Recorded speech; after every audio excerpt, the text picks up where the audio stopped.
We live! Hi, everyone. Hello, everybody. Welcome to the stream. And before we begin, we have a bit of a larger than usual people who followed between the show list. I I can't can't imagine why. imagine what happened. I don't know. Uh, I don't know. I don't know. Thanks for having us on, Holly. It was a really good time. If Yeah, y'all thank you. missed it, Thank it's you, Holly and just Fuzz. four mooks Uh-huh. talking. It's great because it starts as us watching indie games, which we're all like, oh wow, this looks really nice. I really like this. I really like that. And then Holly locked the fucking door on me, and Bugs started recommending videos. I'm so fucking sorry. No, I'm you're not. so fucking sorry. You are not sorry you made me look at Ebenezer. You are Uh, not sorry. did you not enjoy his invisible world?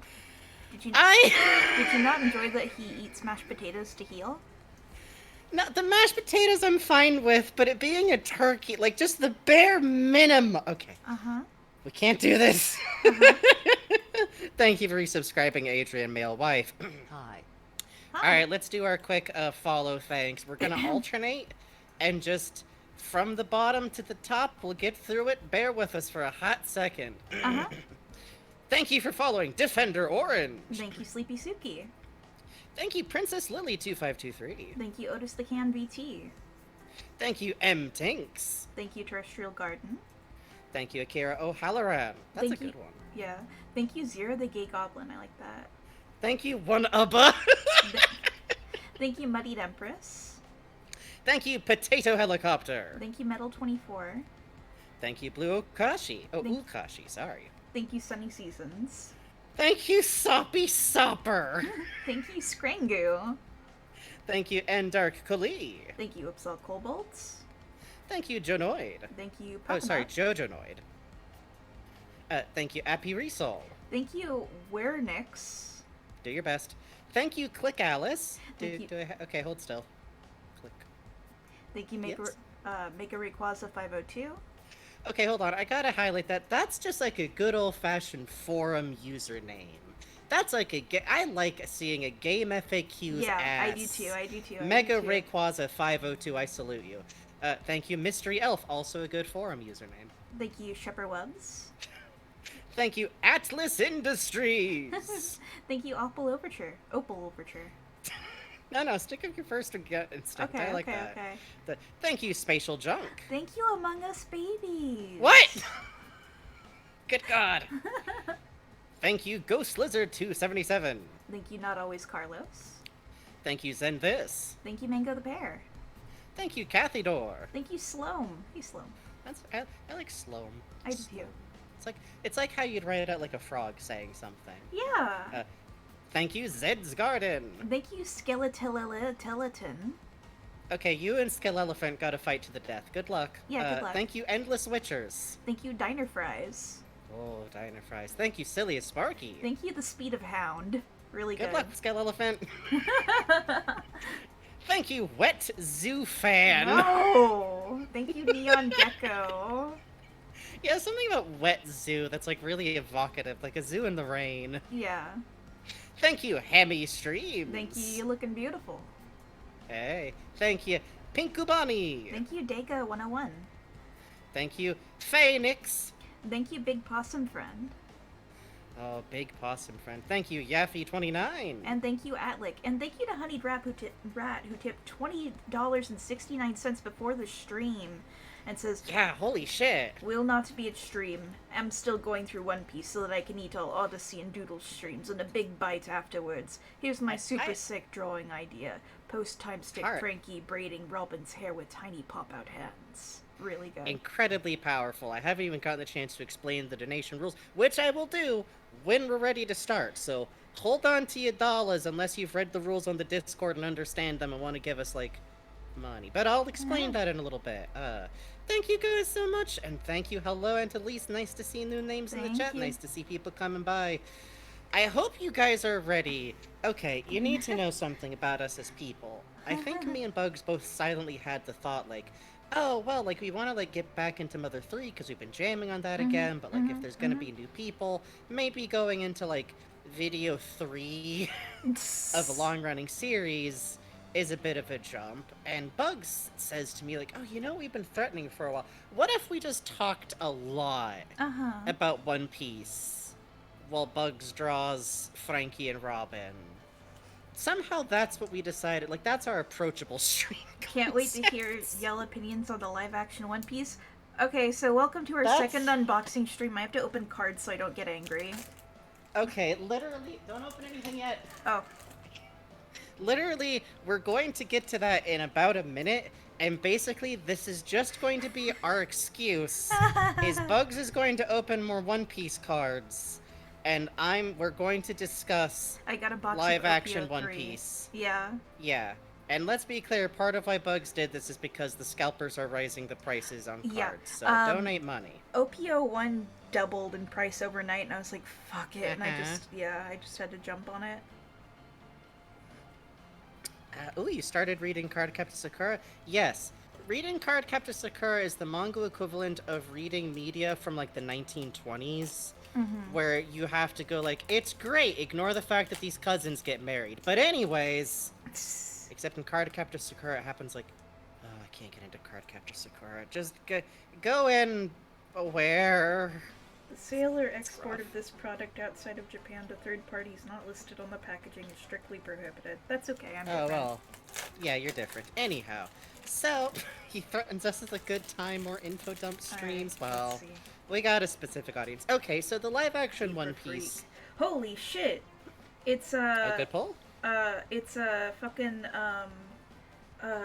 Charlotte Sound it out. Chiffon with the baby. Oh, And yes! yeah, holy shit. The baby! The baby. The baby. The If baby. you haven't been here... Oh, I actually took a cap of something that has the baby in it. I'm gonna send that hell in yeah. just Hang so... on, I'm gonna send you a picture of this real quick, actually, too. Okay, but you have to show the audience this one really good picture of the baby that looks like a small gangster. Oh, hell yeah. Hang on, let me put down a blanket. Yeah, take your time. And I'm gonna give a quick preamble. So, like, okay, after we'd already like bitched at each other for quite a while, Oh, yes. I will say I eventually figured out some context for live-action One Piece that I think at least means that we're not coming in at like maximum vitriol. Hey, Dragon Knight. And that's this. All Really good live-action picture. anime adaptations ever made that aren't stage productions are bad. Yeah, they suck ass. Any made-for-television style or movie, God help us, live-action anime is functionally its own genre. That's bad, and that's true here, and that's true in Japan. There's no... Yeah! Look at the baby! Look at this little man! Look at him! I love him so much. I had to cut this one pretty close because, weirdly enough, the rest of this goofy bonus cover story image is a spoiler. That is a baby, don't worry about it. Well, okay, here's the thing, is that all live-action anime, as near as I can tell, is judged in the States by... At least it's not the Dragon Ball Z one they did. Holy shit, the weasel freak that they fight on top of the train has his own card. Oh, that's fucking incredible. I love that fucking dude. I don't, but, like, I love his existence. Hey, it's Khalifa. Oh, Fall Bees, I'm glad you know. I'm glad you understand, because this is one of my favorite subplots. And by the way, in Japan, as near as we can tell, from limited grasp of Japanese and, like, limited view into these fandoms, live-action anime is judged there by, oh my god, they let someone have a silly hair color. Yeah. Holy Someone's shit. blonde. Holy shit, not everyone is black or brown haired. Holy shit. Oh, Pearl guy from Sanji. Yeah. What the fuck? Random chef from the Barity I've never heard of? What? That's incredible. Karune. Card of Train Mom drunk. Yes! Yes! Oh, I'm so glad. But it's also worth noting here, like, here's the thing.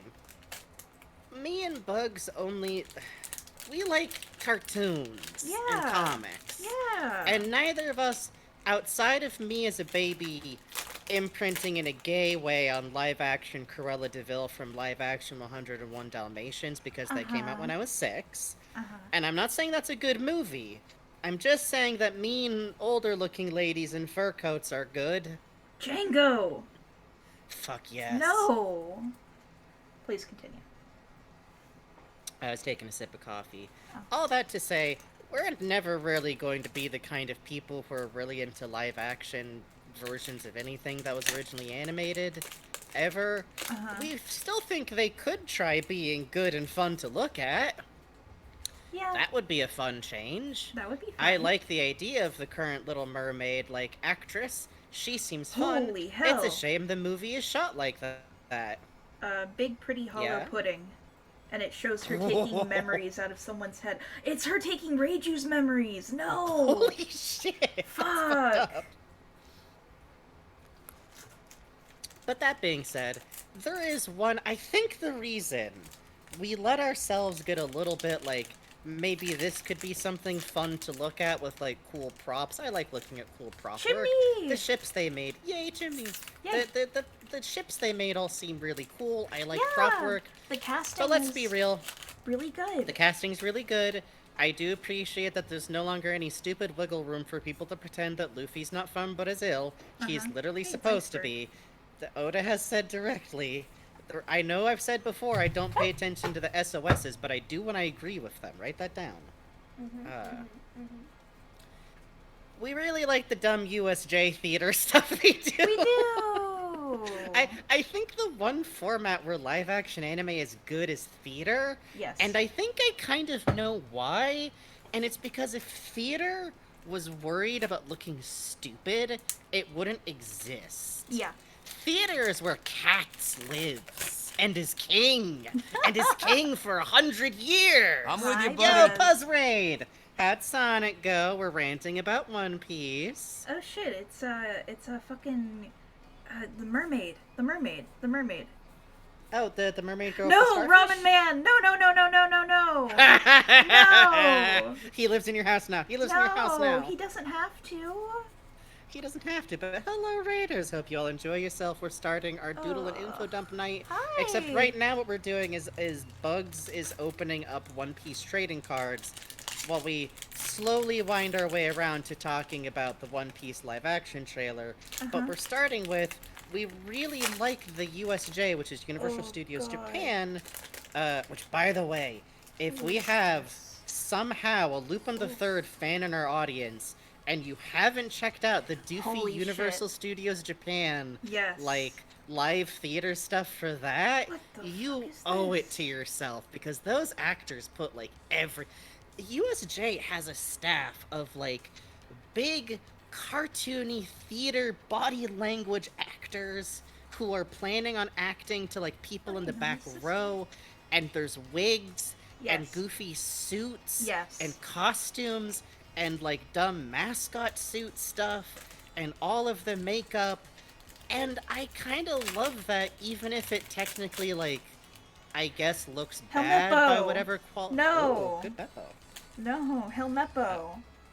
Yeah, the Franky suit is ridiculous and it rules, and the Brook actor is just a really tall guy with, a skeleton mask with, black cloth behind it, and it looks great. Yes. Because the guy, plays it up to the nines and, knows how to move the skeleton jaw, so it, reads really well. Oh my god, it's so good.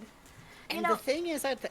Yeah, go ahead. And they're not only built, for, okay, you are in a stadium seeing them from far away. They're built for, you are up close seeing them in the audience, and they work. Yeah, you are in the restaurant, and Sanji is the head of the restaurant, and he's clinging to, a part of the set, yelling like a cat in heat, going, "Women exist!" Holy shit. Franky's girls. Oh, yes! His little sisses! His little sisters. Garp? It's like Mozu and something, I always forget. Yeah. Kiwi and Mozu, I want to say? Thank you, Fallbees. Okay. Tonight I will be occasionally getting help from the audience on names, let me tell ya. Oh, and I got Mary designing the Going Mary. Scary. That's scary. So, basically all that to say, I do think there's a lot of room and fun for, really fun, silly, not playing it down, playing it to the max, if you like One Piece, look up not just the USJ shows, but try and find a clip of the USJ water shows where it's literally like, what if a One Piece skit was like a Power Rangers skit for kids? Yes, it with like owns. full on like, okay kids, you gotta help us defeat Buggy, and here's your water guns that you're gonna use to. Yes. And it's great because you get the villains like dressed up to the nines as like Buggy the Clown, but like in his Cross Guild outfit, so ready. Yeah. So okay, them and the Mook actors who play like henchmen in Navy, those motherfuckers.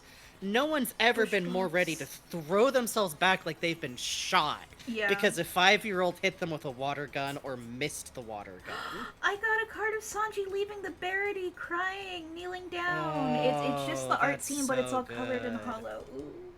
Do children get to shoot water guns at Crocodile? You Yes. fucking bet your sweet ass they do. Yes, it's great. You better believe there's an actor with the Mr. 3 hair. Yes, running exactly around like with how Buggy. you'd think it would. Going, oh no! No, don't shoot We're me with water. defeated!" Ooh. And it's really good because there's like, you know, you get like Luffy does his Gatling. We gotta skip this song. This is too intense. What the for fuck this. happened? But like, literally, you'll have like Luffy does like Gatling Gomu attack, and water cannons burst from the It's fucking stage awesome. as like that's the special effect for it. And here's basically Big all Mom's this to say. hat.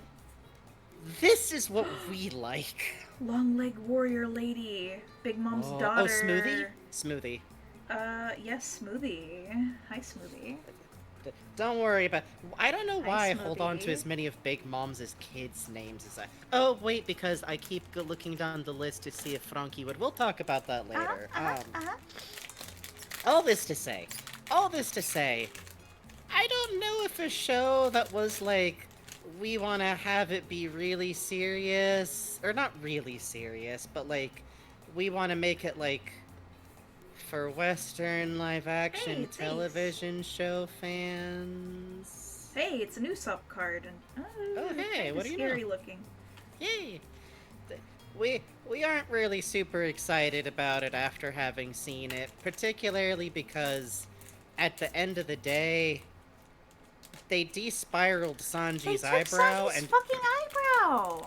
Usopp doesn't have a goofy long nose. And here's the thing, I would have even been okay with like just a slightly goofily long nose prosthetic. Like, if they wanted to do it that way, if they wanted to have like, oh, Sanji's eyebrow is like just kind of curled up, not all the way to a spiral, I probably would have been a bitch about it. Yeah. Let's be clear. Yeah. It's very likely we would have always have been bitches about this. Oh, absolutely. But he just has normal fucking eyebrows. Yeah. Sanji just has normal goddamn eyebrows What's and the point? black roots. Who is that? That's Sam. Why does he have black root? All of the characters with funny colored hair have visibly dark roots? As if to half turn to the his hair dye, don't worry about it. It's not anything silly. Like, it's not anything silly. Like, anime silly. It's not like anime silly. Pokemon. It's... Sorry, that's, like, very aggressive there. But I'm a little bit mad. Yeah, it's... I don't know. I mean, how is it that you could do something like One Piece and decide to cut, like, the goofy stuff? You know?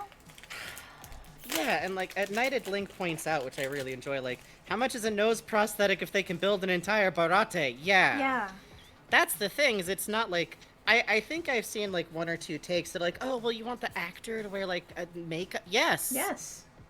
Yes. Yes. And they should pay him more for it. Yes. And I should get to see Usopp with his goofy nose, which is, like, part of his character theme. Yeah. Because Yeah. that would prove to me that nobody's sweating buckets like they think they can convince the bully at school that actually Spider-Man's not gay. Oh, hey, it's Polly. I will say Zoro's hair isn't... It's still green. The only thing I could bitch about with Zoro's hair is that he also has the visible roots, which is weird. And also, and this is a very minor thing, I feel like his hair texture should be, like, curly, not straight, because we get a look at the one dude he looks a lot like, and his hair is, like, distinctly curly. Polly And is Zoro's gay hair is, like, Spider-Man, short that's and right. scruffy and goofy. Yeah. They put Jim Carrey in the Grinch costume. They can put curly. Zeph. Okay, This is where I reveal to you that I know too much about the Grinch, and I know that because Jim Carrey did The Mask, he had to develop a special form of meditation because iPhones didn't exist yet. Holy so shit. maybe not that far. You know, some other stuff from like the teaser trailer, because technically this isn't the full trailer. Yeah, to be fair, I suppose. You know, when they're doing the oath on the barrel, the color grading there is good, but everything else is very washed out. It's very like brown and yellow, and I don't really get that. For some reason, they really decided to like, you know what color makes something takes place in olden times? Brown. Yeah, And it's like, it's don't know. tuned so brown that like the sky isn't blue, and the ocean doesn't look blue, and the clouds are like visibly taupe. Yeah, Like, what I was telling Franky was like, you know, the whole thing of One Piece is like, oh my god, the freedom of the sea. You want to get out there, you want to sail. Yeah. And it's like, with this, it's like the sea looks like brown and green and mucky. Yeah. I'm like, Look, if I'm watching Waterworld and the ocean looks like more of a fun time than your One Piece live-action adaptation, something has gone wrong. Yeah, like, I don't know, man. It's very desaturated, and it feels, again, like, very, like, that's what shows do to look, like, serious, right? And, like, I don't quite understand. Hello, Stormy Buckets. Hello, Painful Punk. We're mid-rant, so... but, like, it just feels self-conscious of being silly, and I think that, like, I've seen a lot of defending of, like, the individual makeup choices. That's fine. But when you then take in, like, everything being brown, and also Buggy is the Joker. Yeah. And there's this one shot that, like, keeps killing me, because it's, like, a shot of Luffy's hometown, which is supposed to be a nice place. Mm-hmm. The area, Luffy's island, much later in canon, when we see what the rest of it, besides this one little town, is like, is literally, like, a microcosm of the world, as a very purposeful metaphor, where that little island is nice. It has its troubles, but it's nice. It's humble, but it's nice. Then over there is the fucking Grey Wastes, and eternally burning dump. Then there's a jungle, then there's the city full of rich people. Last pack. So, like, making his hometown be like, oh, it's brown and unfinished, and there's, like, peasants wandering around with, like, mud on their outfit to show how, and, like, washing. I'm doing, like, gesturing like Chris Fleming over here. You can't see it. They're, like, washing their fucking, like, dirty peasant outfits directly in ocean water.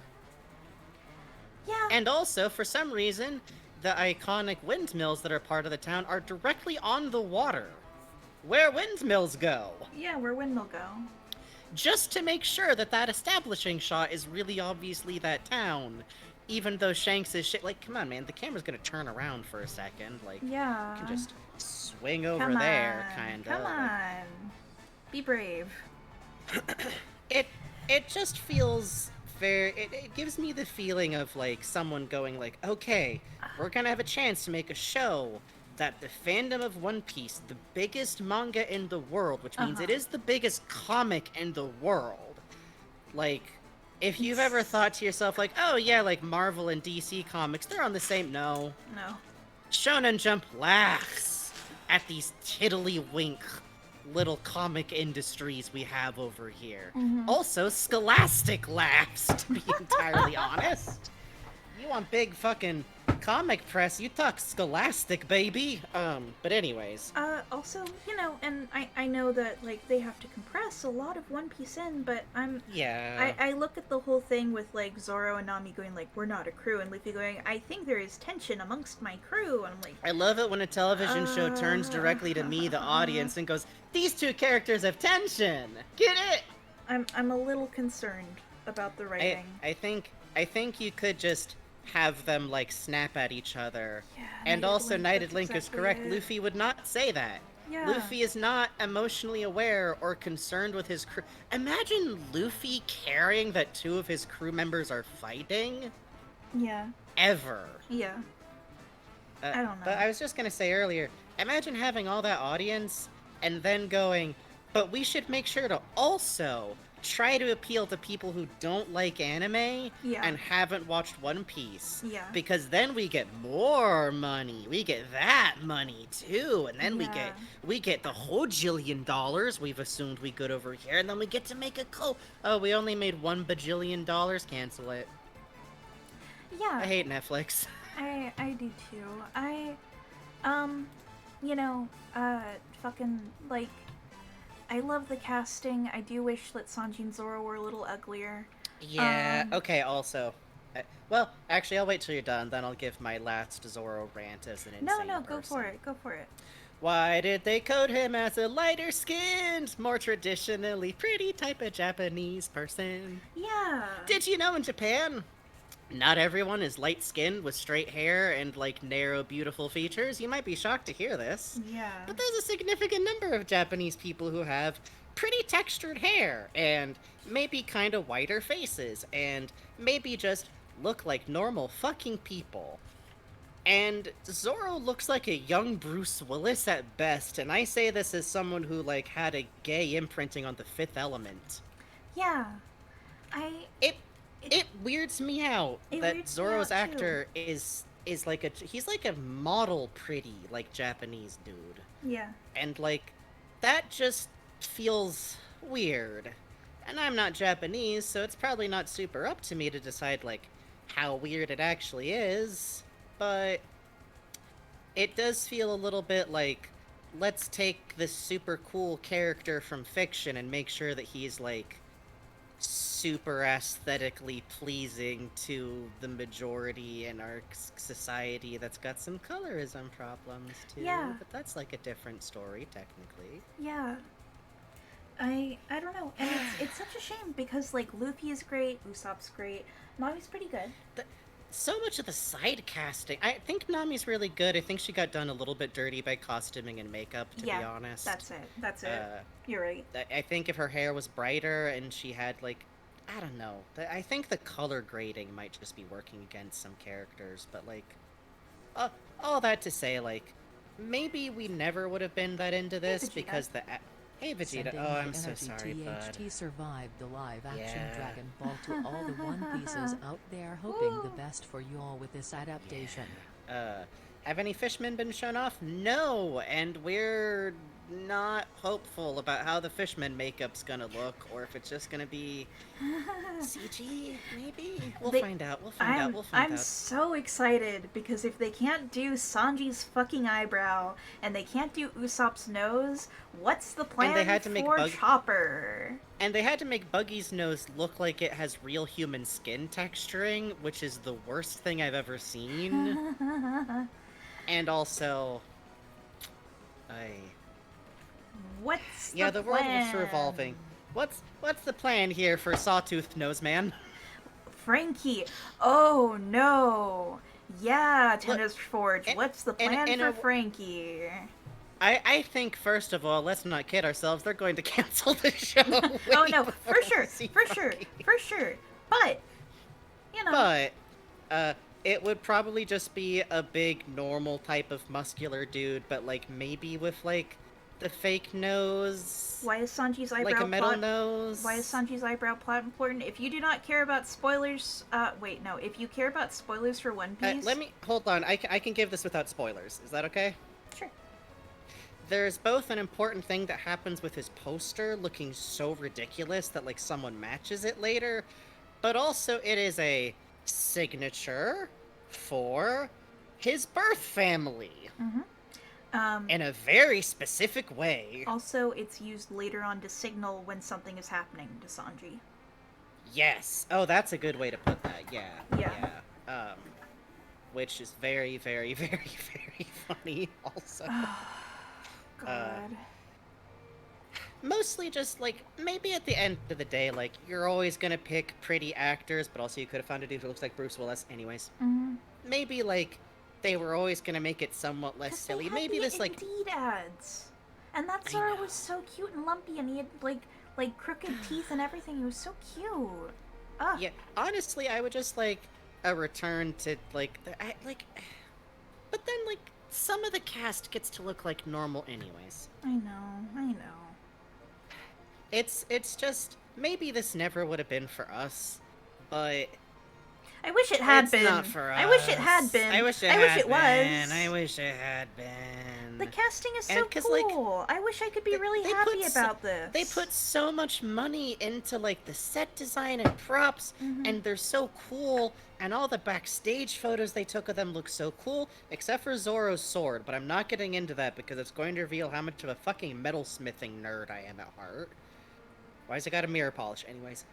I guess, though, you know, and it's cool they built the ships and everything, but I'm like, they made Mary look scary. They didn't even have her smiling. I think I would be okay with that if it wasn't for the color grading and the weird, like, oh, this is historical, so everything's like peasant villages brown. Like, if it Yeah. was the weird, scary Mary, but it had, like, less everything brown, and maybe I wouldn't mind stuff like that entirely. Yeah. But also, why in God's name do they see Mary being built? She's already been built. She's like slightly an old ship already. She's used for. Yeah, She's that's, literally like the that's car why, dealership. It's plot important that she's kind of busted. She's literally the car equivalent of like the used car that a little old lady used to drive to the supermarket every day for 10 years. Like, yeah, they should include the One Piece rap from 4Kids Dub. Yeah. Fuck it. Fuck it. What's Will.I.Am doing? I know he's not too good for it. Get fucking Will Come Smith. here. Get Will Smith on that shit. Oh, I kind of wish they would get Will Smith. Due to my childhood gay inclinations and owning a copy of Wild Wild West on DVD, I could probably do that rap if I had the lyrics in front of me. Really good. I'm not proud of Franky. this. Yes. Really good, Franky. For $200. Great. Lump sum. Well, with that said, and thank Vegeta, I'm so fucking glad there's one homie in this audience that gets me. For $200, Franky will wrap the pay. No. Why You twisted my words. Why is Sanji? Sanji shouldn't have a cleft chin. That makes him look like, and he shouldn't I look like, know. because the whole point is that he doesn't look like. And it would be cute. He shouldn't if look he- steady. He should look like he eats cigarettes every day, and you go, He- "What's wrong he with this shouldn't thin look- little man?" He shouldn't. Okay, just. He's based on Here's- Steve Chat, Buscemi. do you? I was just gonna say, if chat wants to know our actual casting for what Sanji should look like, watch Big Fish, and Yes. pay attention to Steve Buscemi in Big Fish. Which, by the Yes. way, hi, Hey, hello, hi. Mr.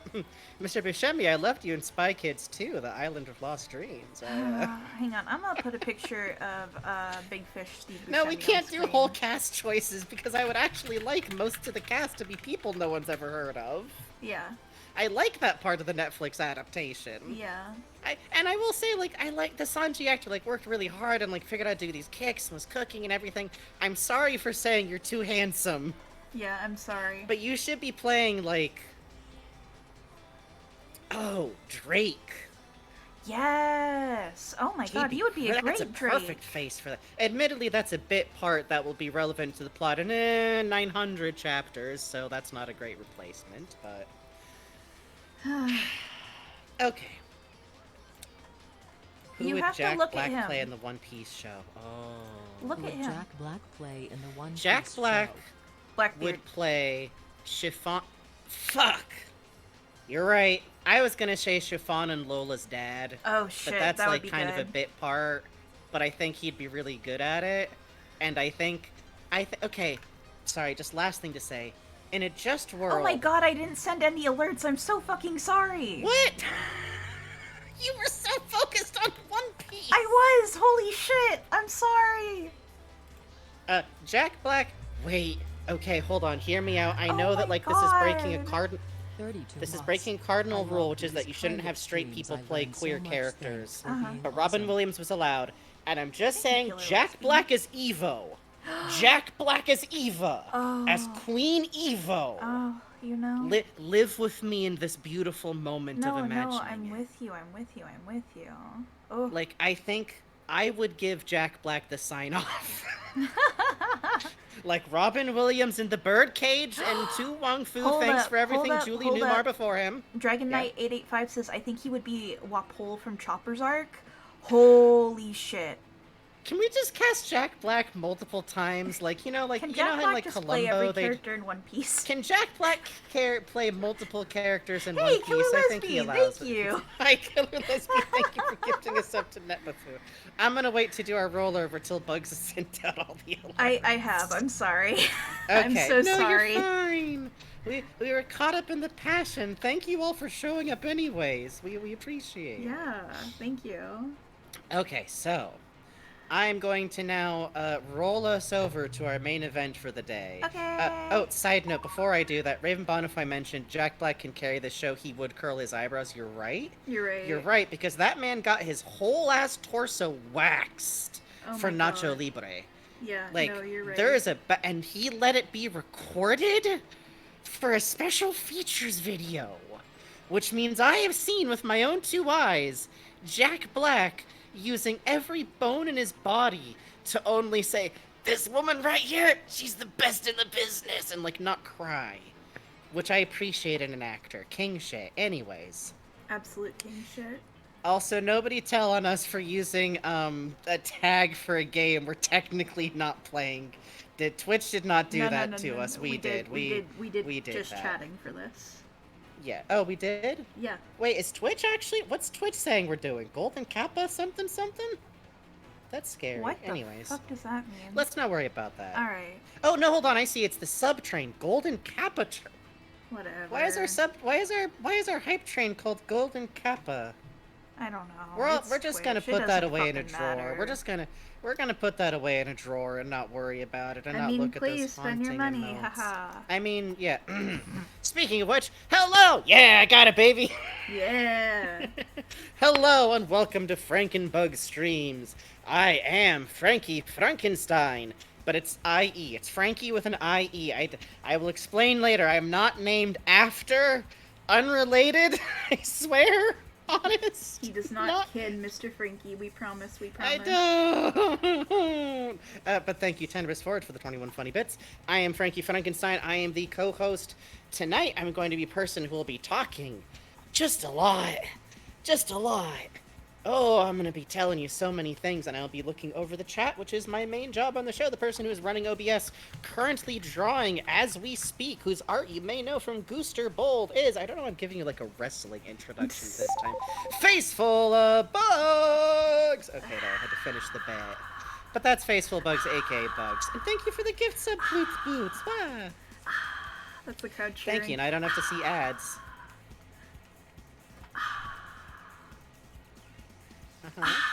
Say hi, Bugs. Hi, Bugs. Shit, you son of a bitch. You would do this to me. But as you might be able to tell, we're best friends, by the way. We are also a pair of unemployed mooks, which is to say henchmen, which is to say Bugs has told me we're not allowed to work with the Joker. That's like Bugs is like, Yeah. I think he seems, you have to pay attention to which Joker. Lego Joker, I don't think it can, do we have insurance? Anyways, but listen, we're currently as is, instead we're streaming, and we're going to tell you a great deal about funny One Piece, because tonight we are doing a Infodump Doodle and Draw, which I will tell you the rules for after I do our usual spiel of please make sure to pay attention to the rules. You can check those on desktop by checking the funny little gear icon. Would you move for Crocodile? We would die. Maybe. Yes. He's very large. Big boobies. Basic rules: be cool, be decent, don't be a shithead. We ask that you stay on topic along with us, which is to say, do not come into chat and go, what's everybody's favorite sandwich, unless we're on break. Then you're allowed. That also means try not to take up too many different posts in a row. If I see big blocks of text from the same person over and over again, that's a no good. Just a Chico marks there at you for a moment for no reason. Otherwise, rules-wise, don't argue with the streamers. And by that I mean, if we assert something about something we know a lot about, and you go, well, I think it's X, you're going to get shot. And by that I mean, get muted for like 10 seconds to like 10 minutes. It's really not a big deal. But we're both AFAB trans people who are autistic, so... Which is to say, Bugs is non-binary. Yeah, I'm transgender male. That's the old school way of putting it. We've had a lot of people over the course of our lives decide, actually, I know more than that person. And we Yeah. stream, so we have to be really ardent about it. Yeah. In this case tonight, I may occasionally actually get something wrong, but you better try and be real careful about what you're correcting. You're in pretty good shape. Because if you're wrong... Science. Oh. Funny number. Thank you, Strange Knight Indeed, who tipped, I believe, $6.90.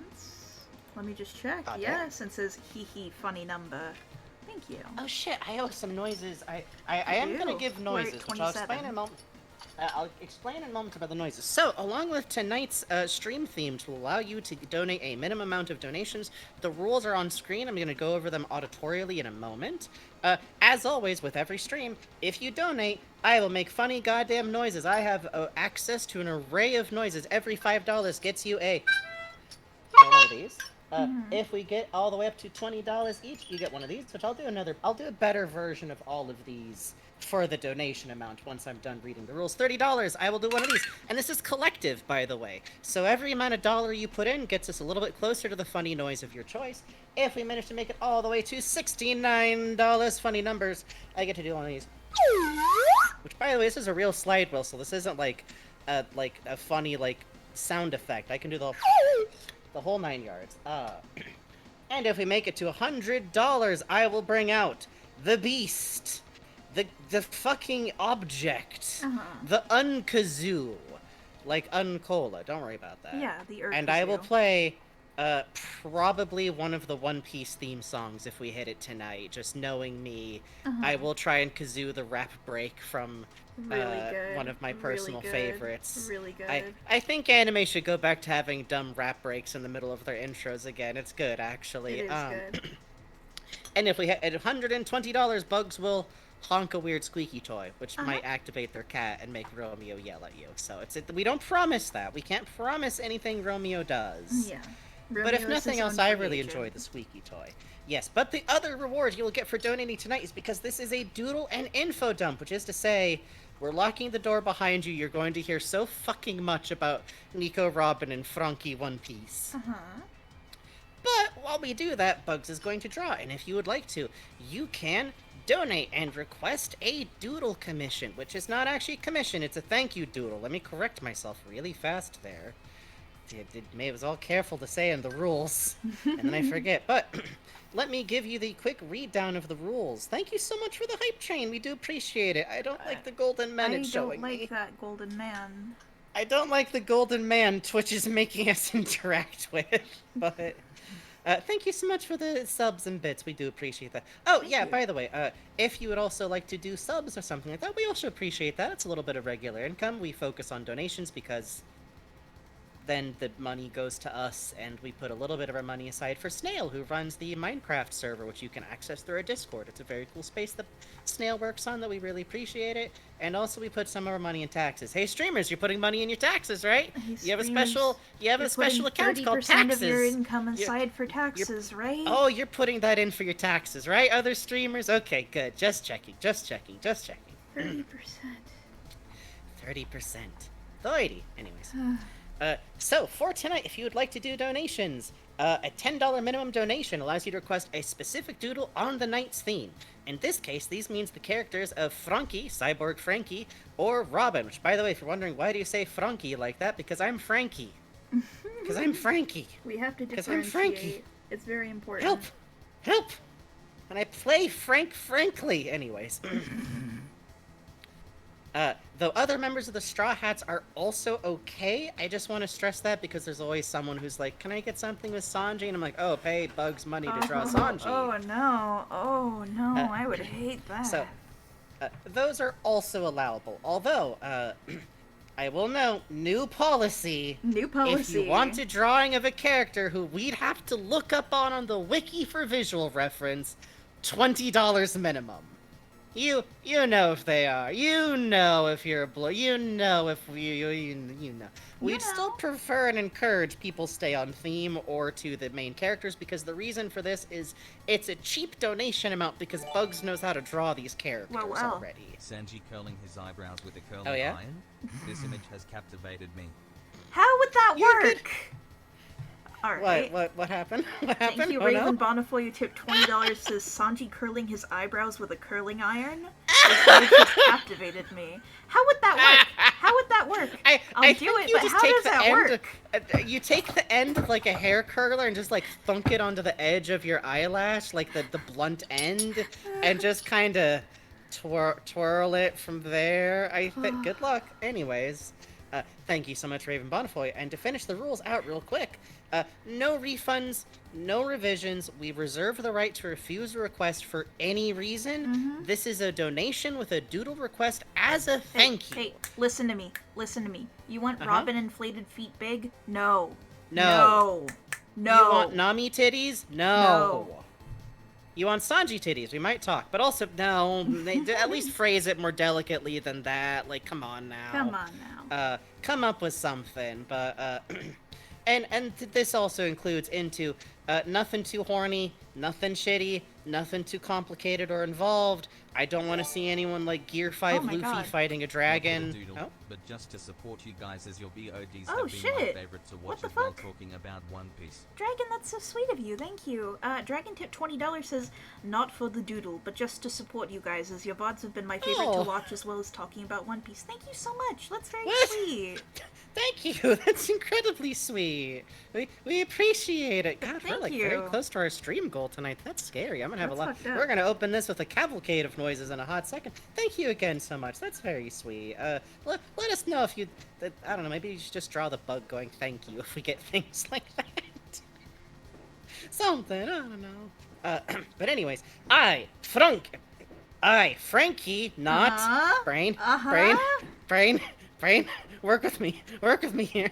I, Franky, will be acting as commission bouncer. And I've been given permission to be mean. And if I could do this for every single one of my artist friends who take commission, I would. If you roll up going, I want someone in chainmail, I'm gonna put you in the Ministar's labyrinth. I'm gonna take you out to the ocean and feed you to a sea turtle. I will invent new and entertaining methods of telling you, don't be a and this is just like a PSA unrelated to our rules. If someone's taking cheap commissions and you take that as going, this is the time to get my Dungeons and Dragons OC. I don't have visual ref and I want them to be wearing robes with runes. I'm gonna get you. Yeah. Don't do that. Don't do that. Don't do that. Save Don't up do your that. money. Don't do. Cheap commissions are for like, here's an entire turnaround sheet of my OC. I'd like a picture of them drinking coffee, sitting down. Like, You be do a not good have person. to show their legs. Simply do the torso up. Yeah, or like, I'd like a picture of Calvin and Hobbes, playing a board game. You know what Be nice. Be nice. Be nice. Oh, damn it. final rule. No lobbing. Listen. We're not going to explain ourselves. We are but But petty sometimes- shippers. We're allowed one. We're allowed one. And with that, I will answer questions for commissions and moment tenders for which I gotta do some noises. What is our total of donations up to? 67.59. Oh, beautiful. We're so close to that slide whistle, baby. All right, let's see. So 60, that's 2 times 30. Yes. I'm gonna squeeze both horns together so I can do this 15 times. Get ready. Oh, that's weak. Hold on, I can do better than that.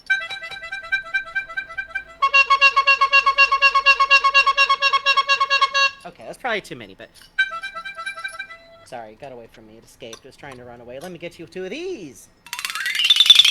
Oh my god. I can't... If I don't put the spice on it, it doesn't, like, read out good is the problem. One of these. And then one of these. And then one of these. I'm gonna do one of these just to space it out. Because I owe another one of these, is the thing. I see. Alright, let me see. So, honeyed rat. Thank you so much. No, we meant Law Robin. We just... Look. It's nothing! Anyways. Post time skip Franky braiding Robin's hair with tiny pop-out hands. Okay. Yeah, good luck. By the way, if we get too many donation requests, we'll eventually close them, especially during the end of the night. And because this is a drawing stream, we might not go to 2 a.m. We might stop at 1, so that Bugs doesn't, like, dry up into a withered husk in the corner. Oh, that's okay. I confused a kitty with funny noises? Oh, kitty. Yeah, I do wonder what the pets who watch our stream think when it's like, oh, it's honk time. And you know, if someone has a dog... No one is kind, you should follow. Hmm? Hey, thanks for following. Sorry it happened during that moment. Of me being a bad person to people with dogs. It's good to do this. It's good to do this. I thought you said no lawmen, like no cops. No. Well, Like, yes, I would but under. no. No, well, no. I mean, like, technically that'd be a $20 commission in this case, but also, like, I have a Zenigata figurine right over there. So. I feel it. I feel it. Listen. Thank you for following Cyber Scraps. Thank you. Let's begin. So tonight, that's where I wear headphones. One time, my dog heard a squeak and went mad. Oh. Oh no. Oh, I'm sorry. Oh no. I'm mostly sorry. Anyways, hello. We are going to be covering Franky and Robin. This is an ongoing, well, Robin and Franky, to be fair. This is basically an ongoing series we've been doing, where we have been doing deep dive, like, draw and talk streams about different fictional characters. Like, basically the whole time we've been streaming, technically, like, drawing and talking is actually how this stream channel started, funnily enough. Oh, yeah. Don't go back. Don't go Don't. back. Don't go back. Don't worry about it. For Don't six, worry about it. Cousin Trent might have those on our VOD channel, but don't. They're not bad. We didn't say anything fucked up. We just didn't know what we were doing yet. Yeah. Please watch newer stream series You if you're can new hear to my us. aquarium filter the entire time. It's awesome. They'll People watch would us come play into chat and Earthbound be or like, something. wow, I love this water SFX you're playing. And be like, thanks. Thanks, man. Very relaxing. But all that to say, this is our One Piece series, which we've been doing over the course of going over the Straw Hats and talking about, like, how each member of the crew got introduced, talking about them as characters, trying to sell you on ships. That, let me tell you, we're gonna sell you all a ship, but we're gonna sell you a ship this entire stream because, literally, I'm usually not this person. I'm literally, as a shipper, we're both people where we're like, we're just over here clanking toys together. This has, like, nothing to do with, like, what's actually happened. But this once, I believe this is a canonical romance. Yeah. Mostly because later on in the series, there's a panel where Franky has his head rested on Robin's lap, which is, like, hyper romantically coded, like, in any culture, but in Jap, you better believe it, baby. And it's literally, like, Robin petting his head while he goes like, oh man, this reminds me of how we first met, in jail. Like, You got me into One Piece, so I thanks love. for talking about it so much. Oh? May I humbly suggest Robin playing basketball? I think she can balling. Thank you, Large Novelty. You donated $15 and says, y'all got me into One Piece, so thanks for talking about it so much. Yes! May I humbly, We got him! May I humbly suggest Robin playing basketball? I think she can balling. I accept that. I think that passes test, I think. I think that sounds Thank you. funny. Thank you. Thank you so much. Thank Let me get you your you. funny noises. That's... And we also need one of these. And also, thank you so much to getting us up to our stream goal donation. Thank you all so much. We super appreciate it. You can tell I do because I slip back into my natural hick accent, which is fun. And also, now I get to sing to you the song of my people. Oh no.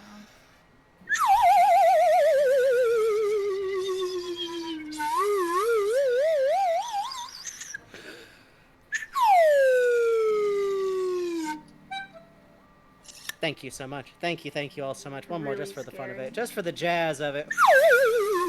Hold on. Let me do one going up. I feel like I didn't hit that quite right.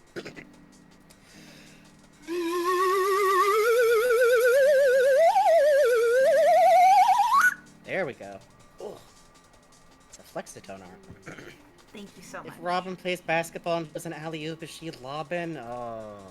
That's Annie's lobbing. That's, you're Ah! Harried by demons out here. So, real quick, before we get directly into it, I'm also going to mention that tonight's format is going to be kind of a little bit funny.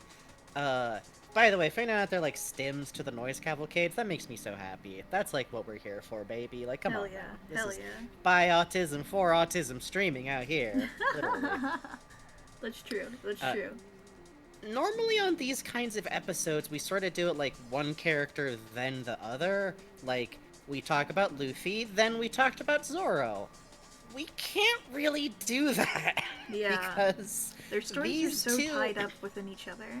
like, you can't talk about Franky without talking about Robin, basically. Mm-hmm. Like, Robin, like, is introduced first, so there's gonna be a lot of, like, the beginning of this where I'm gonna be just talking about Robin, but, like, her story has not ended, by the time we get to Franky's, is basically how I would think about it here. Let me check my notes real quick. Yeah, and it's also worth noting, like, these two also have a lot of, like, weird commonalities that I think are worth, like, talking about them together for. Like, they're both characters who, unlike the Romance Dawn characters and Chopper, who's like their first Grand Line crew member, they're both tied up in like the.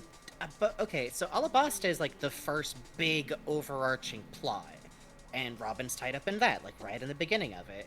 And Franky is a big part of Water 7, which is like a huge overarching plot that I think is like very pivotal to the tone and subject matter of One Piece. So I kind of like that they're both like tied into these big plots, and also they are both introduced as villains. Yes. Like, and I'm not saying like, oh yeah, but like no. No, like, blowing up a ship type villains. Like, the adorable, like, beloved sidekick to new cute girl ran off to try and be a decoy, and she blows his fucking ship out of the water. And, in Franky's case, beating up Usopp after he already got beat up. Usopp so fucking bad. Yes. So bad. Oh, personal zombie. Hello, I'd like to request the most low detail, distance model, background character type Oh my doodles of God. these two, please, thanks. Okay, thank you, personal zombie. I'm gonna do this one real quick right now. Hello, I'd like to request the most low detail, distance model, background character type doodles of these two, please, thanks. Alright, hang on. Let's zoom all the way I love in. this. I love this for Let's you. zoom Thank in you for as this. Let me far get as you a CSP quick. will let me. Thank you. Let me get you an extra honk because I liked that one. And let me get you. I just like this one a lot. So you get like some extra noises, is I guess how this works. What are we up to total, by the way? 97. Oh, good God in heaven! I'm Okay, halt. That's enough money. That's enough. No, don't halt, don't halt, don't halt, don't halt. No. I don't want to bring it out. It's getting too powerful. Let me see. Oh, this. See, by the way, this is a great thing for Bugs specifically because Bugs' drawing size is so small, but Yeah. Bugs mastered the art of paper costs money. Like, Oh, I adore bubbly these milk? two so much. May I suggest Robin Cuddle Pile? Well. Thank you, Bubbly Milk, who tipped $25. Says, I adore these two so much. May I suggest Robin Cuddle Pile? Absolutely, you can. all right. I'm gonna do this left-handed too, actually. One of these. I think I actually have another one of these, so I at least have that going for me. I think I might actually also owe another slide whistle now. That's fucked up. I think I also owe Hold an on, what's Honk of the 69 Beast. times 2? Oh. Yeah, I think you do owe that. What's 69 times 2? 138. Okay, so not quite. We're close there. Also, see you later, Fall Bees. Please enjoy the VOD Thanks for later hanging on. out. And tell me how Neo and Tui is sometime. I'm still circling around on that. Alright, let me get you your This noise. is Robin. She's got a lot of arms. I have to remember the melody that I want to do. And she smiles. And this is Franky. How do you kazoo a rap break? Good luck. You're the one who makes these promises. I'm drawing left-handed. And then I'm just gonna go right into the melody thing because this is the good hook of. Oh man. Really Oh good. God, it hurts. Really good. Can I just Glad do I'm Korewa Family? Do whatever you want, man. Alright, I'm gonna hit one good blast of that at least. Oh, really good. Oh, hurts physically. Thank you Well- so much, though. I can't say that enough. I hope this was everything you dreamed it was. I mean, I could also do, you know, the.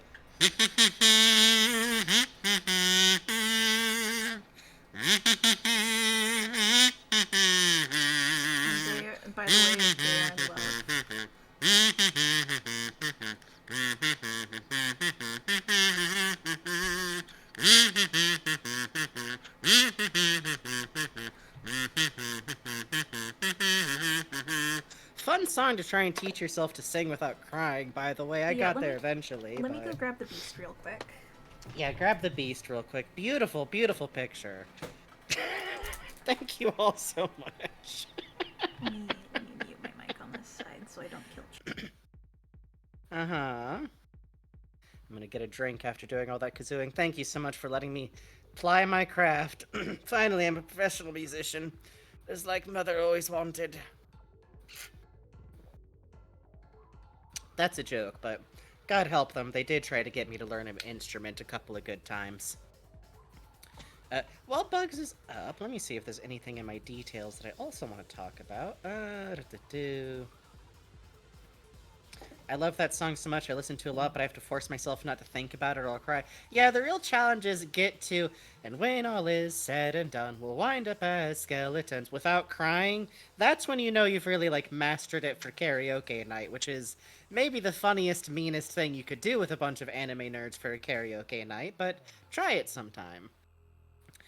Also, please look forward, in future, we will absolutely be doing a Brook and Jinbei night. Although maybe it'd be...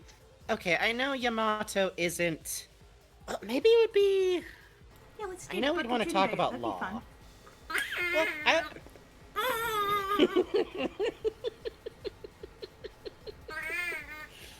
it gets me every time. Thank you. It sounds like you just football spiked it at the end there. That was incredible. That's good. That's good. Thank you. Thank you all so much. Thank you. Yes, activated the beast. Yes. Hi, what was that? That hear is that? technically a part of what y'all are paying for, is activating the cat.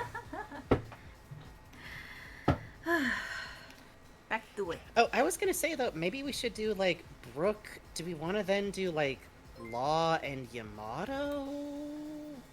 Maybe we do Brook, because I know that like Yamato didn't wind up on the crew yet. Hi, Puzz. Hi, Puzz. Yeah. Robin is kind of a Puzz type girl. Is Yeah, the thing that is a little true. bit. That is true. Oh, I mean, she doesn't have a hammer, but she does suplexes. So. Oh yeah. By the way, we should talk a little bit about like the characters themselves. I feel like what people miss if they don't read or watch this. Guess which one of these two characters is the grappler and which one is the technician. Yeah. You may be surprised. You may be surprised. What was I going to say? Robin is considered the grappler. Robin she is a grappler. She is a bare knuckle, like, hold and pin user. Like, she has recently upgraded to slapping also. Mm-hmm. It's kind of great. It's awesome. The world fucking rebels were literally like, you should add some slaps to your repertoire. And she went, you're right. That's true. Makes sense given her arms power. Yes, and also because, okay, so how about I do like a quick like description of both of their base deal? Does that sound I think that's like a it good makes sense? idea. Yeah. Also real quick, before any of this, we're going to hit on spoilers. I want to say that I think One Piece is something where like you can't really have anything be ruined for you by spoilers, because on a reread I once forgot like who the reveal of a plot was, because there's a lot of One Piece. And also its execution is just always going to be good enough, honest to God. It's not really like a series with a lot of whodunit type things, and even then, like, we'll mark out when that bit kind of happens. But we just can't really avoid spoilers in this, so this is going to be end of Alabasta arc we'll get into, and Water 7 arc. There's no talking about these characters without it. Yeah. Sorry. So, yeah. Show them the Franky clip. We're not putting anime clips on our damn channel! We have a job! This is our main job! They'll kill us! Yeah. Luffy will crawl into our window and take our streaming equipment. Yeah. Mr. Toei himself will arrive. It will be bad. Oh, that's the smiling cat with the Three Musketeers outfit on. I don't like him. No, that's Mr. Piero. My mistake. So, Nico Robin is the black-haired, long-haired girl who you've probably seen in art, possibly some of which is booba. That is because she is like that, and don't worry about it. She's literally 29 years old and then 35 years old. She is the most ethical anime titties you're ever gonna find. Yeah, that's true. Also worth noting, and this is sad she doesn't dress this way anymore. This is, like, besides the point. She is introduced wearing a purple cowboy hat and a lace front tube top. Yeah. I don't know if calling it a cord, I think it's a lace front tube top. She's and, a queen of fashion. She makes only good mini choices. skirt and boots up to her knees. I don't know how she gets into those boots. Like, her legs are 90% baby powder by volume, I think. It's really good. But it rules. She's introduced straight up as a villain, is a villain for quite a long time, is the right-hand Gal Friday of Crocodile, who you might know as Large Man with Face Scar. Titties. And her main power is she is the flower fruit. I was gonna say, like, flower human, and it got mixed up in my head a little bit there. But her power, you might think, oh, flower fruit, what does that mean she do? It means she grow many copies of her limbs on anything.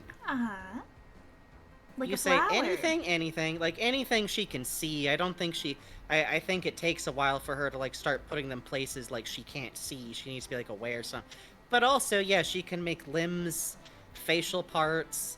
Eventually, her powers get broad enough that she is able to form a clone out of spare body parts that is, like, fully capable of talking and doing stuff. Like, at her, it's still her. But her main power is put arms on things. It does have a pedal-like effect, which I think is very fun. That's a nice Bishoujo kind of choice. Yeah, I there. like it too. It's very pretty. But a lot of how she fights is she is capable of putting an arm on your body. That is her arm, like, on top of the clothing, that grapples you, which means she has all the leverage in the world. It does not matter how strong you are. Well, it kind of does. It's One Piece. But she can just get you in a neck choke. She can grow arms out of, like, the ground around you to grab you. It is horrifying and rad. It's awesome. Basically, she has body horror powers. Yes, and we love her for it. Important to note, she has one special move at one point, where she grows giant angel wings out of arms and hands. And they're cowards for making it look more like normal wings in adaptations. It should just be horrifying, massive hands. Yeah. She can only stay afloat like that for, like, 5 seconds, but, every bit helps. No. Quiet down. We're not getting to that yet. Not yet. Also, Snail says, see, I think this is a better understanding of how fucked up plans can get than you normally see in media. I agree. I agree. And then we have, she eventually joins the ship, and it should be noted that her main specialty skill is archaeology. She's actually a scholar, and is capable of reading a very old form of script that is extremely rare to be able to understand. Like, she is functionally one of the only people alive who can do so.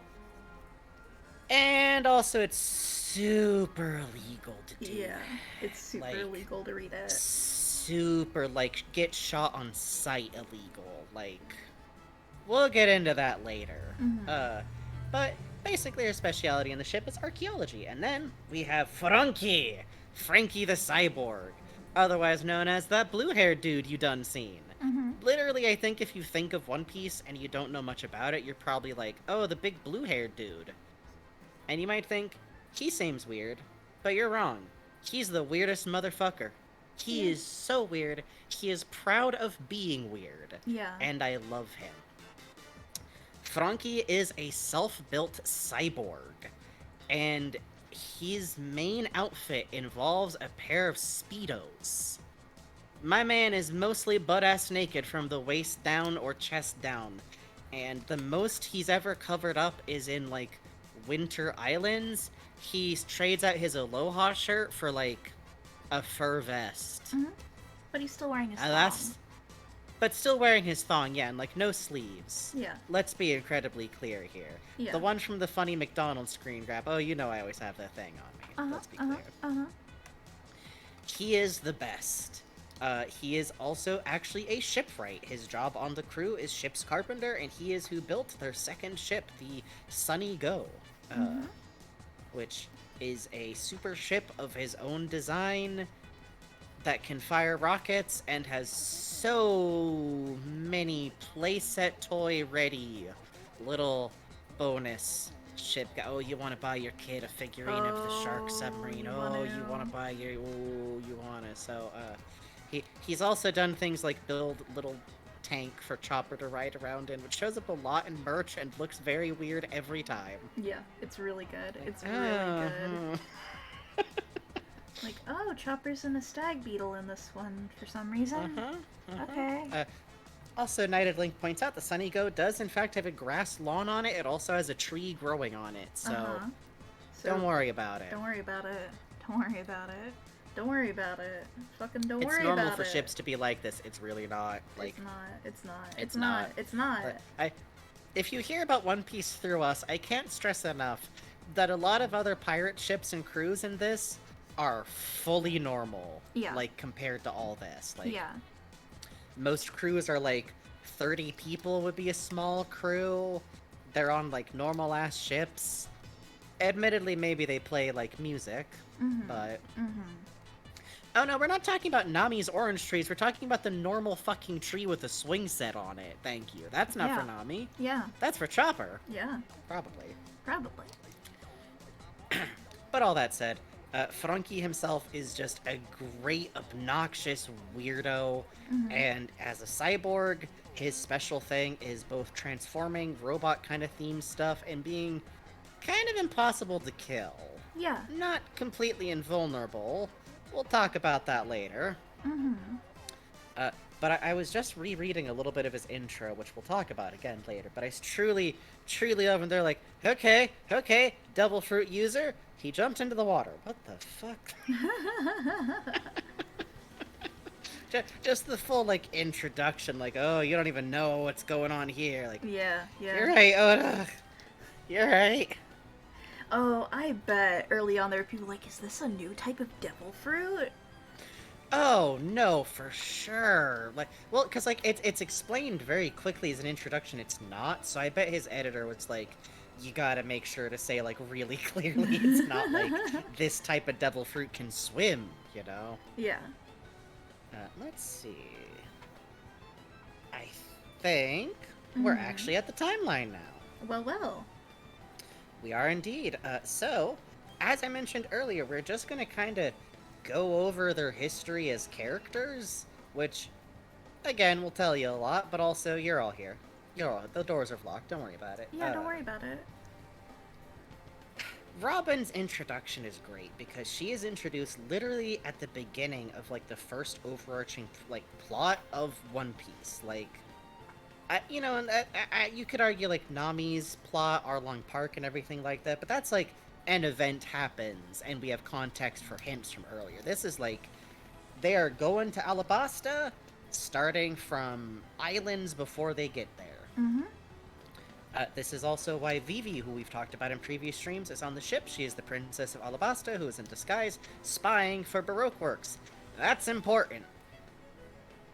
Robin is second in command of Baroque Works, which is a massive secret organization put together by Crocodile, who is at this point a Lord of the Seas warlord?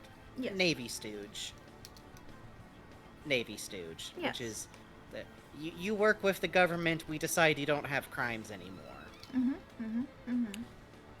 And Baroque Works is a organization conspiring to overthrow the government of Alabasta through kind of some CIA-ass rebellion instigation and deliberate suppression of natural resources, inducing an artificial point of scarcity that causes unrest, and deliberate interference with the actions of the local government that's already established. Yeah, I would say so. Bum's part of this, too! Hooray! Hooray! We love Rep. We... Incredible news! The head of the Baroque Works' terrorist organization is probably trans! Hooray! Happy Pride. By the way, that's not just us being cutesy. Or like, it's a headcanon for trans rep. I actually have a conspiracy theory that part of why Yamato is a trans character is because Oda realized that if he ever reveals Crocodile as trans, maybe he shouldn't have his first trans man be a villain. That's a conspiracy theory, to be fair, but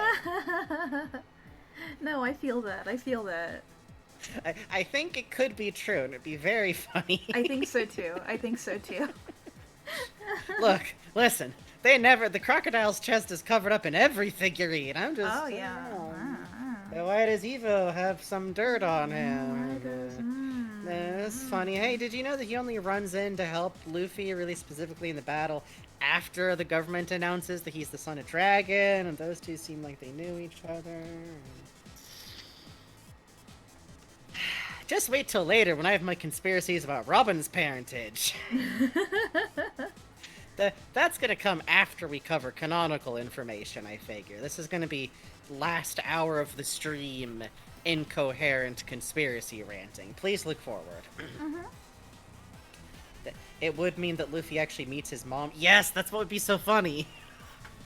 Surprise, motherfuckers. There was one plot important mom this whole time. Hooray! Let's see, what is next on the agenda? Indeed. Let's see. So, Hey, Lana, thank you for the follow. hey, thank you for the follow. So Robin is literally first introduced at the end of Whiskey Peak's arc, which, by the way, rips entirely. I think as far as, like, very short arcs, Sanji curling Whiskey his Peaks eyebrows is... with a curling iron. Yay! Just in terms of, like, rad shit happening, kind of one of my favorite of the very short ones. Like, it's got everything. It's got Zoro being cool, large nun muscle building lady. We enjoy it. Introduction of Vivi, Nami being gay. It's got everything. It's got everything.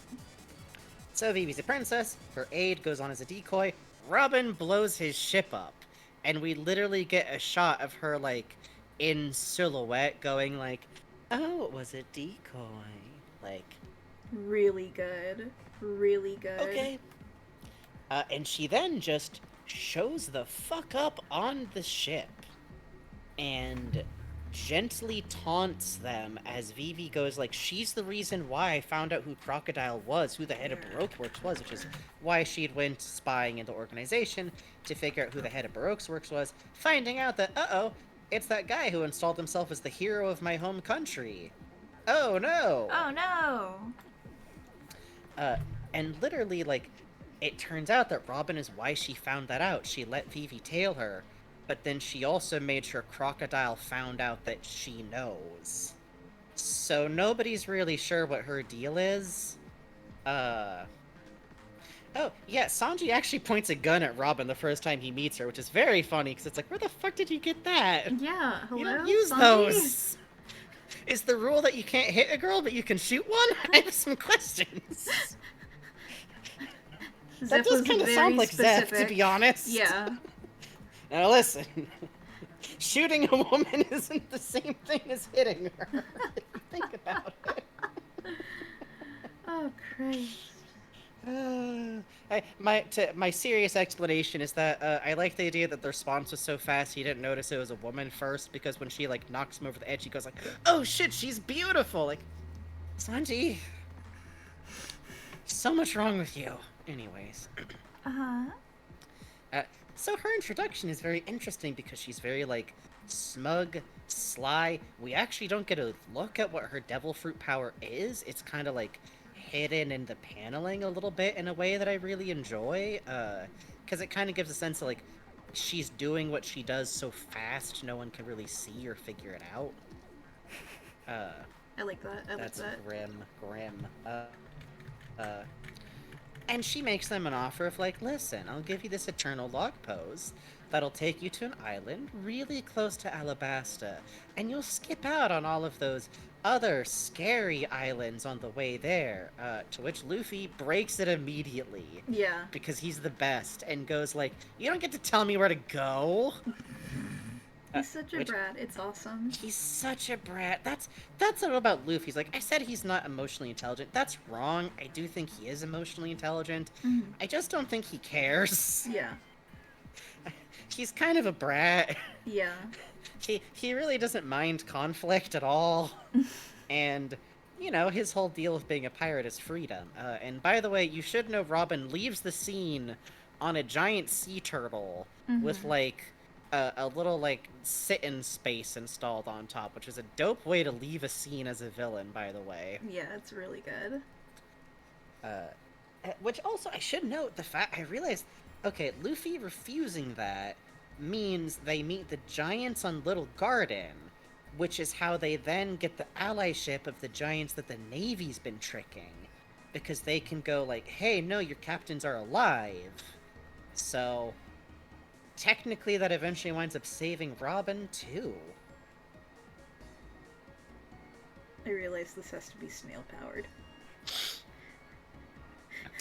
It doesn't actually. There's electronic generators on the ship. There's literally a whole diagram that shows like you use a bicycle. It's not even before the time skip. Don't matter. The merry-go. Don't matter. Don't matter. Don't fucking matter. There's electricity in Don't matter One to me. Piece. It's not snail-based. It's just communications technology. Okay, fine. He's using his wireless snail. No, It's like a wired. battery pack. It's wired, see? Uh-huh. There's a wire.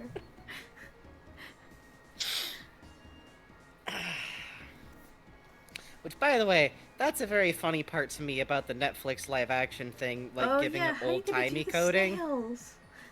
No, not that. There's streaming in One Piece world. Oh yeah. There's like live feed television screens.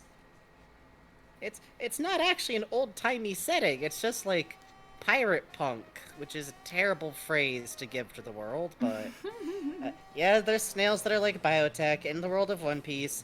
Phones, cameras, video cameras, projector screens, and live streaming are all done through snails that have specialty equipment hooked up to them, completely non-invasively, by the way. You can literally take the equipment off a snail, and it's totally unharmed. It just fits over their shell. And you just train them, and they're psychic because of a gag about a scam from, like, the 1930s in Japan. Yeah.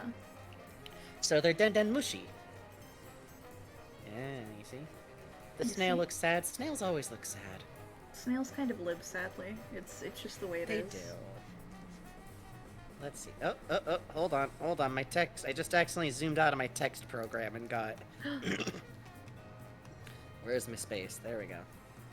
In case you're all wondering, yes, I wrote out notes. I did it before I went to sleep, possessed by the devil, because I'm like this. You know what? I'm gonna draw Sanji and Nami's shirt. It's fine. I think you're allowed to do that. I think the laundry situation is kind of like that on the ship. Yeah. By the way, the live-action series is lying to you about Luffy owning more than one shirt. Yeah. I'm sorry, he should own more than one shirt, but he doesn't. He doesn't. Anyhow. Oh, okay, so after that, Robin pretty much just shows up as part of the Baroque Works villains in like the Alabasta arc. I should double back here and note that she is basically Crocodile's like assistant, and she is the one person who knew who he was in the whole organization. Nobody else had any idea who the head of Baroque Works was. She was the only person who could have made sure that Vivi had that information. Why did she give her that information and then fuck her over? I think she was disassociating for like a solid decade of her life. Yeah. And I'm not sure she'd know entirely why she did some things if you asked her later. Yeah. Well, it was I love funny when at the settings time. appear. Yeah, exactly. I don't know. Seemed fun. I love when settings appears like it's old-timey in the past and then suddenly turn out they're fuckers with an iPhone and it completely throws everyone off. It's not quite that extreme, but yes, it's very similar to like, what, the gun to your head, what year does Dragon Ball take place in? You know. Good luck! 20XX, brother. I think 1985. You look at Yamcha and tell me. Anyways. Let's see. So, she's just kind of part of Baroque Works. Sorry, my notes here say, from here, the next time we see her is as an outright antagonist in the Alabasta arc, which is, quote, when perennial hot, probably trans sons bitch Crocodile does a whoopsie doodle attempted political coup. Great. Thanks. That's the good summary past me. What? Did it shuffle? It shuffled from the same song to the same song. What? That's insane. That's never happened before. Wow, it was Sam Wait. and Max Save the World intro. That was fucked. Yeah, I was prepared to accept it. It was just very long. Weird. Anyway, you're saying? Oh, so Robin's part of the antagonism in Alabaster Arc. I think the highlights of what she does there is fights a character named Pell, who is the first flying devil fruit user we meet. Oh, He's a yeah. Peregrine Falcon, and she whips his fucking ass because there's not a lot a bird in the air can do about arms growing out of his shoulders and putting him in like a fucking camel clutch. Yeah, Like, that's true. That literally pro wrestling is done to you while you're in midair. It's not ending good. It's not ending good. Sorry, Pell. Sorry, pal. Pell kind of, she do win that one is the thing. Which, by the way, I noticed a small detail that's interesting is that this is actually where we first find out that she is wanted for supposedly destroying multiple naval battleships as a child. Yeah. What's her name? Devil Smoker's Child. Tashigi. Oh, No, Tashigi. Tashigi is who says so. When Robin, I think, beats up Tashigi and her Navy officers at some point in here.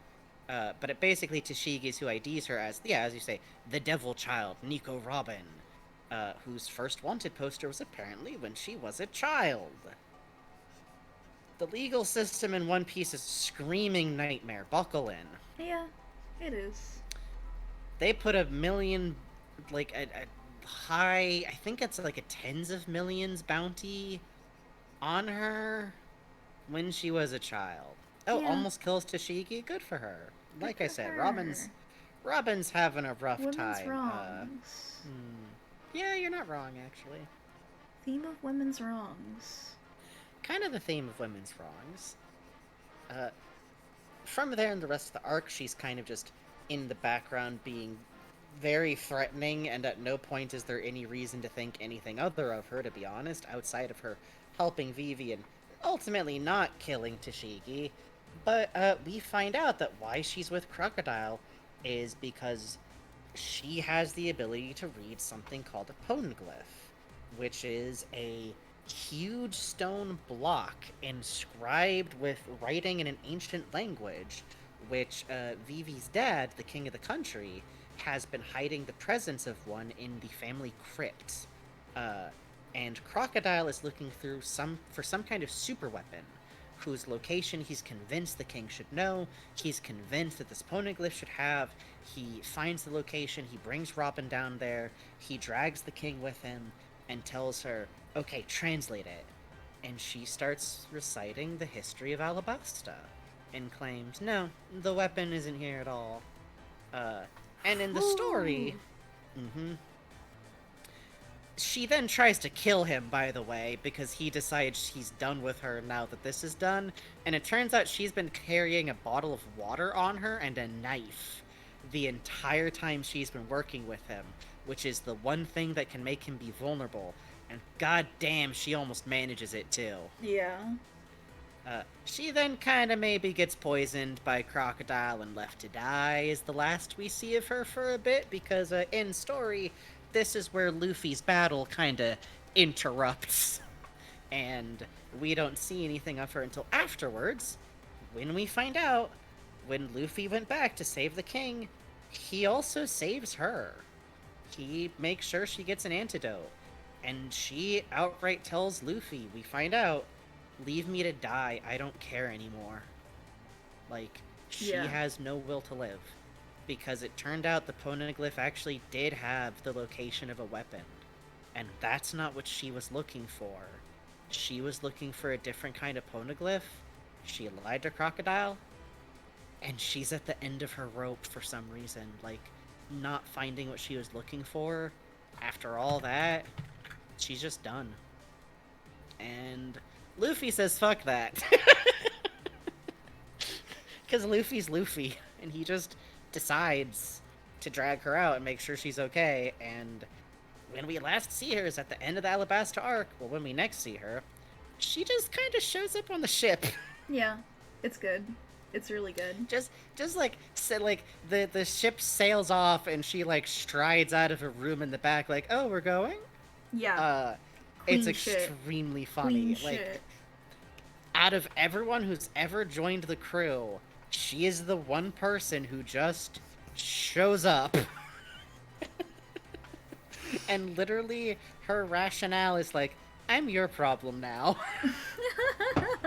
And we love her Like, for it. we literally love her for it. Like, it's literally like, "Hey, I wanted to die and you made me live, so I'm your problem now." She also basically manages Thank to you, get Raven other. Bonnefoy. Oh, thank you, Raven Bonifoy. So, oh, scary. Mhm. The Usopp staring really adds something. Thank you.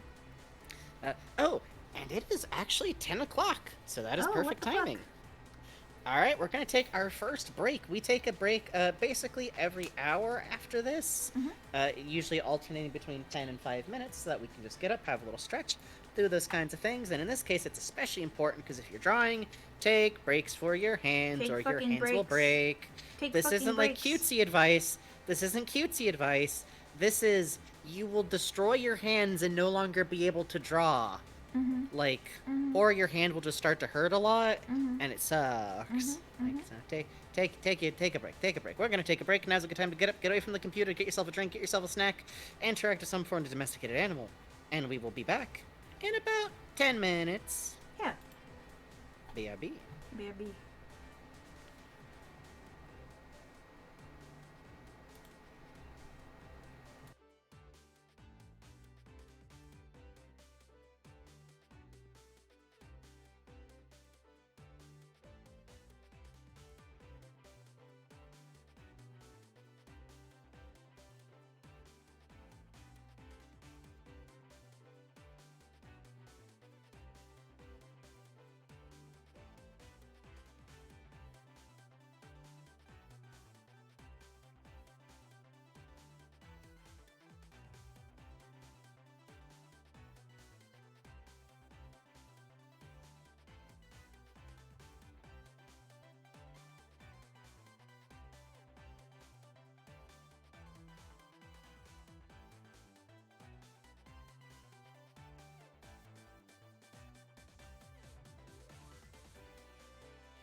though, folks.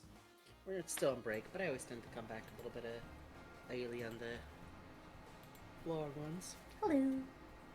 Hello. Good night, Cinnabob.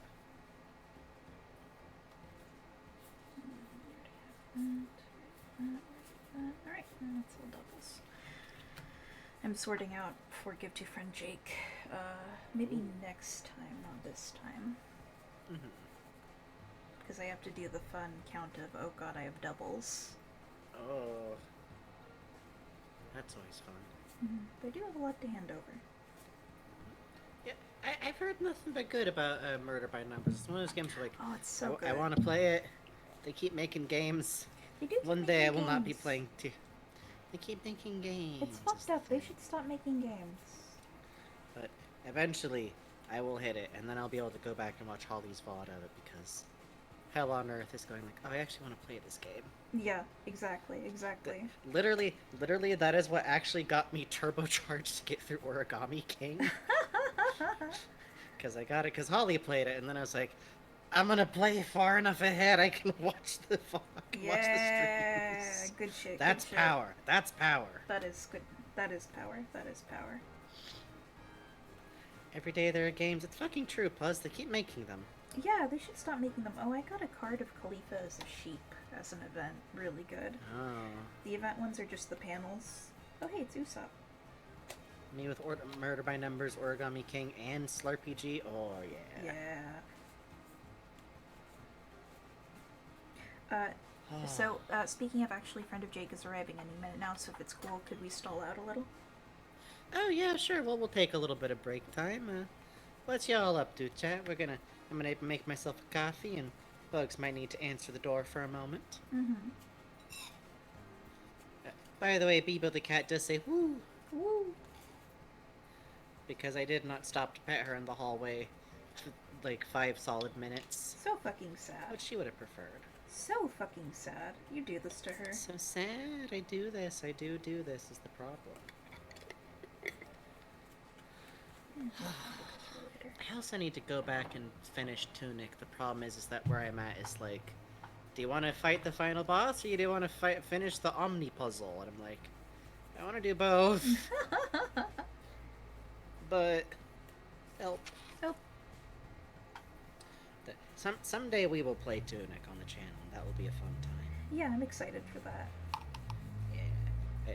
The problem of being a streamer is going, oh, there's all these games we could stream. There's so many games we can stream. It's But we're already fucked playing up. streams. But we're already playing streams. It's fucked up. It's fucked up. Putting It's finish on a twisted. stair railing? Ooh. Hey, Tasney. Hello. Do I seriously have 2 Zephs in here? Am I that dad-brained? I am. Okay. Rich with Zeph. Yeah. Zeph has... Huh. Okay. Okay. What is the double sorted? I could just hand this off. Plan on playing the Earthbound Mother games while simultaneously watching y'all's VODs of it. Just have so many games I've been putting it off. They are a very good time. But I think it makes sense to...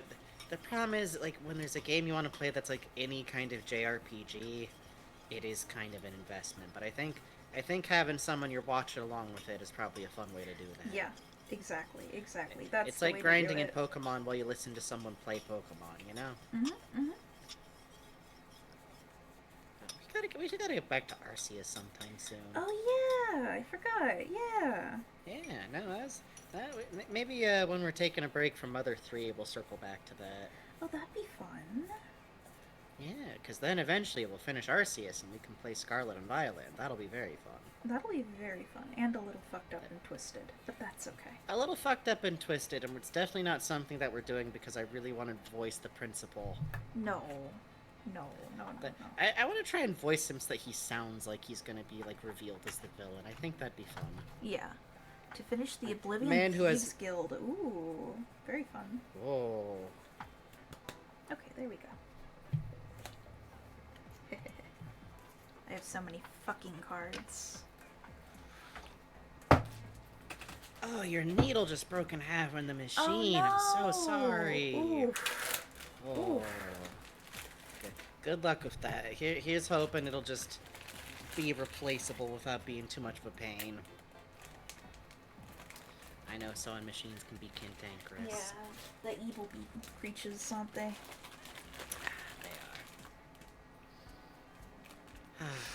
They are. Do we want to keep stalling, or? Yeah, let's just... I think we should get back into it, and Yeah. we can just pause when Jake shows up. Yeah, I think that's a good idea. Sorry about that. No, it's okay. You've given it a chance. Let's see. Ooh. Oh, I'm literally wearing glasses. They saved me. Bro, I legitimately ordered mine as lab safety lenses. Like, if I'm gonna be wearing something in front of my eyes all day, you know? Also, so that when I inevitably drop them, they'd be okay.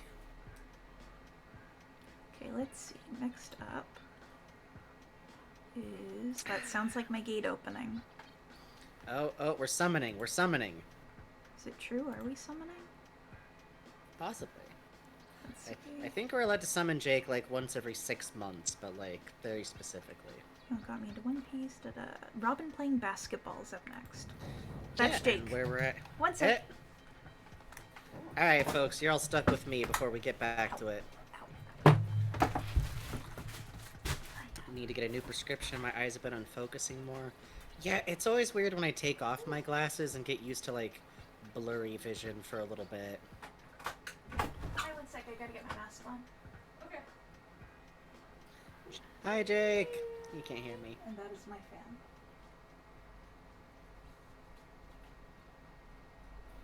fan. Oh yeah, you gotta, like, get your eyes rechecked once a year. That's fucked up. Oh, yeah, we got a donation request. By the way, we're doing Doodle and donation requests. So, for your cards, okay. Wow. Oh, shit, is that from Buzz? This request is for Sanji curling his eyebrows with an iron. Of course. Oh my god. Wow. I know, right? How sick are those? This is very cute. Okay, so here's your couple. Part of the process of making glasses is beating the lenses on the edge of a sink? Really? Tell me more. Okay, sick. Yeah, I'll definitely make sure that. Yeah, thank you. Of course. Yeah. Thank you.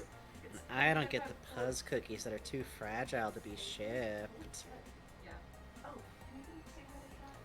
Legit, Ploots Boots, I know you probably have gotten this recommendation. I got mine through, like, online glasses ordering. Thank you. Of course. Have a safe night. You too. How to get the wax off? Interesting.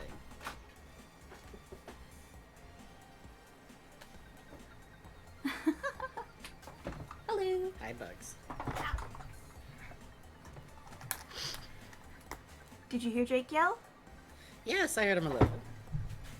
It came through. Good, good, good. I got meringues.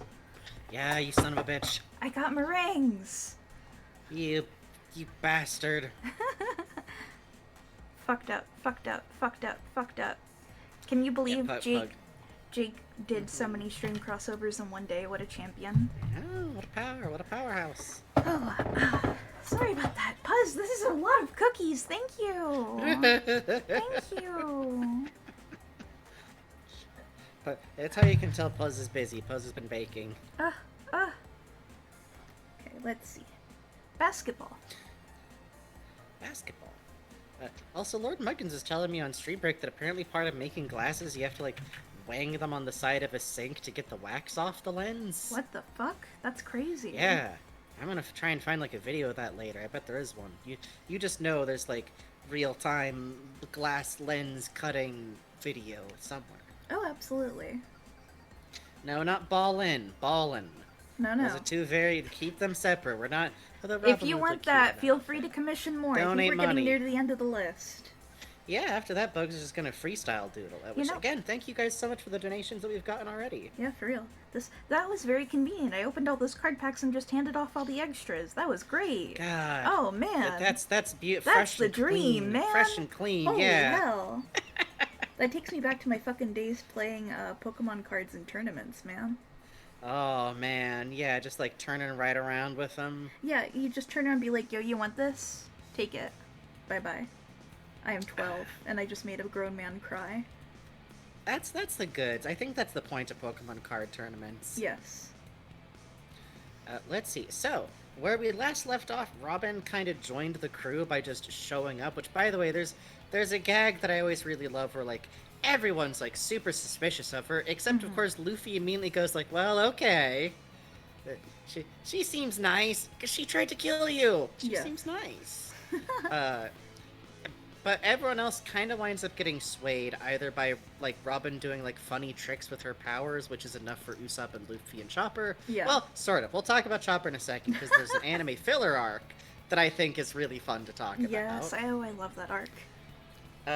But also, she literally gets Nami on board, being like, "Oh, by the way, I stole some of Crocodile's jewelry." Yeah. And just like literally, there's a clip from the anime that cracks me up, where like Nami just slides over money. I just like, "Oh, Nisa!" Like, oh, girl. Girl, good for you. Girl. Good for you. I guess. Have fun, Dragon Knight. But so she basically like is on the crew. I think Zoro's really the only person. Sanji is Sanji. She's a beautiful woman. Next question. Zoro is the only person who remains like, "I don't trust you." Yeah, it's good. She's on the ship, and this is where a couple of different filler arcs drop on, and one of my favorites of it is there's a very short arc where it's literally just about like Chopper being really nervous about Robin still, and her like kind of gently tailing him around the ship and like getting him to talk about his past a little bit. It was very cute.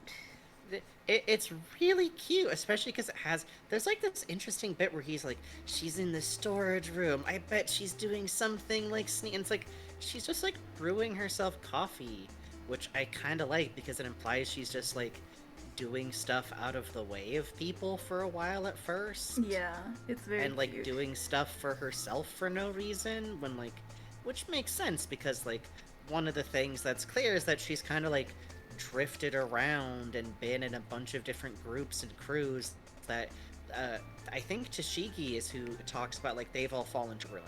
Yeah. Like, what is your deal?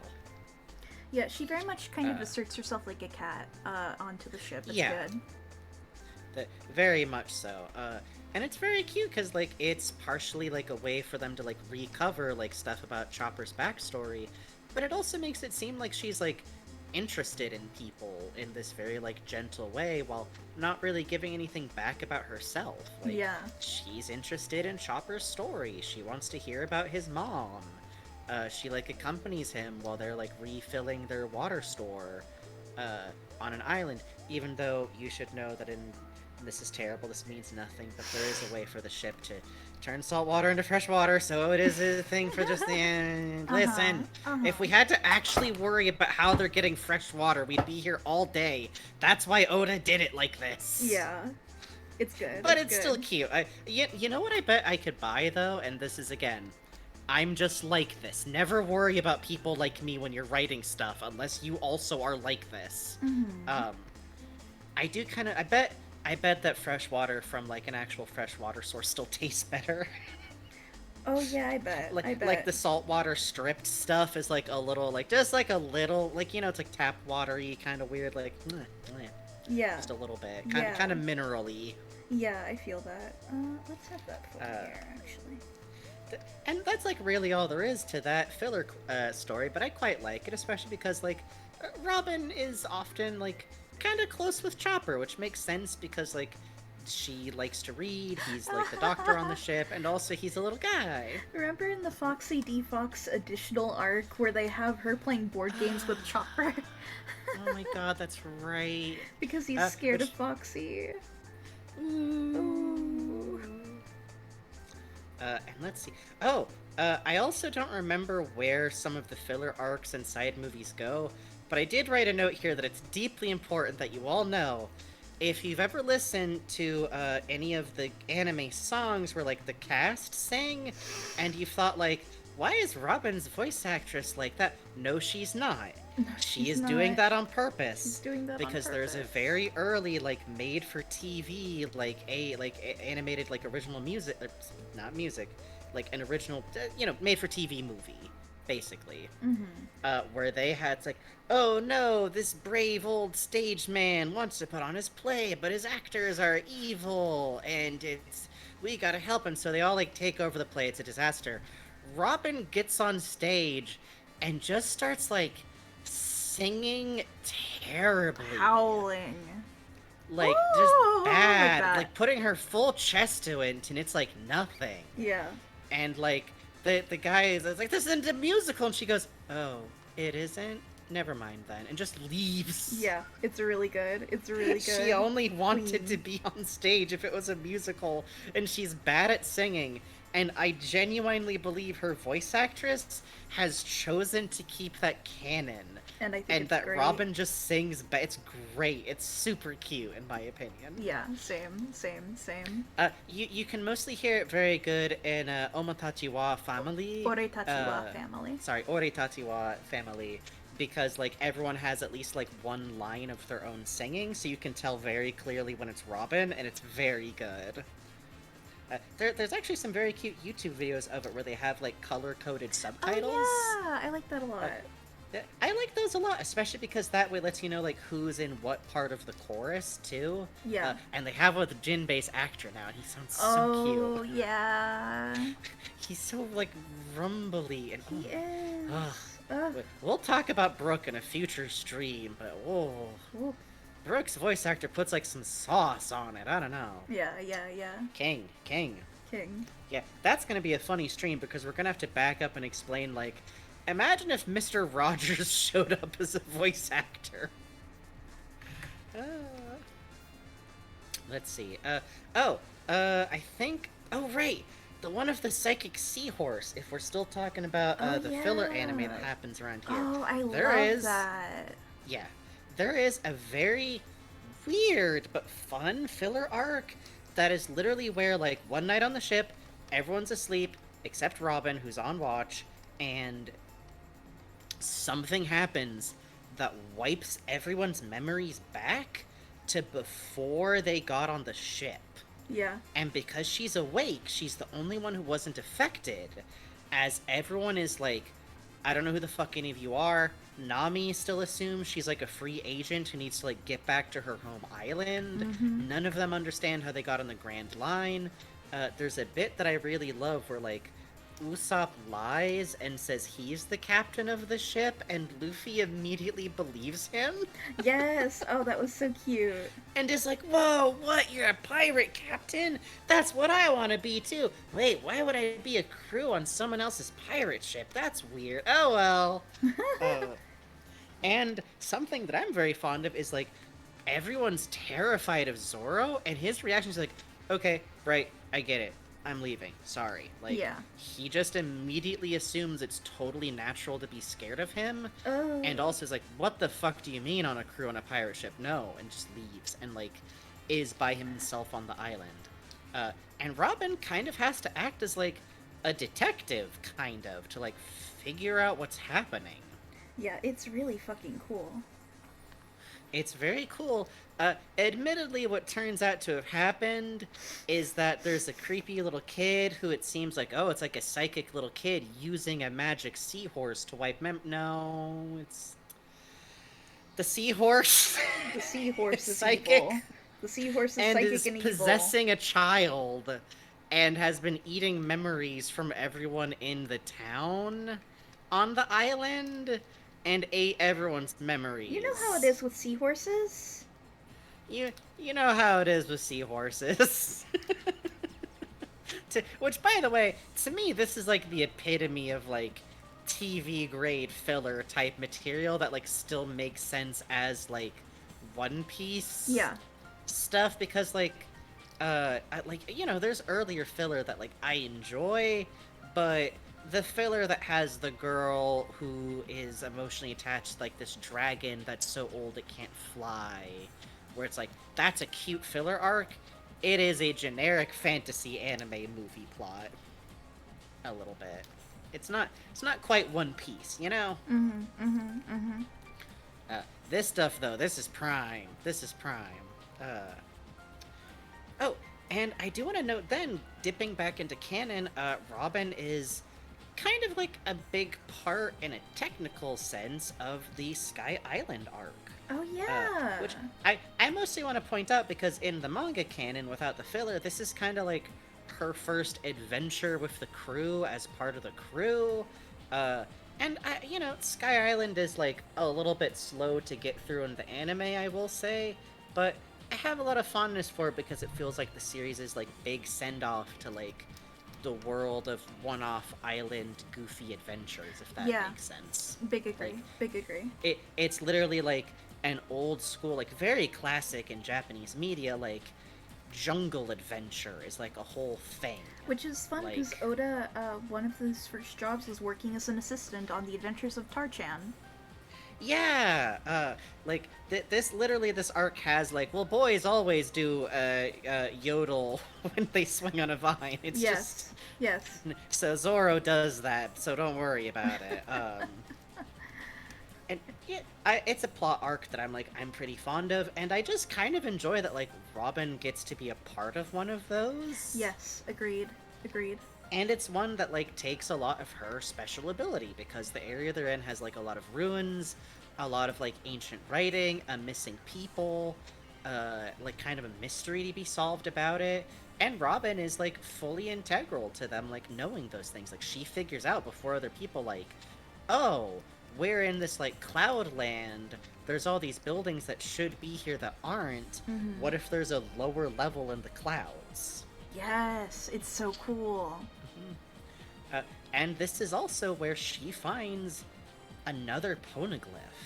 Yes, that's which right. is- And not only that, but this is where she discovers not only is there a poneglyph, which is another one of the ones, like the ones in Alabasta, that weirdly enough describes the location of a giant ancient superweapon in this ancient writing system that is on indestructible stone blocks, which I'm going to pause here a second and say, if you found a message written on something that could not be destroyed about a weapon, there's a series of assumptions you can make about that, and it's not great. And this is also where, at the end of like the plot of Skypiea, which I'm not going into much here because it's not all totally relevant, but I will note it at least has a pretty decent, like, half a land back kind of ending thing. If you go into it and start to sweat when it's like, oh no, Oda's trying to cover native tribes. Uh-oh. Yeah, Yeah. a little. A little. But ultimately his position on it is evil to steal land from other people, and it is beyond evil to, like, villainize them for wanting it back, and they should fucking have their land back. So, there's that. Just warning people, because I was sweating a little bit first time rereading it after forgetting where it went. Oh yeah. Oh yeah. But at the end of it, she discovers that not only is there a poneglyph there, but someone carved a fucking message into it in the same language. And that message is, roughly paraphrased here, because I don't know the exact wording off the top of my head. Message received, returning to start. Signed, Gold fucking Rogers. He didn't write the fucking, but maybe he did. You know what? If he did, Which good is- for him. And basically, like, what she is, like, explained is that the poneglyphs are a series of writing that if you put all of them together, the theory that she is following is you will then, that will form a new message all on its own that will tell you what happened during this missing period of history 800 years ago that lasted for 100 years. Nobody knows what's in that missing history. That is her ultimate goal, is finding that out. Yeah, and Ghost of Christmas Future points out this is carved into indestructible stone that nobody knows how to damage, so goal was up to some shit. And this message I really enjoy because it gives her this shot of realizing, like, is the last stone I need to read on the island that the One Piece is on? Is this message referring to, like, him taking the messages from these poneglyphs and getting to Raftail with them? Laugh the final island, which, by the way, people who haven't read this manga, I sometimes see being like, wow, it's 1,000 chapters and they don't even know where the One Piece is. They do know where the One Piece is. It's taking a little while to get there. It's a long way across the ocean. The manga is not going to go, we're going to go find the One Piece at Laugh-Tale, the final island, which everybody knows how to get there. Next panel. Wow, I can't believe we got... Come on. Come on. Have fun. Have fun. Anyways. Do you watch Dragon Ball? Going, oh, I can't believe they get that... Anyways. I guess they do, like a couple They do of get the times, Dragon to be Balls. fair. It They is do important that they do get the They Dragon actually do get the Balls. Dragon Balls pretty early, like comparatively, like when you get the One Piece versus when you get the Dragon Balls. Dragon Ball did do a couple of laps on him. I'll admit that right there. But Do yeah, you watch Naruto going, where are they gonna get the Naruto, huh? No, you don't. let One Piece cook. Okay, had a drink of coffee there. So basically, I really enjoy this because, like, before we see this moment of Robin being in, like, ultimate despair, the poneglyph she got to read wasn't the one she needed. She, like, feels lost in the only goal she has left. A goal which, by the way, she attached herself to someone who is trying to destroy a country to get here. Like, the feeling I often get from it is, like, I don't know how Robin feels about things morally. For reasons I believe it's implied that she's just, like, kind of beyond caring at that point, but, like, the backlash of, like, you did all that and you didn't get the thing you were pinning your hopes on, Oh, pretty man. extreme. Yeah. And here on this adventure, this, like, goofy adventure with these pirates who took this whole, like, side thing just because of, like, an old treasure hunting dude and his dreams, and this goofy captain who's not really good at being a pirate. Like, he doesn't steal from people at all. She finds the hint towards this goal she's reaching for and finds out that it matches up with, like, the goal of the pirate ship she's on now. And, you know, it's like a quiet moment in the plot, but I kind of enjoy it for, like, what meaning that would kind of have for her, and, like, she gets to go on this fun adventure.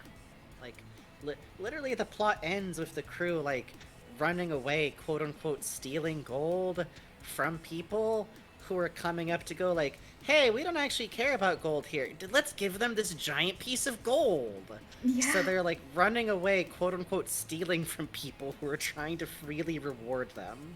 It's like, really good. and- It's really good. And Robin's the one person who knows that's what's happening, and she just runs along with the rest of them, like, unwilling to spoil the fun. Yeah. Oh, it's so cute. Because they don't want to be thanked like heroes. They're pirates. Yeah, they're pirates. Which I kind of like, too, because there's something really fun about, like, a redemption arc. Although, I calling it a redemption arc, I feel like that always involves the idea of, like, a character does something to make up for what they've done in the past. I don't think that's really how One Piece works. It's more like... Okay, so, like, let's say, like, in Steven Universe, people talk about, like, oh, the redemption arc of Rose, or of, like, Pink Diamond. Think more of, like, Lars. Yeah. Where it's not like Lars ever does something specific that's like, I'm sorry I was... He just kind of sucks. Yeah. But, like, Steve likes him. Steven, like, likes this dumb kid, and they just hang out, and, like, over time you understand, like, why Lars is like that, and Lars actually does turn out to have, like, a part of him that can be this whole other person. And it's not quite so simple as, like, suddenly Lars saves Steven, and so he's not a jerk anymore. It's like, nah. No. He just becomes a cool space pirate captain because Rebecca Sugar decided to reward my specific shitty Season 1 favorite, because I'm Hooray! blessed. I appreciate this. And also gave Sadie a cool non-binary date person, which Yay! rules, so...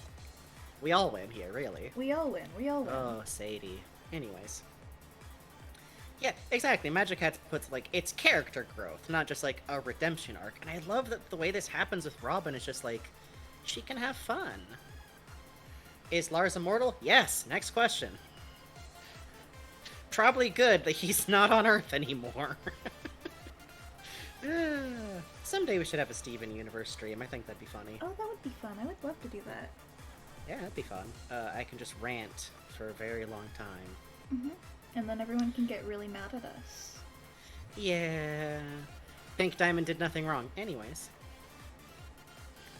So, from there, it's worth noting that after Sky Island, we get into a great arc that regrettably we're not going to talk about much, which of course, everyone's favorite arc, the Davy back fight arc, which is lore important.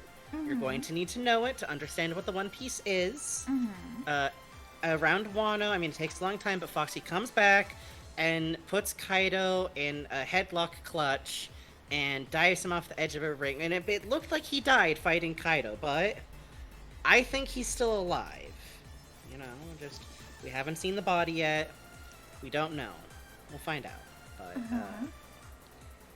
I'm not lying for funny effect, because it's funny to lie about Foxy, and everybody hates Foxy's arc, and it is torture that just kind of eventually broke me and Bugs. Yeah. So we turned around on it so hard that actually we decided we loved it, actually.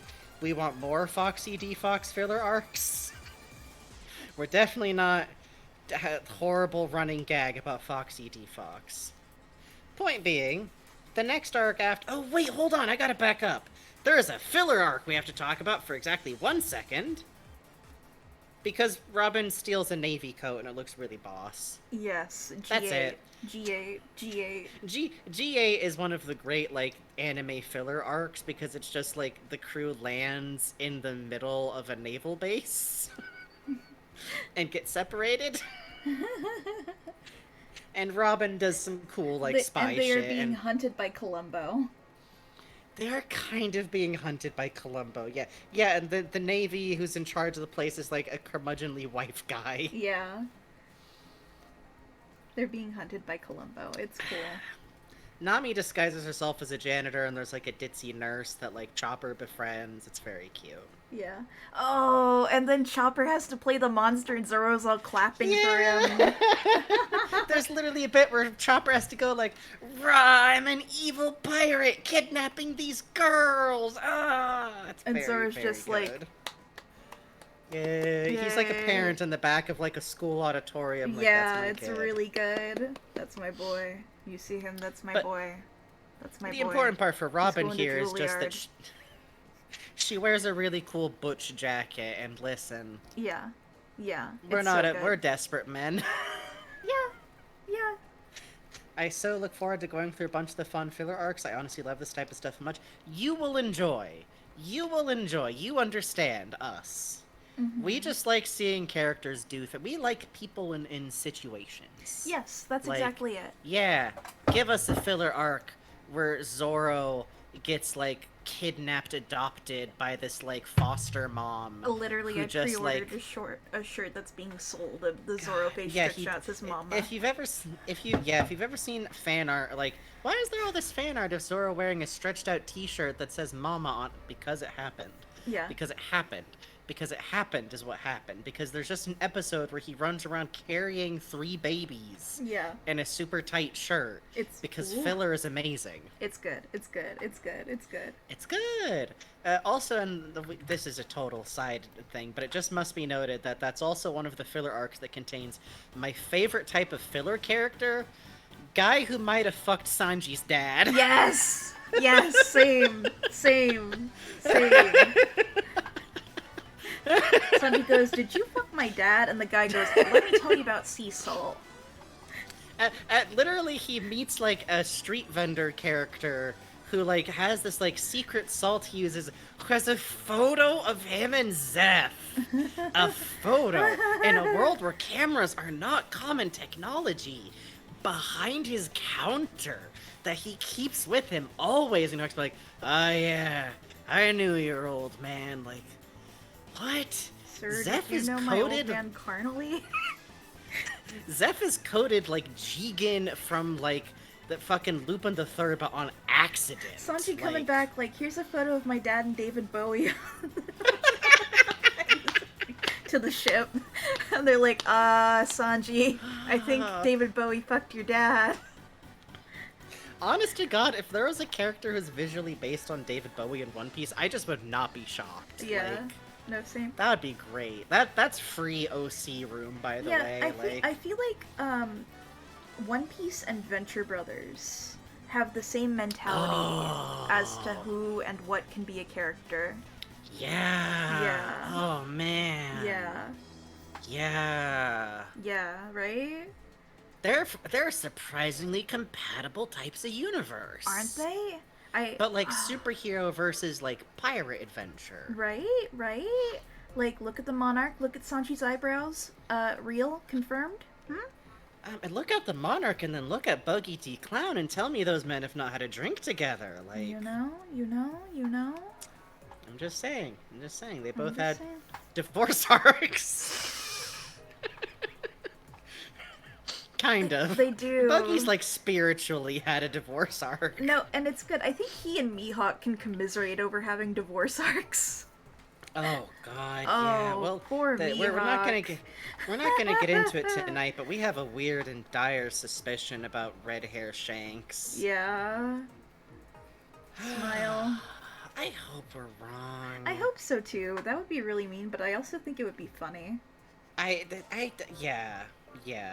But getting back to, well, actually, we are now coming to the beginning, kind of Water 7, sort of. Mm-hmm. Because, okay, so here's something you should know about the filler anime, is that it's really funny, because the filler that goes here in the anime literally, like, cuts in the middle of Long Ring Island and the Davy Back stuff.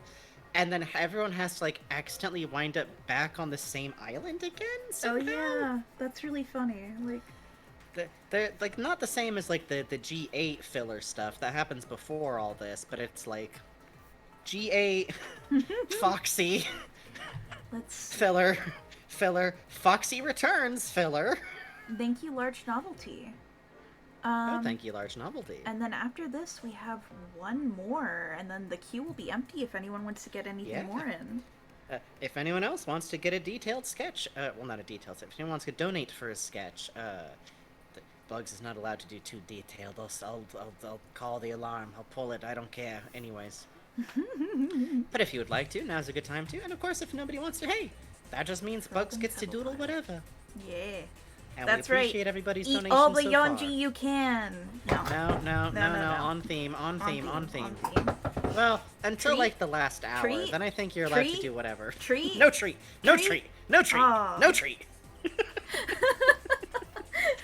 I've only seen, by the way, the My Little Ponies version of that. That's the only version and- you need to see. I think my favorite part of it is just like, what do you think that spells? Party. Party. Party. Extremely good. They do this with, Luffy. let's try Luffy. Yeah, it's Luffy. It's Luffy. You're right. It's Luffy. Yeah. Is One Piece like if Pinkie Pie was the main character of the show? Discuss. Yes. Yes. Yes. Anyways. Explicitly. Yes. Yes. Yeah, actually, In come fact, to think of it. Pinkie Pie is like if One Piece started with Luffy with Gear 5 knowledge. So write that down. Is Zoro Applejack? Or Rainbow Dash. Actually, you know what? No, I think Nami's Rainbow Dash. Yeah, I think Hang on, that. hang on. Hold on. Okay, on. so Luffy. Rarity is kind of like if Sanji Nami. hadn't transitioned. Usopp. Oh God. Zoro, wrote them in the wrong order. That's okay. Okay, Sanji. we're actually doing a whole chart here. Huh? Okay, so one thing I do know is that Chopper's Spike. Yeah, just like if Spike Okay, didn't have weird like Robin. compact crushes, because for some reason all little Franky. boys in media have to have weird crushes on girls that are a lot older than them. And then Brooke Looking at you, Gravity Falls. and Jinbei. Okay. So we do know Pinkie Pie. Yeah, solved quantity. See, the problem is, I think after like a couple of these, we're gonna start getting into some real like, we're just gonna be like rehashing Okay. out like Here's my thing though. Zani-based character. Here's my thing though. Where did I put it? Where did I put it? I think Robin should be Twilight Sparkle. Okay, but I would like to, and I don't know a lot about ponies, so I am partially bluffing here, but may I suggest Chopper as, oh God in heaven help me. small apple horse, the little sibling. Oh, Apple Blossom. Yeah, right? Yes. Yeah, that's Because I cute. think Spike is that personality, like, function-wise, yes. Personality-wise, however, would have loved Gravity Falls if, like, half the episodes weren't. Yeah. Yeah. Yeah. Dear adult men making cartoons, this is not a universal experience that everybody watching goes like, wow, yeah, I get it. No. You know, hate actually, it. I wonder if Nami would be Twilight. She had to learn to have friends. You know, if, like, Right? yeah, Yeah. because that's the thing, is that I think, like, once we start getting, like, past, like, 3 of these, we're just gonna be doing some real, like, 5 humors kind of matching I at think that point. Usopp is Fluttershy, Mm-hmm. but if Fluttershy had fun in her life, Zoro, I think, No, as we gotta get Applejack out of this. is right. We gotta get out. We actually have to get out of Applejack, here. Rarity. Let's see. 1, 2, 3, 4, 5, 6. Okay, hold on. I have the What am I joke that'll forgetting? let us escape this and, like, crawl out of an escape hatch. Rainbow You ready for Dash. this? Doflamingo is Discord. Yeah, that's true. Trixie. You're in pretty good I shape did for a this. man I of caused this. science. I did this. I I just allowed want this to Den Den happen. Mushi to be involved.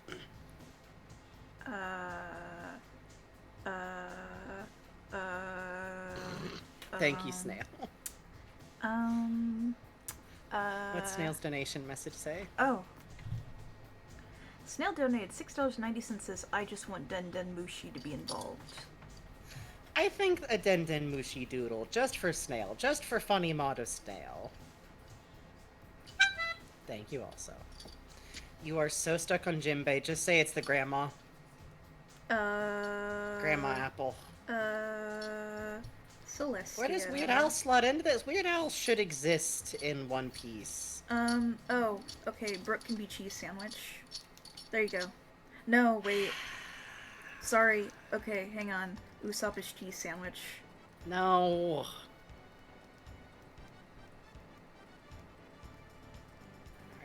Are you out of your fugue state? No. Spike. Okay, there we go.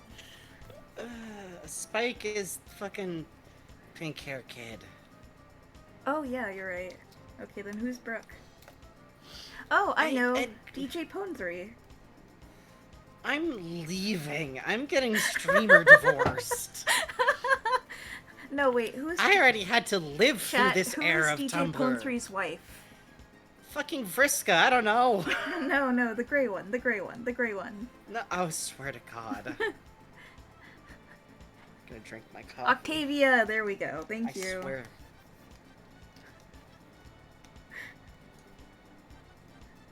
Okay. My Little Pony is not real. Sorry, I just had a brain blast. I hate you. Yes. Uh-huh. Okay. Uh-huh. Alright. Okay. We're getting somewhere. No, we're leaving. I gotta go back to talking about Robin. I haven't even gotten to introducing Franky. Thank you, Snail, for your awesome donation. Thank you, Snail. We appreciate it, Snail. Den Den Mushi for you, Snail. I'm sorry that the Den Den Mushi of teeth, Snail. Yeah, welcome to One Piece World Tumblr. The heated discussion that breaks out into blows on fucking Rooster's ship over this, by the way. Like, full-on brawl. There's blood. Teeth are, like, flying. Oh, fucked up. Okay, so, let's see. Basically, at the end of Long Ring Island arc, it's a very goofy one. Like, there's a fight with, like, Foxy D. Fox. It's all a lot of goofs and giggles and everything. Oh, there's a long horse. It's called a horse. And there's also, like, a lion and long kiwis, and it's all very goofy. And then a fucking federal agent shows up. Specifically, Aokiji. Mm-hmm. Aokiji is a bitch. Mm-hmm. But he's hot. He's very hot. He's very tall. He is one of the 3 major admirals of the Navy at that point, whose powers are ice. And he is a Logia type, which means that he is able to turn his body into ice, and he's also very difficult to defeat. And him showing up makes Robin immediately have a fucking panic attack. Yes. A bad panic attack. Like, my girl is disassociating in the background the entire time. Yeah. And that's not like a humorous joke, I mean, like, she is panicking. Yeah. It is unclear precisely why he's there. He says he's just, like, there to check up on where Robin is. And is like, okay, she's with your crew, that's fine. And like, oh, this old man is on the island, needs a way to get, oh, okay, I'll help him. I'll help you out with that. And then he freezes the fucking ocean to make a path for, like, the grandpa character to walk over. And says it'll last like that for 2 weeks. And then he says, actually, you know what? I think Robin has to die, actually. Bummer. And straight up attacks Robin, freezing her almost completely solid, requiring the rest of the crew to, like, rush her to the ship to try and get her defrosted. Yeah. And Luffy basically manages to cut him off from just hunting the crew down by challenging him to a one-on-one fight and forcing everyone to go on without him. Yep. Which means that when he loses, Aokiji goes, ah, shit. If I go kill your crew now, that'll just make me look like a shithead. Okay. Which, by the way, means that Aokiji is a character that has been outsmarted canonically by Luffy. Hooray! Make of that what you will. By the way, worth noting, in this fight, he mentions at a certain point, like, I don't want to do this because I owe your grandpa. So, he also... this is the first time we hear about Luffy's grandpa, by the way. Yeah. And Luffy also has a small panic. So, we'll get into Garp one of these days. Yay! Oh, I actually got a card of young Garp. Back when he had melanin. Isn't that funny? Yeah, you know how it is. You get older, you get less dark, question mark. And by the way, Strusorg points out Luffy is way smarter than he acts. I think Luffy's perfectly smart. It's just that he doesn't care that other people think he isn't, and also his risk assessment is insane. Yeah. So the problem is that people go like, Luffy, you'll die if you do that. And I think Luffy's state of being is he's like, yeah, I'm aware of the risks. I'm good. I still love when he's making that pact with Law. Robin's like, I'm fine with what you're doing, but I want you to know that most, like, pirate ship, like, deals like this end with one ship betraying the other. And Luffy turns to Law and goes, are you gonna betray me? And Law goes, no. And he turns to Robin and goes, yay! Like, grinning, like, thumbs up. Which, by the way, Law never does betray them. Yeah. He kind of tries to, but he's not very good at it. Yeah, it's very funny.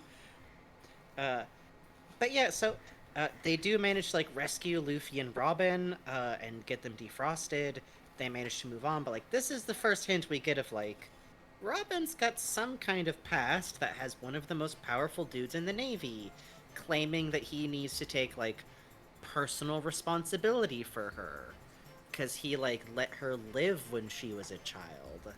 Which, by the way, if you've ever wondered if, like, the Navy is, like, a fun antagonist, like, cartoon... No. Oda may have made one of the best representation of a carcinial police state that I've ever read in any comic. Besides, like, non-fiction. So there's that. Yeah, Garp is a complicated character, man. Not to get into it, but just as, like, my side thesis on Garp is that I think he's from a time when the world was a different place. And then it got a lot more fascist than it already was. Yep. Ugh. But we then get to Water 7, and Water 7 is one of those, like, great town designs that I really love in the comic, just as, like, a side thing. It's very, like, what if Venice was, like, a big, goofy fountain with, like, multiple stages and also an island? Pretty. Super gorgeous. Also has ridiculous seahorse, like, horses. Yes, they're a little bit seagulls. Terrifying. They're great. Only a little scary to look at and see their big old eyes looking at you. Yeah. Which, you know, their reason for going there is that this is an area that has a... Oh, and it has a sea train, by the way, which has one of my favorite characters, which is the conductor of the sea train a rad old woman in a sea conductor's outfit who's always drunk. Yes, we I think love Corone, her. I want to say her name is? Kokoro. Kokoro. Wait, And her granddaughter. And her granddaughter's pet, who is a cat that looks like a rabbit, question mark. Yes, Chimney. Don't worry about it. Don't worry about it. Don't worry about it.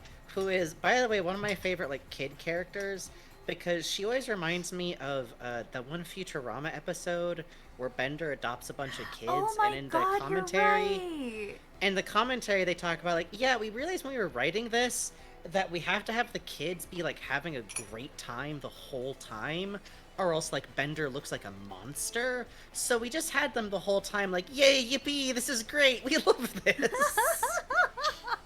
Oh man. Chimney is like that, but also kind of like Pippi Longstocking. I love, there's a gag in that episode because Leela, there's a B plot where Leela is, actually this is the A plot, dating some guy who wants to fix her. And they're looking, oh, sorry I'm late. I had to get my Aloha shirt defund. yeah, and they're going to adopt a daughter and they're looking at the mutant children and oh, she's so cute and look, she has 3 eyes and I had 1 eye. And the little girl goes, I also have a tail. And that's like the one line that stays in my head. I don't know why. I don't know why either, but this is what watching Futurama when you're a teenager does to you. Be careful, okay? Good show. Maybe don't watch too much of it these days. You know, watch it kind of gets pretty transphobic, Yeah, regrettably. it Like, does. oh boy, there's a couple. Oh, the Ooh, gender bender episode. Oh man. Oh. Also, Phantasmagoric Lich says, oh, I thought it was a rabbit that looked like a cat that could meow. That could also be what it is. No. I legitimately don't remember which one it is.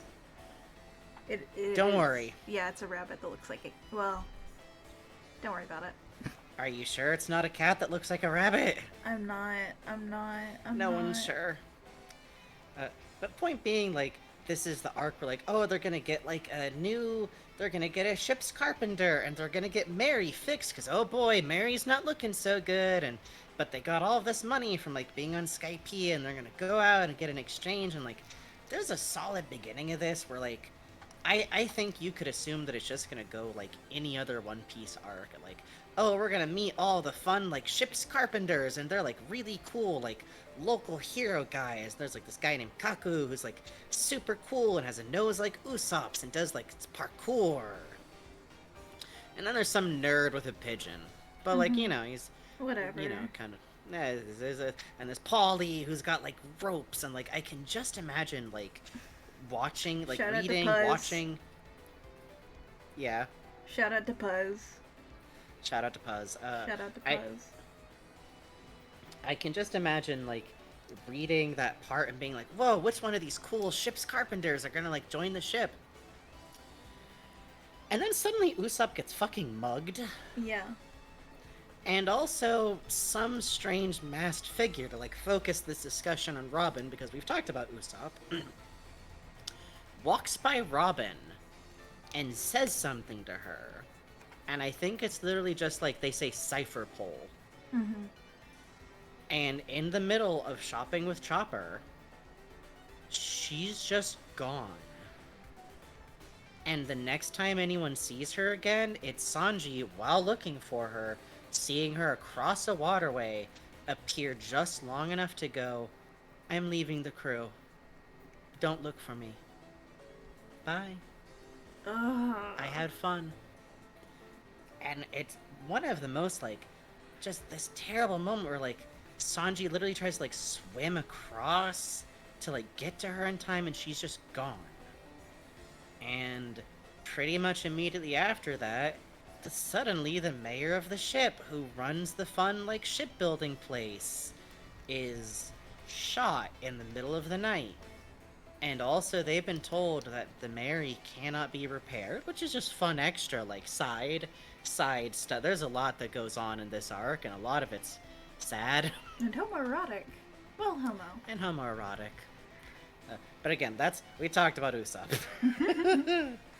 Let me tell you about Usopp. Oh, Oh, Usopp. Usopp. Oh, my boy. But we actually is worth stopping here. So Usopp got mugged by a mysterious local gang that hunt pirates for their bounties and disassemble the ships of pirates whose bounties they've taken to, like, eke out a living. And they're Franky's gang. Oh, And they're Frankie's led by this mysterious masked figure called Franky, who's like this king of the underworld who you first see wearing a really stupid mask. and getting and, off a like, train and a really stupid cape. And a big stupid cape, and you can't see him, and he's given the money by his underlings to go buy something from that place that he's wanted all this time, and so he's out of town when they go, like, hunting to try and get the money back. We don't see him for a while, and it is literally right before the news break, like, right after the news breaks, that after the mayor wakes up, he says, one of the assailants was Nico Robin. I know it was her. I've seen her poster before. And I get, like, immediately the people are like, oh my god, the Straw Hats attacked you! And basically, he's so paranoid that the government sent someone after him that he's like, yeah, I guess so. Like, not great for the Straw Hats. Yeah. And now Robin, who's been missing, has now kind of implicated them all in a crime. So there's this fun mix here where, like, they start to feel kind of tense about what's going on with Robin pretty soon after this. Because they all want to believe in her. Like, by now, she's a genuine part of their crew. None of them, like, immediately goes like, ah, shit, I knew it. Like, even, you know, Zorro, who's kind of the most level-headed of the crew about stuff like this, weirdly enough, like, his main thing is just, like, right now we don't know. We do not know what happened. Like, he's kind of just, like, even the most suspicious crew member just leaves it neutral, is what I'm saying. Yeah. She's very beloved.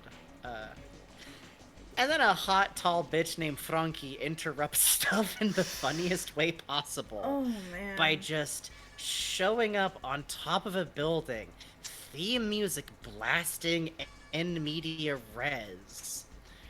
Which I think I actually saved a couple of caps because I was reading through earlier. Because, good god. It's, like, we've seen him masked, like, by now we just know, like, he's the cause of this, like, everything going on with Usopp. It's, like, this intense thing, and literally, it's, like, him behind a cloth, posing on top of a building, with his, like, sidekick girls, going, like, don't be shy, just sit back and listen to my everyone just yelling at him, just, like... They're like, boo! Ah, get off this island! Get out! And he goes, aw, shut up, you flies. Yeah. And calls out Luffy and throws off the cloth and goes, I am the #1 hero on this island, the hidden face of Water 7. Oh yeah, everyone say it. Franky, and does like this giant goofy, like his arms together pose. No shirt, aloha shirt, neck chain, tiny Speedo. Really good. Really good. The most bombastic entry, and like, at this point, you know him as like, this dude not only beat up Usopp and stole their money, but has like split the crew. It's incredible. Yeah, you're like, who is Like- this motherfucker? And he's just like, yeah, no shoes, important to note. Yeah, no Man shoes. is TOS unapproved on like every level. You cannot have, like, he could not stream unless he's in a water tub, like, and he would. God help us all. He would. And we He find would out with the he's mic. basically, like, we are introduced to Franky by him being like this local, like, I kind of think of him as like a Sentai villain almost. Like, Yeah, yeah. There's very clear thing like, oh, he's like the leader of this like goofy local gang that's always making trouble, and like the Galila, the workers at Water 7, who are like these local heroes, like, you can just like, oh, they have their fights with them, and he like causes trouble, and they come and like rumble him off, and like, it's just very cute. And you have him like, we find out like, oh shit, he's a cyborg, he can breathe fire, he can swim, he's not like a devil fruit user, and fights Luffy. Until it gets cut off by Galila coming to like kill them because they think they attacked the mayor. Yeah. So,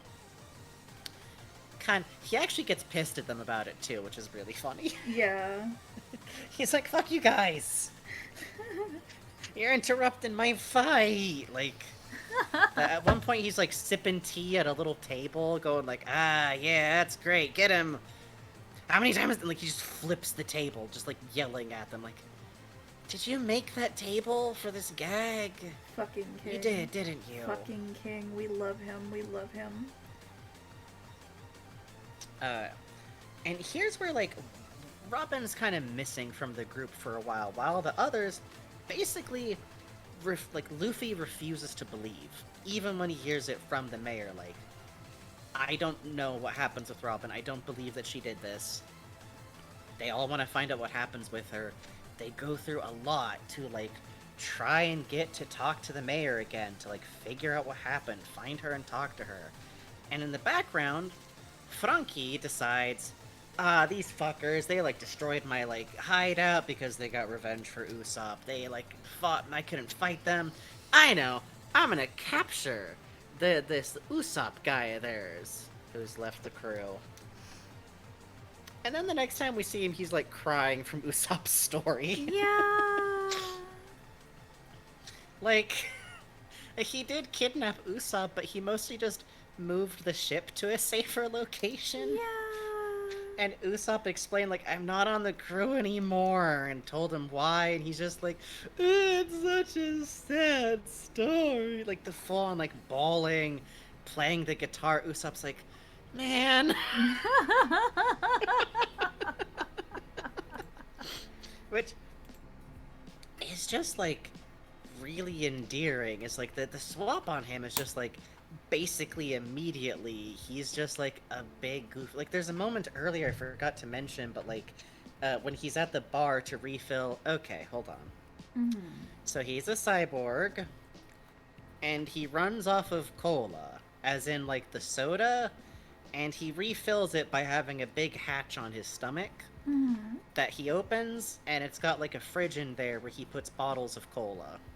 So, that's important because he has to go to a bar to get a refill, and when he finds out he's got, like, a million berries left after buying whatever he did, he goes like, "Aw, man, I got leftover money? That's so uncool. Everybody's drinks are on me," and, like, throws the wad of bills up into the air. So, like, yeah. just the weirdest dude. Positive. The steady reveal of Franky's eccentricities is absolutely the best. Yes, like, Yeah. it is just, like, made incredibly clear. Like, he's just very strange and flashy and, like, this big, goofy bad. And then the feds show up. And this is where we're gonna get into, like, some actual spoilers about a part of the series that does have, like, an important reveal to, like, this mystery here. But also, you're here. You're here. It'll still be fun even if you know. I'm not gonna belabor it too much because I mentioned so much about, like, him having this relationship with Galilov, like, being kind of this, like, local anti-hero kind of figure, like this, the criminal, the guy who's, like, the head of the dismantler gang, because it turns out a lot of Galilov are actually government spies. And they are responsible for Robin being missing. And they are responsible for what's going on in the city. Because they just show up at Franky's door and go like, hey, we realize you guys have the blueprint that we want. You're actually one of the shipwright who had this blueprint students. They just I love how much, like, there's no, like, I don't know. There's no fondness about it. There's no, like, the game just, okay, we're done. We're doing this. They are members of... Oh, yes. No, we did not, actually. It's 11:12. Oh, shit. How'd that happen? Okay, we're going to take a quick 5-minute break here, and then we'll come back with more of Franky's story. Yes, they do basically detonate him. We'll explain that in a moment. We're going to talk about his backstory. Hooray! Thank you, Bubbly. BRB real quick.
As I don't know things about One Piece in later parts, genuine question, do Franky and Yamato ever interact? Important to know if there is a trans guy swag meeting. So, first of all, I should know, Yamato is actually trans, canonically trans. Shut up, shut up, shut up. Franky is, come on, he's trans. Franky is character who I read as trans, which you should not give anyone credit for. Using dead name in that case is the rare case of a cis dead name, kind of, as it were. But they were around at the same time. I don't remember if there's a specific moment of them like meeting, but we can imagine. Yeah, we're gonna talk about it, but he literally built himself. Man does his own top surgery.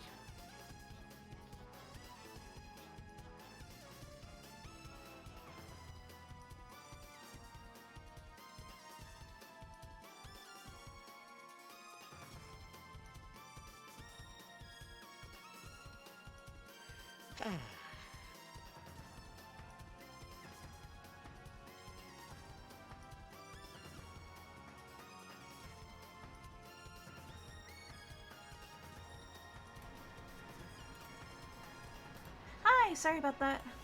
Hello, no worries. Wow. Oh, yeah, Yamato thinks the General Franky is cool? Yes. So, there's this I know rule this in One because when Piece. things... Yes, it's a dumb rule, but it is an inherent rule of One Piece, and pretending it isn't is like... In One Piece, boys think robots are cool, and girls don't care, which I think is inaccurate. Boys and girls both think robots are cool. Chicks dig giant robots, we know this. Of course, we all know this. I dig giant robots. You dig giant robots. Like, come on now. But, literally, it doesn't matter if it's dumb. What matters is that Oda has Yamato at a time when people were, like, freaking out, trying to justify why... But man not have boobie! Boobie! Yeah. I can't be Boobie sexually hot attracted woman. to a man. No. No. That The only could king on not this earth is happen. whoever did the YouTube video titled, "If Yamato a man, then my ass gay," and the thumbnail is just him, like, holding out his credit card Yes. towards a Yes. JPEG. That man's got rights. Yeah, that guy's got rights. Welcome, sir. By the way, But literally- congratulations, Yamato, for SH Figure Arts figure. Yes, which is, okay, okay. So Bugs got in trouble, not on trouble, but like pointed out on Twitter, like, Yamato thinks robots are cool. Yamato is a boy, and people got mad, but it doesn't matter because we were right. People got very mad, but I'm right.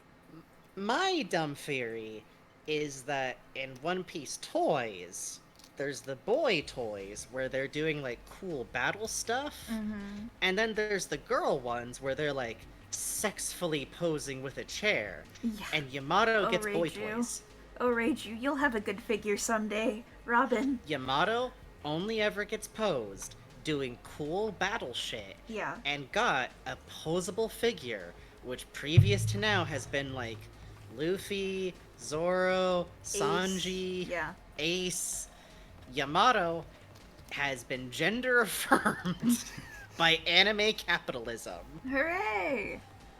Oh god, Hooray! Pause, I feel it. Why doesn't have Robin have any good figures? She's a fucking main character, goddamn. What I wouldn't give for a Robin figurine that was like the right scale to put next to my gigantic Franky Ooh. figurine. Oh, that'd be so that cute. the problem is she'd need to be like G.I. Joe sized. And you know what? Good for her. Good for her, honestly. her, Yamato honestly. gender affirmed through silliest means possible? Yes. Pretty Yeah. much, yes. But, like, it is explicit. And, like, there is no rug pull in One Piece of, like, actually, now that my father is gone, I can bravely live as a woman. Yeah. If you have seen fans going like, actually, she was forced to be a man by her father, those people are hallucinating. Yeah. They're insane. Yeah. That doesn't happen. Yeah. They're out there headcanoning. Yeah. Robin Figma with so many limbs, that would be so good. Remember, if you're a One Piece fan, there's only two things that are important, and it's what character could beat Goku and that I'm not gay. Yeah. Yeah. And that's Here's it. the thing. Don't worry about anything else. It doesn't matter. That's what you should be debating for 10 hours on Twitter. Go. Well, I think what I would like to be debating is, could Sanji beat Zoro, and is it because he's gay? You know what the Yes. funniest thing I've been finding recently is?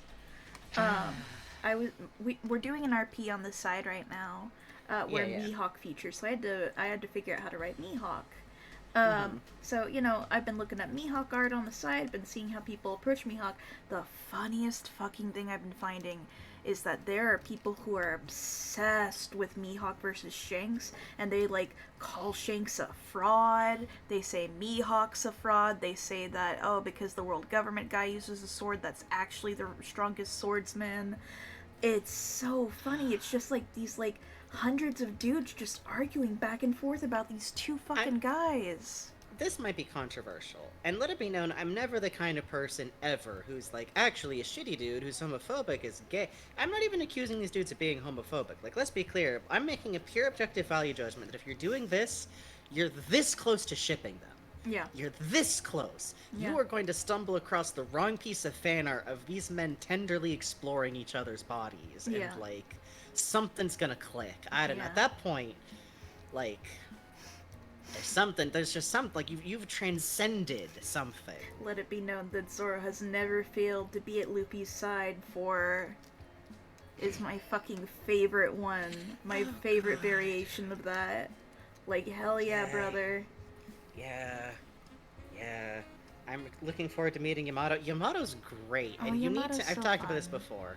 While we're side talking a moment here, Yamato's introduced by the narrative the same way a supportive parent would talk about you to your Yes! cousins who It's aren't so always that good funny. at gendering you correctly.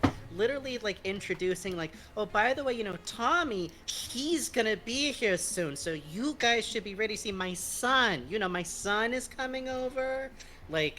It's like that. It's great. Yeah. Yamato, son of Kaido. My son. Get over here, my son. No, he's literally introduced with Kaido going, "Fetch my son, Yamato." Yeah. Apparently, the fan translators were left in the lurch. What? Who? Fucking what? There's a name here? What the fuck? Because there's no mention of Yamato before that anywhere. It's great. I am having the damnedest time with this fucking hand. I'm sorry. Hey, the tough hands. He's got He's got big fucking ol' fingers. mitts. It's fucked up. That's the bravery of drawing Franky's. You gotta Oy. get together with his big ol' mitts. I know, it's fucked up. Which, by the way, I understand we're right about to get into it. I think I actually just left off at the raid at Franky's base, which, by the way, I forgot happens after the gang realizes Oh, Robin's being brought in on another attempt on Iceberg's life, and we find out that Iceberg was told by his teacher that Robin is capable of activating powerful weapons, and that he believes that she will work with the government to activate them. Here we go. Yeah, there we go. Oh, yeah, if anyone wants to get a commission, we're still taking them at this point in the night. We'll probably close up commission orders officially, half hour before we end up. Mhm. But like I said, thank you so much for your support so far. Nothing required. We can just doodle along. Yeah. So, Robin has access to this powerful weapon. The government is in some way, by the way, while wearing these terrifying masks, does this raid against the mayor's house, attempts to get a blueprint out of him, that it turns out he only passes off a fake one to distract them for a bit, refuses to tell them where it really is, and then they show up at Franky's hideout.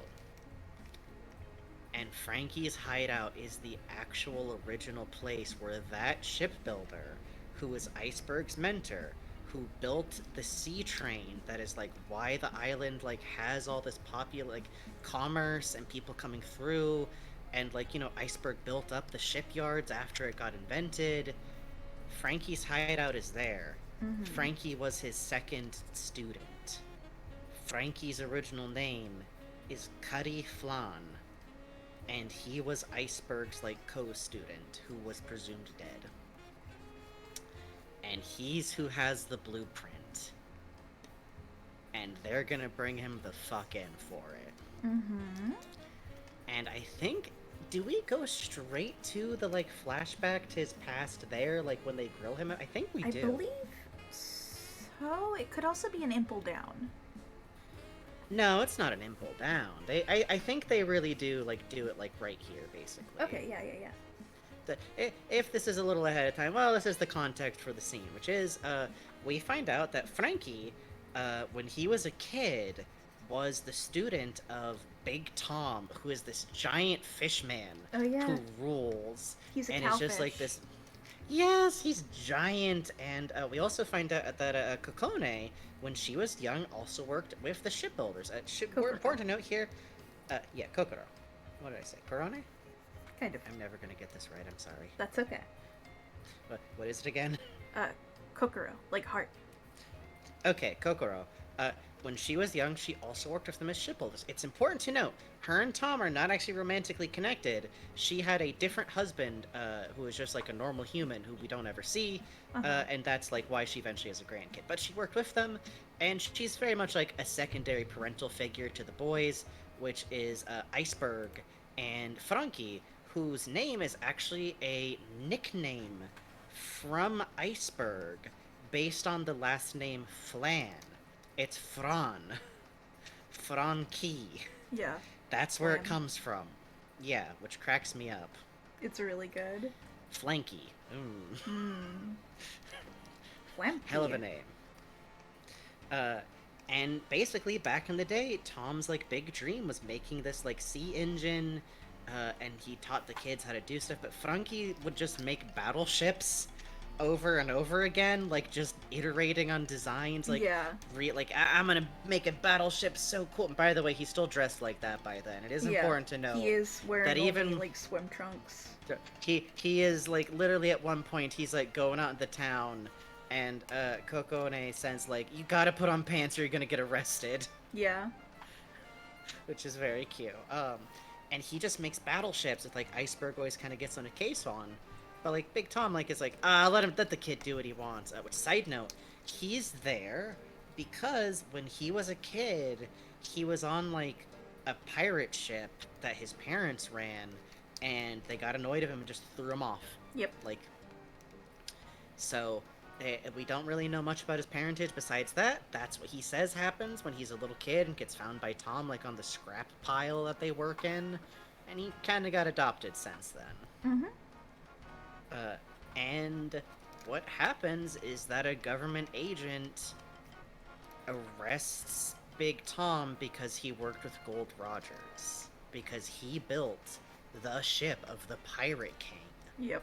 And worth noting, we find out at some point in the story that Gold Rogers turned himself in, and in doing so got, like, clemency for his crewmates. But Tom wasn't a crewmate, he just built the ship. Mm-hmm. And it's also worth noting he's a fishman, which is legitimately a persecuted minority, and not like in a cutesy, like, oh, it's a stand-in for real races. No, like, more crafted better than that. In a way it's where not eventually you're like, Zootopia. "Oh." It's not Zootopia. I It's promise not it's not Beastars, Zootopia. I promise. It's, you know what? It's kind of Discworld. Where, like, Yeah. sometimes you're kind of like, I don't know about this, but then, like, there's a line in Discworld I always love where it's like, what reason did Brown have to hate on Brown when there was Green to be mad about? Like, and also much like Discworld, where, like, there are, like, racial tensions that happen that are normal, besides the, like, mermaids are sold onto open markets of slave markets because they don't have legal rights. Mm-hmm. Yay! Yay! We're the pirates on the mast to the east, to the Pirates west. on the cruise, we are. Go see With a Baron coin Matsuri in my theaters pocket, now. will you be my friend? Brando Sponsobo. Oh god, I still think about Anyways. like, when I looked up comments on an interview with the director of Baron Matsuri, there were people talking about like, I was a kid and we went to see this in the theater and I was so Yes. fucking scared. I had no idea what was happening. They got fucking Coraline. They got fucking Coraline. It's good, man. It's good. I think it's good to do this. It's good for baby Psyche to accidentally see a Yeah. fucking horror movie. Yeah, yeah. By the way, watch Baron Matsuri and don't Go look up watch anything Baron about it. Matsuri. It's a fun time Don't with worry. really interesting animation. It's a fun, happy. We should find the poster for. Look up Baron Matsuri Yeah, hang poster, on, and that hang should be on. the Let me only pull that thing you up. see. Okay. Yeah, we got Puz to watch it. Look at all the cute little flowers. Look at all the cute little flowers on this poster. God. Don't you want to go watch it? Oh, Don't you this wanna looks go like a watch rambunctious good this time looks like for. a funny movie. Oh, this looks like a really funny movie. This looks like a laugh a minute. This looks really look at silly. that funny guy and his silly hair. That's awesome. But, Puz says, I got you to watch it. I've been new. I forgot. You're right. Silly, happy, fun time yeah, movie. go see Good for it. the Go whole watch family. it. Go watch it. Go watch it. Go watch it. I want to convince Project Cat, the one to watch this. Oh, you're so Oh. right, though. Oh, you're so right, though. I think we could do it. We could do it. We'll talk. Yeah, God. Anyways, so on Franky's backstory, like I said, fishmen are persecuted, and what we kind of find out is that there's one government request to arrest him that Big Tom buys time for by going like, before I get executed, let me build the sea train. And he has a catchphrase, by the way, which is like, if you're gonna do something, do it with a dawn, which kind of means like, I think you could translate it as like, do it with a boom. Yeah. Dawn is a sound effect that is Oda's favorite sound effect. Like, if you know any amount of hiragana, you will start noticing the don in the background of panels. Yeah. It's the this. Yeah, which I think translating as like with a boom works best for me because it has kind of like a heart noise sound. Yeah. Yeah, exactly, like da-don. Da-don. It's just kind of noise of like big, impressive, bang, boom, kind of like, wow. Actually, a 90s translation would definitely be like, do it with a wow. Oh, Not can good. you imagine One Piece where every panel is like, wow, behind it? Holy shit. I really can. Holy shit. This is the live action we should be getting, and it's like that stock thing of the crowd going, wow. No, it's the children going, hooray! Hooray! Yeah, whenever Usopp walks on screen. Christ. But like, Tom buys like a little bit of time by going like, let me make the sea train to save this town, because at that time, the town's doing bad. Mm-hmm. They're cut off from everyone. The town gets flooded every year. It is like slowly dying. Like this industry there is like shutting down. It is functionally like almost like a company town when it starts to die, which is a grim thing, by the way. They have like this like thing like, let me do it, and the government official center like agrees. Tom works on building the sea train, puffing Tom. And Franky in the background for a while is like still just doing his like battleship building, but eventually is like, no one's paying attention to him. Yes. So he properly works on the train, and like they finish it, they complete it. The naval judge who's been sent goes like, well, in light of this, I'll commune your sentence. But there's a second government agent, a different one, who knows he has the blueprint for the ultra weapon. Mm-hmm. And he just wants Tom arrested so he can get that out of him. Yeah. And he has his agents go and steal Franky's battleships and use them to attack the town. Mm-hmm. To frame Tom and his workers. Mm-hmm.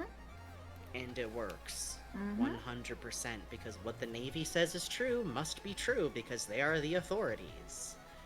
And at first, like, it seems like what's just gonna happen is like Franky's gonna like go to jail. Yeah. And Puffing and Tom asks for like, okay, commute this sentence instead. Take me on the original charge. And it's kind of this great moment because, like, this secondary agent is like, okay, fine, whatever, I still get what I want. But like Franky, like, while this is all happening, he's like so sad. He's like, those aren't my ships. And Tom gets up and belts him one. Mm-hmm. And says, like, you cannot disavow your ship. It doesn't matter what a ship is used for. There's no such thing as a good ship, there's no such thing as an evil ship, there's just a ship. And if you build it, that's your responsibility. Ugh. And, then he attacks the cops to force them to take him in, by the way, which rules. Yeah, fucking owns. Tom's great. Tom's fucking awesome. Can you watch Baron Matsuri standalone if you aren't up to speed? Yes, actually. You do not need any prior context. It's a standalone movie.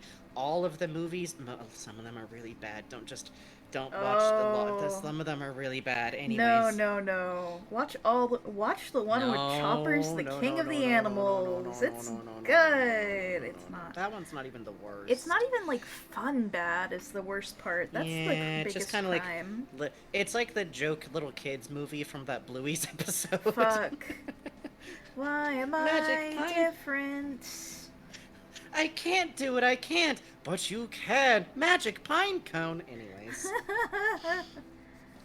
I still think the showrunners were watching it. It's like, oh yeah, you guys all actually have kids. That's yeah, right. you've been watching Trolls World Tour, baby. Oh, yeah, Knighted Link points out, Tom literally snaps his cuff in halves in front of 30 guards to slap Franky and tell him, like, don't you ever disown your ship. Ugh. Ugh. So Tom gets carried away, and this flashback is gonna end pretty soon, I promise, because that's when Franky runs and cannot accept that Tom is being taken to jail, and leaves Iceberg, leaves Kokone, like, leaves the town, and stands on the tracks of the train that they built with a bazooka, yelling, puffing Tom, how can you take your creator away? Oh, God. And Franky gets fucking hit by a train. And as far as anyone knows, is dead. Yeah. Which, by the way, remember how we were like, haha, funny train conductor grandma who's always drunk? She explicitly starts drinking after that. Like, we see a shot of, like, Iceberg finding her and her being like, it's all up to you now, boy.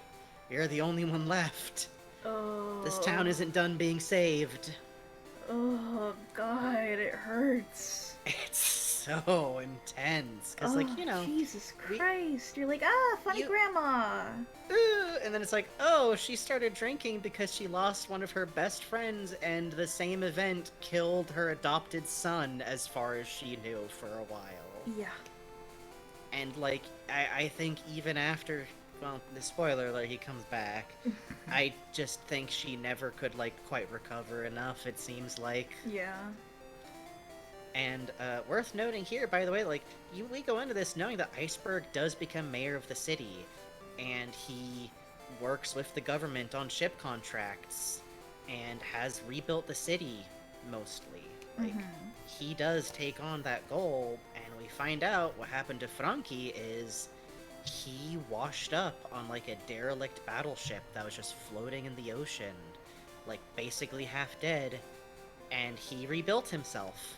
Thank you, Bubbly Milk. We're all caught up. Thank you so much, Bubbly Milk. We're all caught up. If there's any donations anyone wants to throw in, otherwise, Bugs just gets to draw,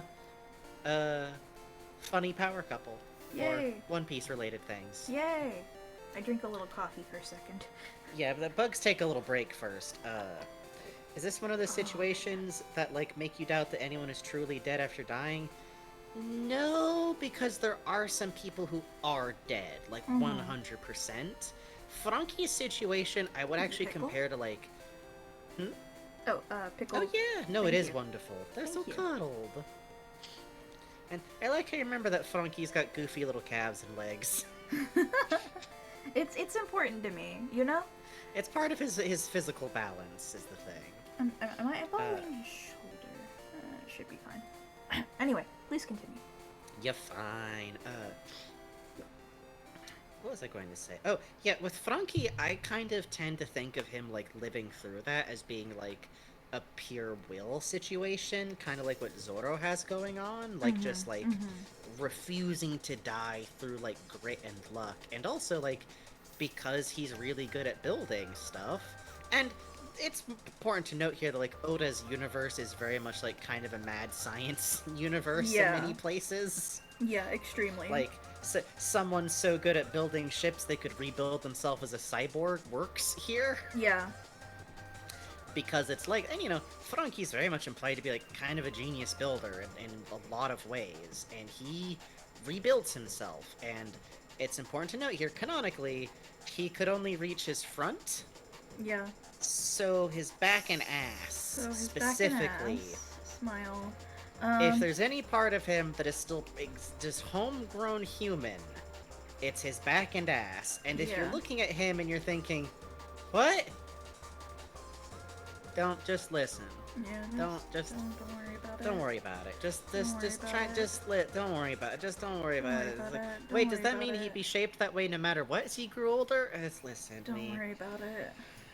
Because the thing is, when he was a teenager, he was like a pretty normally shaped human. Like, he was kind of like built like Sanji as a teenager. Like, kind of, well, not even a teenager, like 20 years old, actually. Like, because it's worth noting, Franky is 35 years old. Oh yeah. Or like 33 when he's first introduced. 33, 35. Oh, theme of Franky. Yeah. I love his back is human because he couldn't reach so much. It's extremely powerful. It's and, like, really good.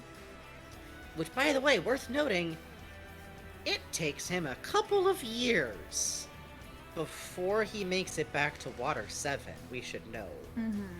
This isn't like an overnight thing. It is just implicit that he was alone building himself Yeah. for a while. Like, people think Cuddy Flan is dead.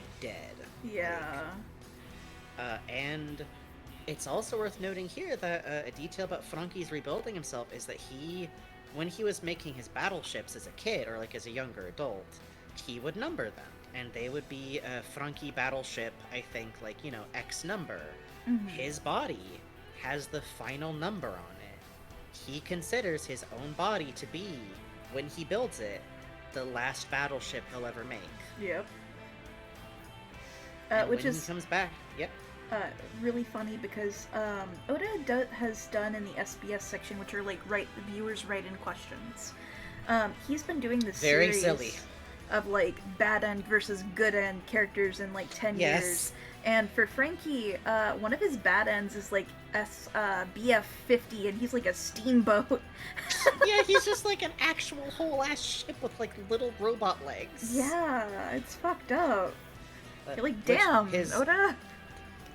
His good end is hotted older man in a cool jacket who like built an artificial island, which Yeah. is fun. Oh man, is he ever hotted in that? I gotta say, Ooh, damn. man. Robin, you made Him a and good Robin, investment. hey. Yeah. Okay, so so that's actually a good point because when he gets back to Water 7, he actually doesn't ever build a ship again. He like has a confrontation with Iceberg about like, why the fuck are you working with the government? Iceberg fights. I feel like their thing is like they're just kind of siblings who fight, Yeah, and like grief didn't really change that. yeah. Agreed. It's kind of this sweet exchange though, because Iceberg's like, okay, I'm giving you the blueprint to the super weapon. Tom died for the government not to have this. Change your name. Never go by Cuddy Flan ever again. Leave. Ugh. But I'm glad you're still alive. Oh. And Franky doesn't leave. To like catch us up of the present, something we find out a little bit later in the story after Franky's brought in by the government and his gang like show up to like beg the others to let them come and try and rescue him too. His gang are people who were like left behind by the city getting better. Mm-hmm. People who were like failed the test to become shipwrights, who couldn't find a job, people who were starving. Like there's literally a panel explicitly of Franky being like, bring me everybody in the streets who can't eat. Bring them to me. Yep. It's good. He dragged Kiwi and Mozu out of a bar because they were like 17 and drinking. Yeah. Like literally physically, like little girls like you shouldn't be drinking their sorrows away. And like Oh. I noticed, by the way, there's the one scene when they're all in a bar, you can see Kiwi and Mozu getting clear glasses with straws. Oh. They're having juice. That's cute. They're still clean. Like, Oh. like Franky's gang seems like this little crowd of ne'er-do-wells, but it's actually him taking care of the people his brother can't help. Oh. Because, like, what we basically find out is that Franky loves his hometown so much. And he cannot forgive himself for Tom dying.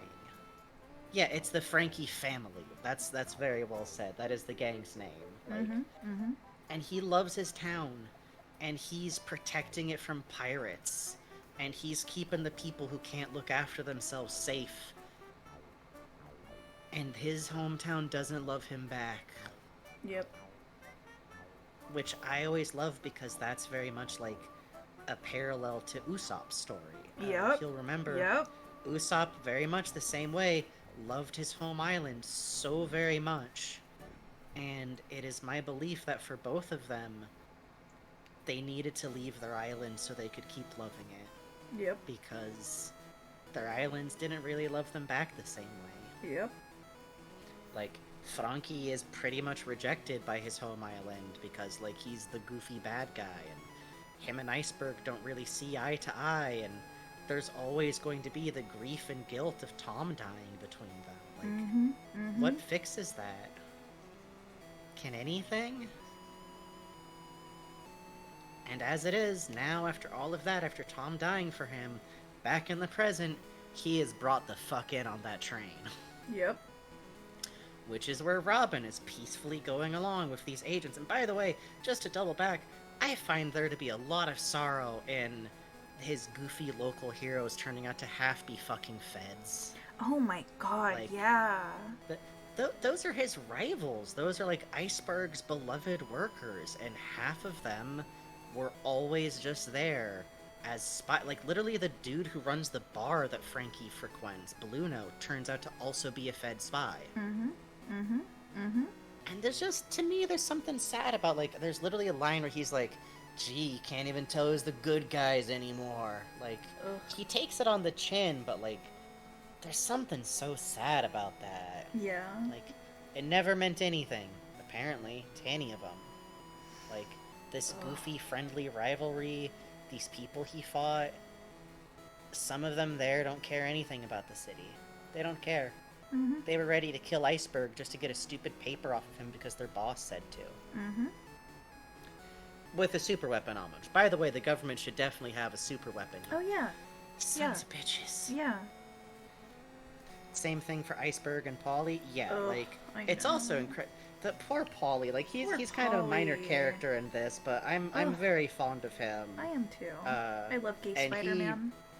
Yeah, he is kind of a naval yard Spider-Man kind of thing on. And by the way, we should know, we're also very fond of one of these characters, Kaku, who mentioned earlier, does like the goofy parkour. To this day, I'm still like, I think if there's any of them who actually did like it there, Yeah. it was probably Kaku. Yeah. Big agree. Who knows? Which, well, he came back with his Jamiroquai. He did come back with a Jamiroquai hat. He did Literally come just back. Jamiroquai's hat. Not even like, oh, well, it kind of looks like it. No. No, it's just Jamiroquai's No, it's just hat. Jamiroquai's hat. And we found out that Jamiroquai is like really popular in Japan like- because like that's that band's song was like used in a bunch of like ads, and it was yeah, like really Virtual popular, Insanity was so... used in a bunch of ads. So it's very likely that it is literally Jamiroquai. Jamiroquai, like literally Jamiroquai, like not even like, oh, it's a little bit Jamiroquai. No, it might just be, what if Pinocchio was Jamiroquai? What if White Pinocchio? Lies of K, awesome. Lies of J. I'm so ready to love that stupid I game. am I too. really am. I'm excited. I'm excited for that in Nountown. Yeah, same. But anyhow, so catch you all back up. Robin and Franky are put on this train.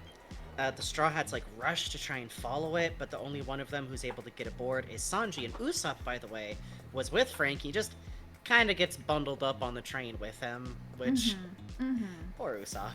Poor Usopp. Oh, but there is a very cute moment with Sanji and Usopp and Franky.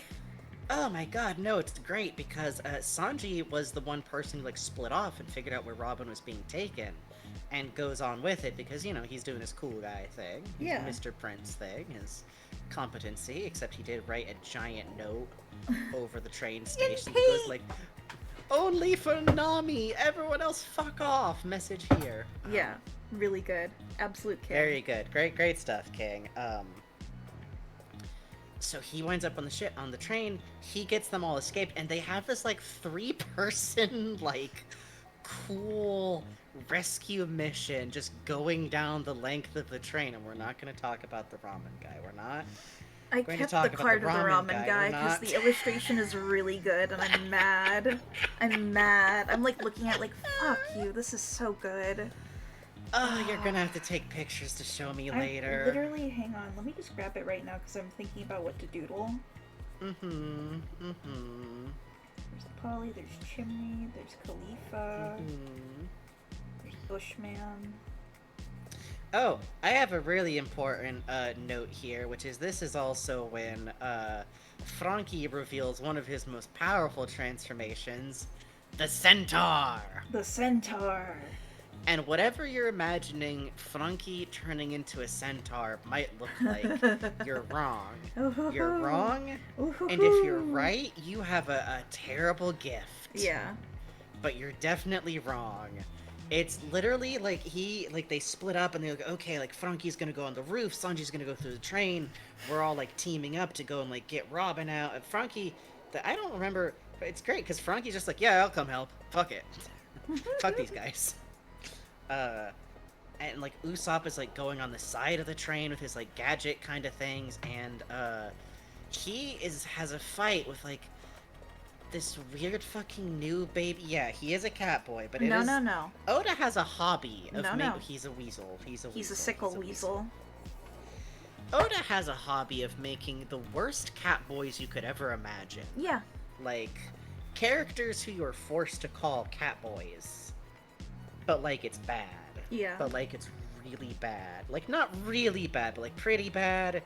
And this is him doing that, but with like a weasel boy. Look up the crew of the Kuro Pirates, aka the Black Cat Pirates, and you will see such things. You'll see such beautiful sights. We have such beautiful sights You'll to show see you. We got a thick boy, we got a lithe Bishonen cat boy. It's not bad. The butler, I will say, when I was an edgy teenager, I did think was pretty hot, but that's the captain. That's different. Up until his stupid gloves come out. What's wrong? Ruins the mood a little. And also his best friend Steven Tyler. We can't talk about Django. We can't talk about Django. We can't talk about... Well, we should talk about the inexplicable short about Django, which is really good. That and also Django's voice actor. Oda really liked him. You're and was right, like, yeah. you should come back as this character called Bon Clay. And he goes, okay. Comes back as him. And he comes back for Bon Clay, and Oda just loves this guy's performance. He just, so much. loves it. He's like, you do a great... You know what?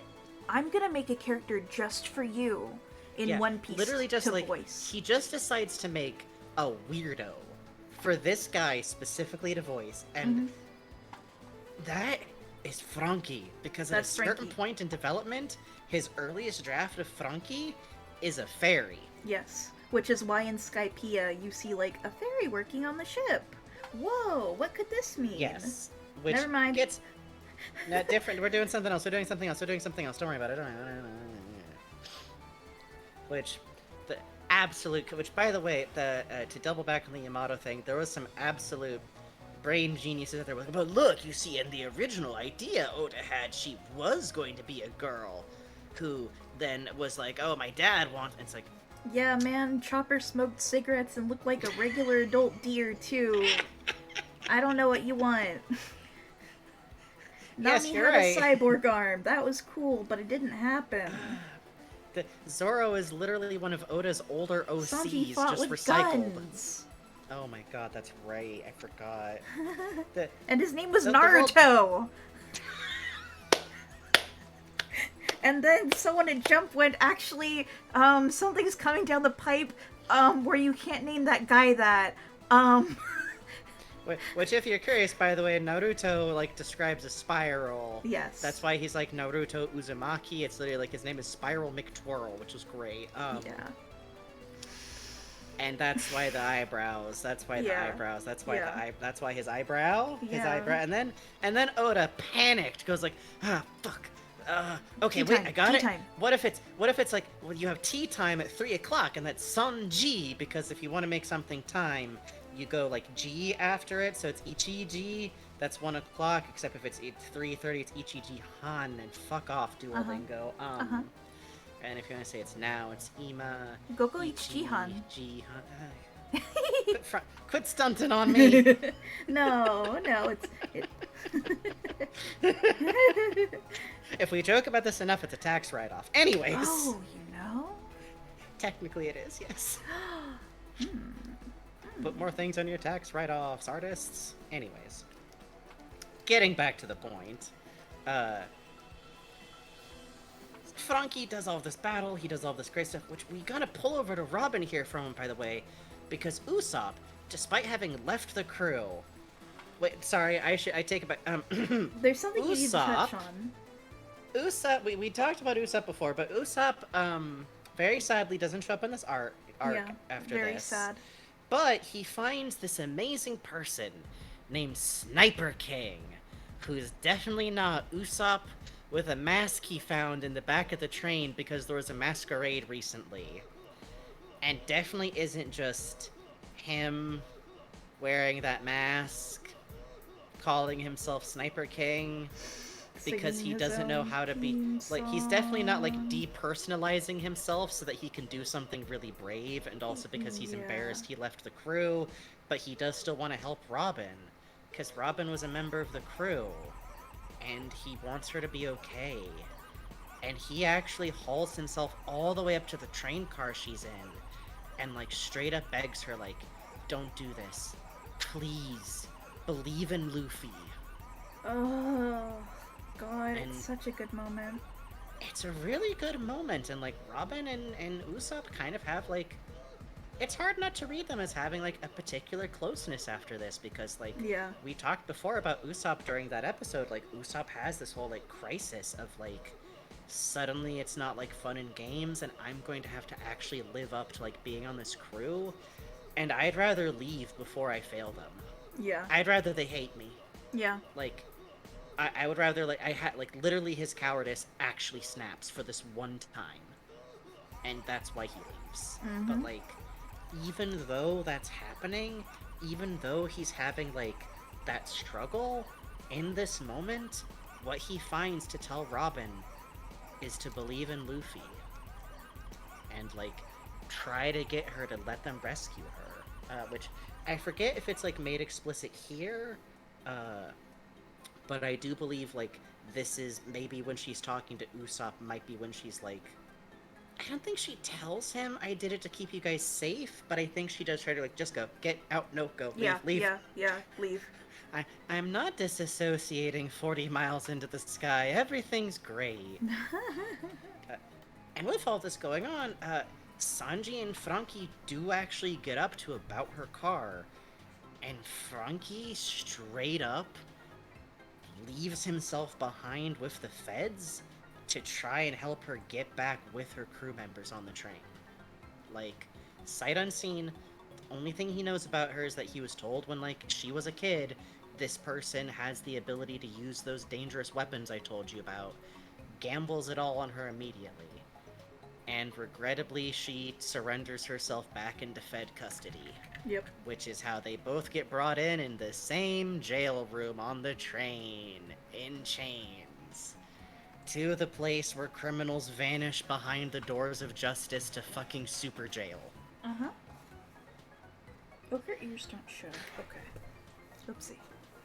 Which, you know, there's a great deal to this arc. Again, if any of this sounds cool to you, read it and have fun crying.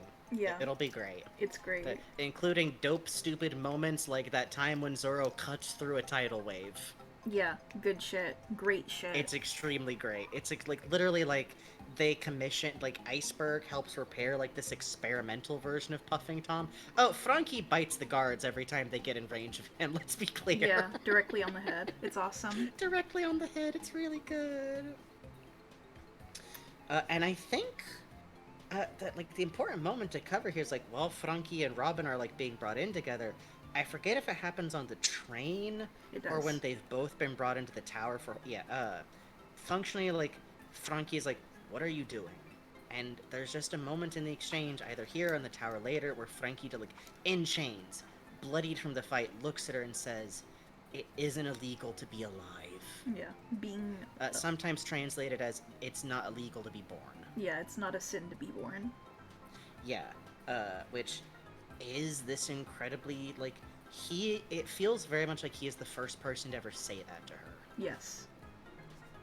What do you mean cuts through a tidal wave? Exactly what it sounds like, Lord Slimeapple. Yeah. There is no cutesy site description for this. Zoro stands on front of a runaway rocket train and cuts through a tidal wave so they can get through it. After having a romantic It phone fucks. call with Sanji. Yeah, it rules. It's great. Mm-hmm. This manga fucks. Mm-hmm. Like, we talk a lot about, like, the emotions and the themes and, like, the anti, like, fascist leanings of it. It's also just cool as hell. Yeah. And... Oh, we actually have to pause here for a moment. It's 12:03. What the fuck? How'd that happen? Do you wanna finish doing the hair black fill before we go on break? Almost done, almost done. Totally understandable. So I'll just note here that, like, they both get brought in by the same agent and everything. The crew, like, literally storm the unassailable center of naval justice to get her back, and, like, Franky's family, like, the Franky family, his gang, come to get him back. By the way, I should note he has 2 giant seahorses that are named Sodom and Gomorrah, Uh-huh. which is one of my favorite things. It's good, it's good, it's good. Please imagine being the translator. Because Shonen Jump, kinda, not infamously exactly, but to me infamously, when translating over, there are different standards of what 12-year-olds in Japan are allowed to have content-wise than what 12-year-olds in America are allowed to have content-wise. You know, And I think at a certain point they just gave up and tried to, like, not address yeah. that Luffy is drinking. You know, Hermes Auburn, that's a very interesting point, and also I think Yes! somehow it kind of stumbles into the relationship that Franky and Usopp kind of end up having. Yes. Oh, we should talk about that after Yes, the break. agreed, Because agreed. like this is kind of like where that pops off. Yeah. Franky, I'm not the stepdad. I'm the dad who stepped Stepped up. up, Is yeah, kinda... yeah, agreed. But we're gonna take a break here, and you know what? If you're not too tired, Bugs, maybe we will wind up going till 2. Yeah, just I'm 'cause fine with that. I still got a lot of One Piece Oh yeah, to talk Bubbly, about. let me I show got a you. lot of- Well, I'll put it on for when we get back on Oh break. yeah. But for right now, we're going to take a quick 10-minute break. Now's a good time to get up, have a stretch, have a little walk around, get yourself a snack, interact with some kind of aminal if one happens to be around, and we will be right back.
Hello.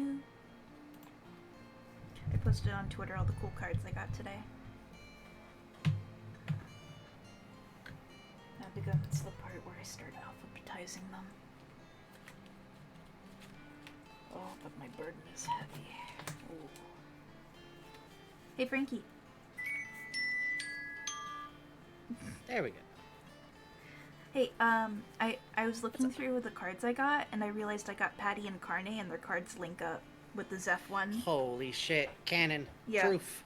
Proof. Proof. I posted it on Twitter, but I'm very happy. Of what? Don't worry about it. Yeah, don't worry about Sanji's it. gay uncles. Yeah, his gunkles. His gunkles. His gunkles. Okay, hi. Sorry, I just went in the chat and saw Oh, what's wrong? Ramen Man. What? There was a ramen man. Moral of the story, there was a ramen man. There was a ramen man. Also, the only time we ever get to see Sanji use knives in a fight. Ooh. Yeah. I saw someone did this really cute fan art of Sanji in that fight. A Hollow Saint, thank you for the follow. Thank you for the follow. Using those Daiso flowery knives there. Oh, that's right. I am that beautifully illustrated too. Oh like, yeah, oh yeah. There's a freaking bakery I live near called Gunkles. Oh, that's powerful. That's powerful. Oh shit, that's where the gay uncles are, brother. Go get them. One would hope. God, I gotta hit up one of the bakeries around here sometime. Yeah. I want cake or a donut. Oh. A like, Oh man. not a Winco donut. The donuts I had the other day were that kind where they're like yeasty. I was like, yeah. Oh, that's the good stuff. That's I the like good a shit. cakey donut. I do too. I'm not much for like a default like pillowy glazed, you know? Yeah, I feel that. But anyhow, we're getting back into it, and I because someone reminded me of it, it is worth noting here, like, a relationship that kind of develops, like, very unexpectedly, pretty much right from when they first meet, is, like, Franky takes, like, a particular kind of, like, support position with Usopp, like, basically immediately. Yeah. That, in my opinion, like, you know, individual relationship interactions aren't exactly one of the major focuses of One Piece, but I feel like it's, like, so strong that it just kind of continues to, like, make me think of their interactions, like, to this day in that kind of capacity. Like we said, like, he kidnaps, after beating the shit out of him that one time, when he kidnaps him later and finds out his story, like, he's immediately so super, like, sympathetic and, like, cries about it, and he has this great moment that I kind of skipped over, because, you know, I'm giving you all the brief versions of things. He has this moment where he's, like, looking at the Sunny, and, like, Usopp's trying to fix, and goes, like, well, kid, you want me to do a favor and dismantle her for you? And Usopp, like, freaks out, and Franky has to be like, no, they weren't lying, kid. This ship is dying. Yeah. If you try to sail this ship to another island, it will sink before it can get you there. Do you think that's what this ship wants? And Usopp has this, like, breakdown of, like, of course I know that. Of course I know she's gonna sink. But I just couldn't leave her behind. And then, like, picks up, like, a piece of the ship that, like, Franky, like, broke off and, like, starts to nail it back on, going, like, see? There you go, girl, it's okay. And it's just this great moment that I really love of, like, Franky trying to, like, make Usopp face up to reality and, like, say a little bit of what he couldn't say or didn't say to the others of, like, you know, it kind of feels like this is more about, like, him not dealing with the grief very well. And, you know, it's worth mentioning real quick, we have mentioned on Usopp's episode, his mom died when he was little. And it's only mentioned as, like, an illness, and literally his habit of lying started from trying to cheer his mom up and go, there's pirates here, Dad's back. He brought a medicine that's gonna make you feel all better. Like, Usopp kinda retreats back into fantasy sometimes. Yeah. And I think his, like, fixation on, like, I'm gonna fix the merry-go up and I'll sail all the way back to my hometown and I'll count as a pirate, like, and I can tell stories, and, like, he can't move forward.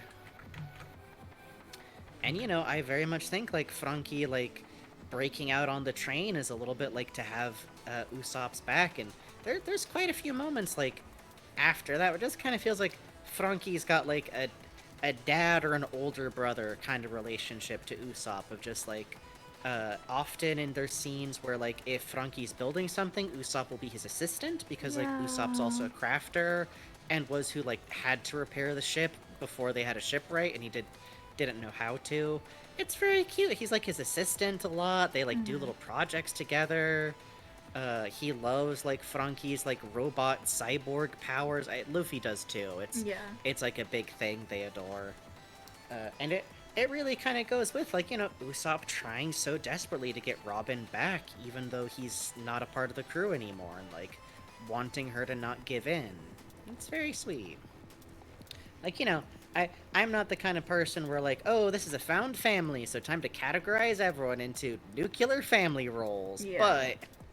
But there is definitely specifically a read on like Robin and Franky and Usopp as a little bit of like a family unit. Yeah, there's literally Oda was referring to them as a Yes. Yeah. Oda's the one who does this. Yeah. So I think Jinbei is now considered quote unquote dad, which is funny. I think, okay. which I'm like, the family can have two grandpas, Oda. It's okay. Yeah, it's okay.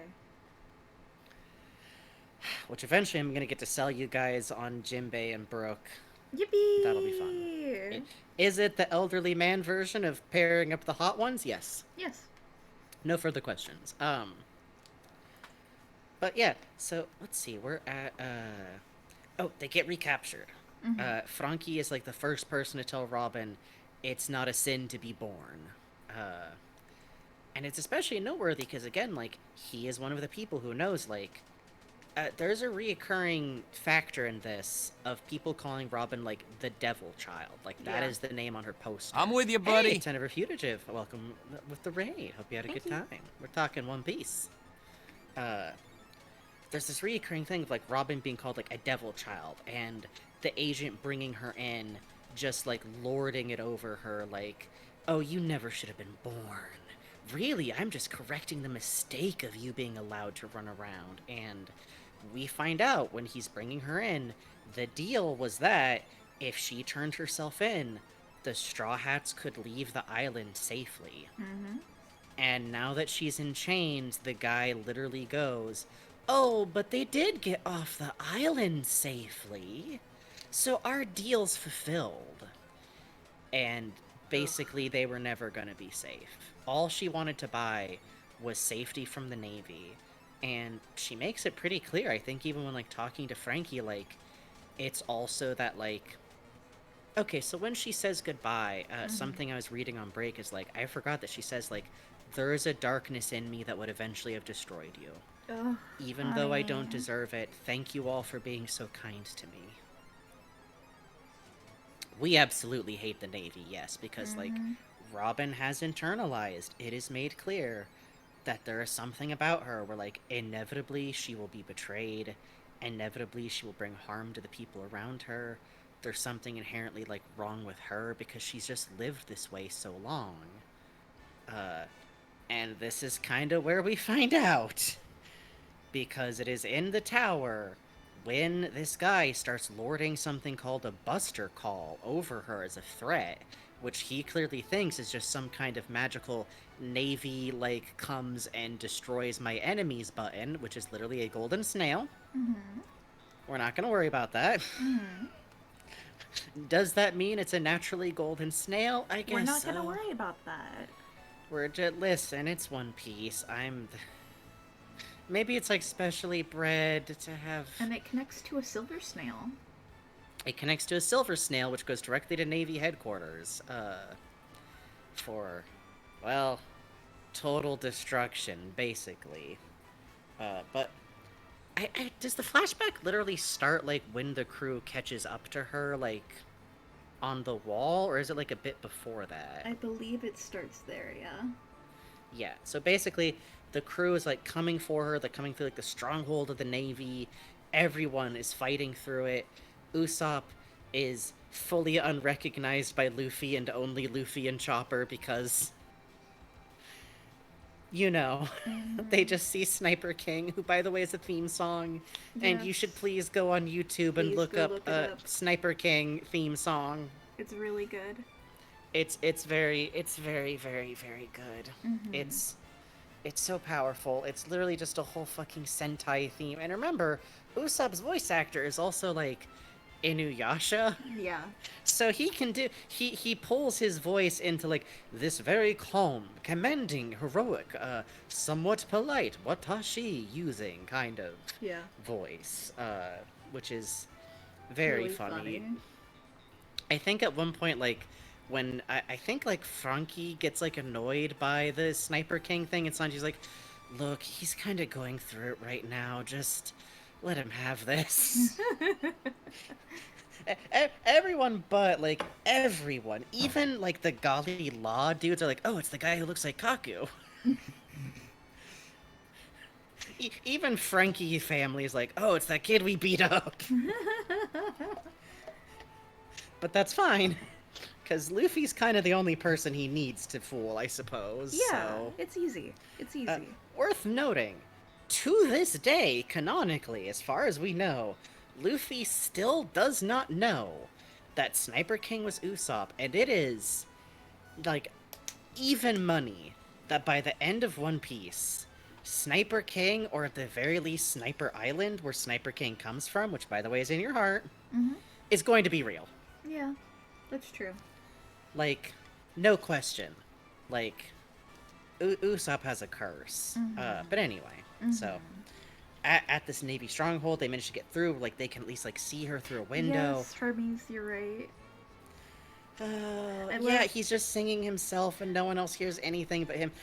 Yeah, oh god. That bit Sorry, where Sanji and Zoro are talking, watching, that he got the shot, and they're like, "Holy shit!" And you just hear in the distance. And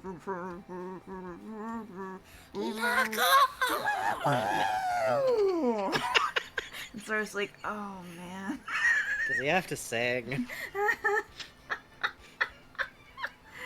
Fucking king Reminder: shit. Usopp is 16. Yeah, just in case you forgot. Just in case you forgot. That he is literally the equivalent of a kid like, "I can only be brave for gym class if I go wearing my cape." And you're like, alright. Alright, man, you are Carcat Kinney. Go get him, Carcat. Guess which one of us in this chat may have owned a full-length black and purple velvet cloak that they occasionally wore to school? I don't know, Franky. Who could it have been? You can't see me wiggling my eyebrows, but... I should I have... figured out I was trans. I figured out I was trans when I was 18, by the way. Did I tell you when I was doing the stunt choreography class? I was like, okay, so we need like clothes that are like good for working out in. I'll wear like shorts and I got a Blue Beetle rash guard. That looks casual enough. Who the fuck knows who like Ted Cord Blue Beetle is? So I show up in this fucking rash guard and shorts, and everyone else is wearing like black t-shirts and black shorts. I'm just like, oh no. And they're like, Blue Beetle? Blue Beetle? Why are you dressed like Blue Beetle? Blue Beetle? Like, I didn't know anyone would, I'm sorry. And I just showed up for the rest of the class in black t-shirt, black shorts, just, oh god. Oh, Bugs, I'm so sorry. Theater kids are like the intersections of jocks and nerds. I'm just there to learn how to draw combat. I got barred from doing roles in that class because I was so bad at it. The teacher thought I was gonna hurt myself. Well, listen, it's important to learn these things, I think. Yeah. But that's very much what Usopp is like, which endears me terribly to him. Like, yeah, agreed. he's the best. But yeah, it's then when like they catch up with him and they're all, or when they catch up with Robin, kind of like they're not in the building, but they can see her. And the bad guy, by the way, in terms of like utterly punchable, like just shit jerk awful villains. Yeah, this might be the top of them all. He is a bitch ass nepotism Navy baby. Yeah. Whose dad was in charge of CP9, the like secret cipher pole, the secret police of the Navy. So literally feds. I wasn't kidding. And he just sucks. Oh, he sucks, man. He just sucks. He sucks, and he literally like drags her out, like, go on, tell them that this was all useless, that you don't even want to be saved, you devil child who Ugh. didn't even deserve, like, all this, like, the worst shit. And this is, like, roughly around when we get the flashback of, like, Robin's childhood and how this all happened, and I think it might even be based around, like, her, like, hearing about the Buster call, because we learn before we see the flashback she has lived through a Buster call before. And the villain actively is like, even just mentioning the Buster call must put through so much terror through you after your island was wiped off the map. Yeah. Like, we already know that, and then we find out that Robin's past is, first of all, literally one of the first things that we learn is that she ate her devil fruit when she was very young. When she is, I think, like 8 or 10 years old, she already has it. And she is very much ostracized from other people for it.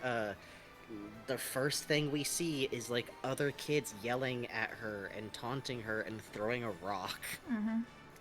Or in the anime, a tomato. Yeah, It's tomato. a tomato. Kids would never throw rocks at other kids. It's fine. Kids would never throw rocks at other kids and make them bleed. It's just tomato juice. Just tomato juice. And she's kind But, of got a Cinderella thing going on, too.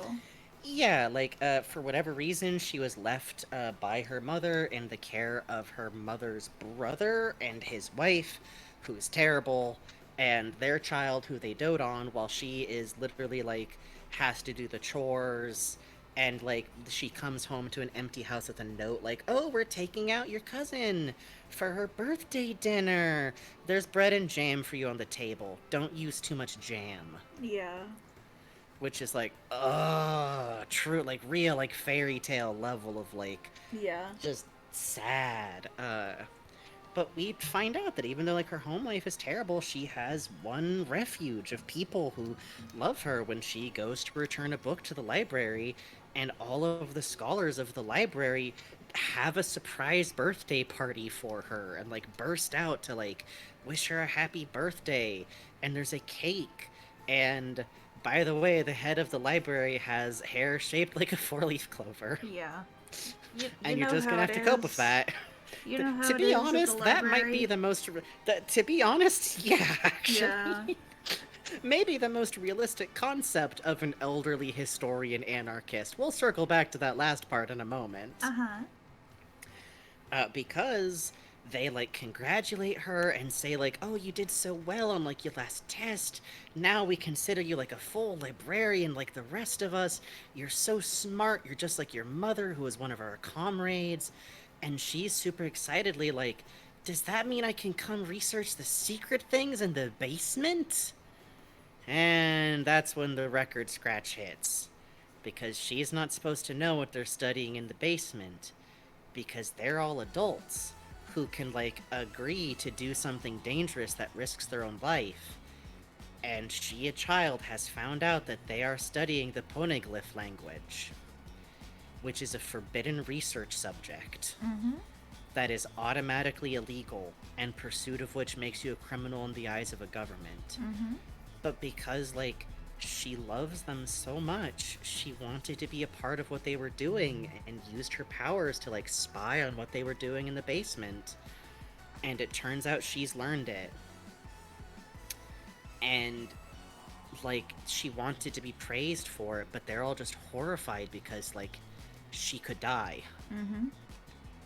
And her mother, it turns out, is one of their members and left in search of finding the poneglyphs, and, like, left when she was, like, 3. Like, her mother has already put everything on the line for this. Yeah. And, she runs off at this point, like, you know, like, sad because of this, and they're, you know, all kind of sad. There's, like, a lot of cute librarians there, too. Like, it's, like, 30 people or something. Yeah. And she finds a giant who's watched them on the beach. In a fun interlude. Saul, right? Jaguar D. Saul. Jaguar D. Saul, who is a Navy officer who got it lost in a shipwreck and washed up on shore and is like, oh shit, I gotta, like, make a raft to leave. But what's up, little girl? You seem very sad. And she just kind of winds up talking to him, and he teaches her about how, like, whenever he's sad or scared, he makes himself laugh, and he's got a really goofy, distinct laugh that's a dure she. Ureshi, because And- ureshi is Mhm. laugh, smile, happy. Christ. And he passes on, like, if you're sad, just laugh, and then you'll be happy again. And she tries it too, which is very cute, because in the anime you get, like, little kid voice actor going, dure she. Yeah, it's very cute. And she kind of keeps visiting him out of, like, loneliness, and it's another, like, positive person in her life, and he puts off leaving because, like, it's like this little kid's gonna miss me, until he finds out she's the daughter of a woman named Olivia, and he curses fate for being so cruel as to bring him to the island of the woman he accidentally doomed, because he's the Navy officer who was charged with hunting down her mom's ship. And he found them. And it turned out the Navy's orders was to just kill them all. And he refused to do so, and wound up letting Olivia escape, because she convinced him, like, why are you doing this? All we wanted was to learn history. And he didn't, like, he doesn't understand what his orders were coming from. Side note, by the way, later on, there is a hint that Saul, the reason he's in the Navy, is probably because of a ethically bankrupt pretend nuns orphanage plan Yeah. to funnel talented kids into the Navy by slavery. So that's a fun side detail to just slip in there while we're all feeling really fucking sad. Yeah. Please look forward to Whole Cake Island. Fun times of good times. Please look forward to the Trafalgar Law episode. Please look forward to in 2025 when we have a Big Mom episode. Yeah. Oh, man. That actually would be fun. That would be fun, yeah. Maybe we should just eventually have, like, plot, like a storyline, like, Yeah, episodes. That could be a good fun. time. That would be fun. Yeah. But for now, basically, Saul washed up. He is now considered a traitor of the Navy, and he'd wanted to try and either, like, get as far away from Olivia as possible, or warn her that the Navy is still coming, warn her hometown, because the Navy traced them back to this island, and the Navy's coming, and a young Aokiji, like, lent himself behind this effort, and literally the villain. We gotta skip this. Yeah, sorry. Thank you, Mr. Jack Black. Just got past Whole Cake a bit ago. Thank you for milking me. Realize that. Yep, at a certain point, that character goes, I got you your first giant Navy recruit. Yep.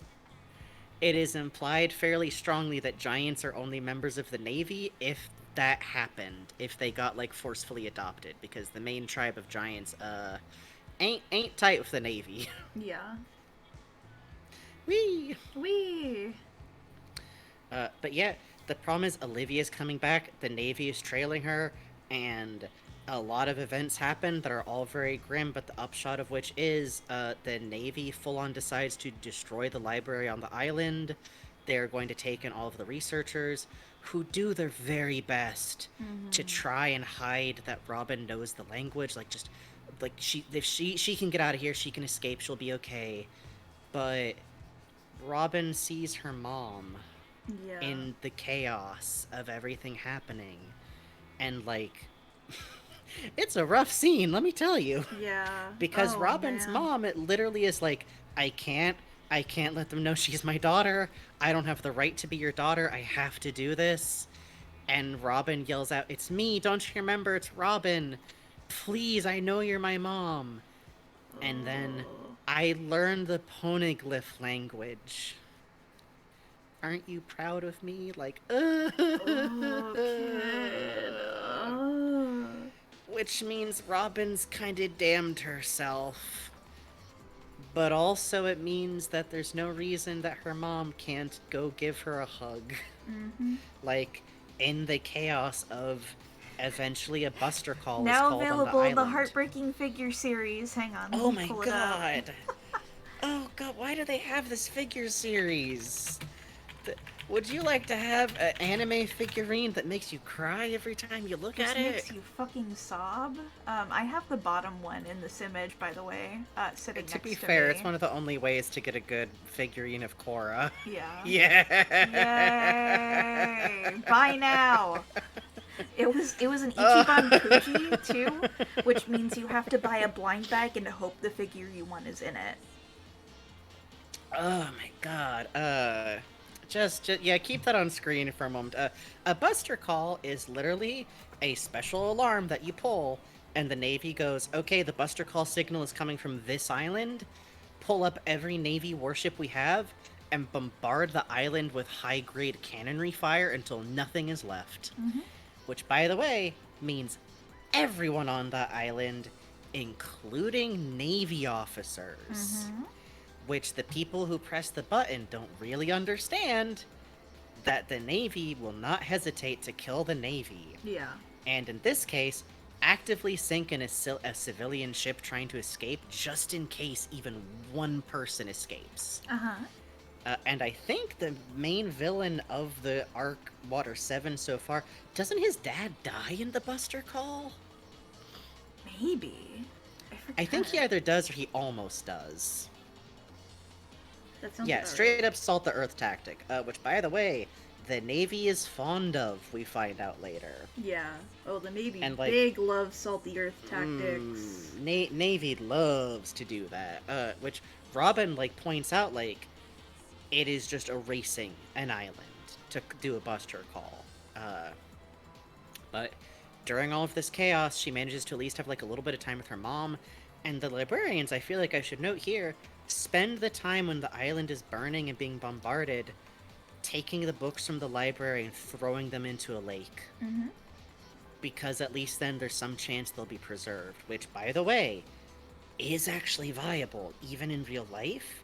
There has been recovery of books that were found, like, completely water damaged shut. So that is the best, especially, like, you know, these books might have been made with, like, linen, you know? Mm-hmm. Mm-hmm. Mm-hmm. Older printing techniques, baby! Older printing techniques. Ugh, there's books that were weaved. They're so Oh boss. shit, for real? Mm-hmm.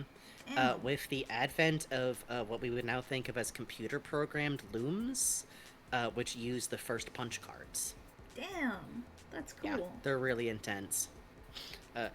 Loom tech is bad fucking ass, man. Mm-hmm. Mm-hmm.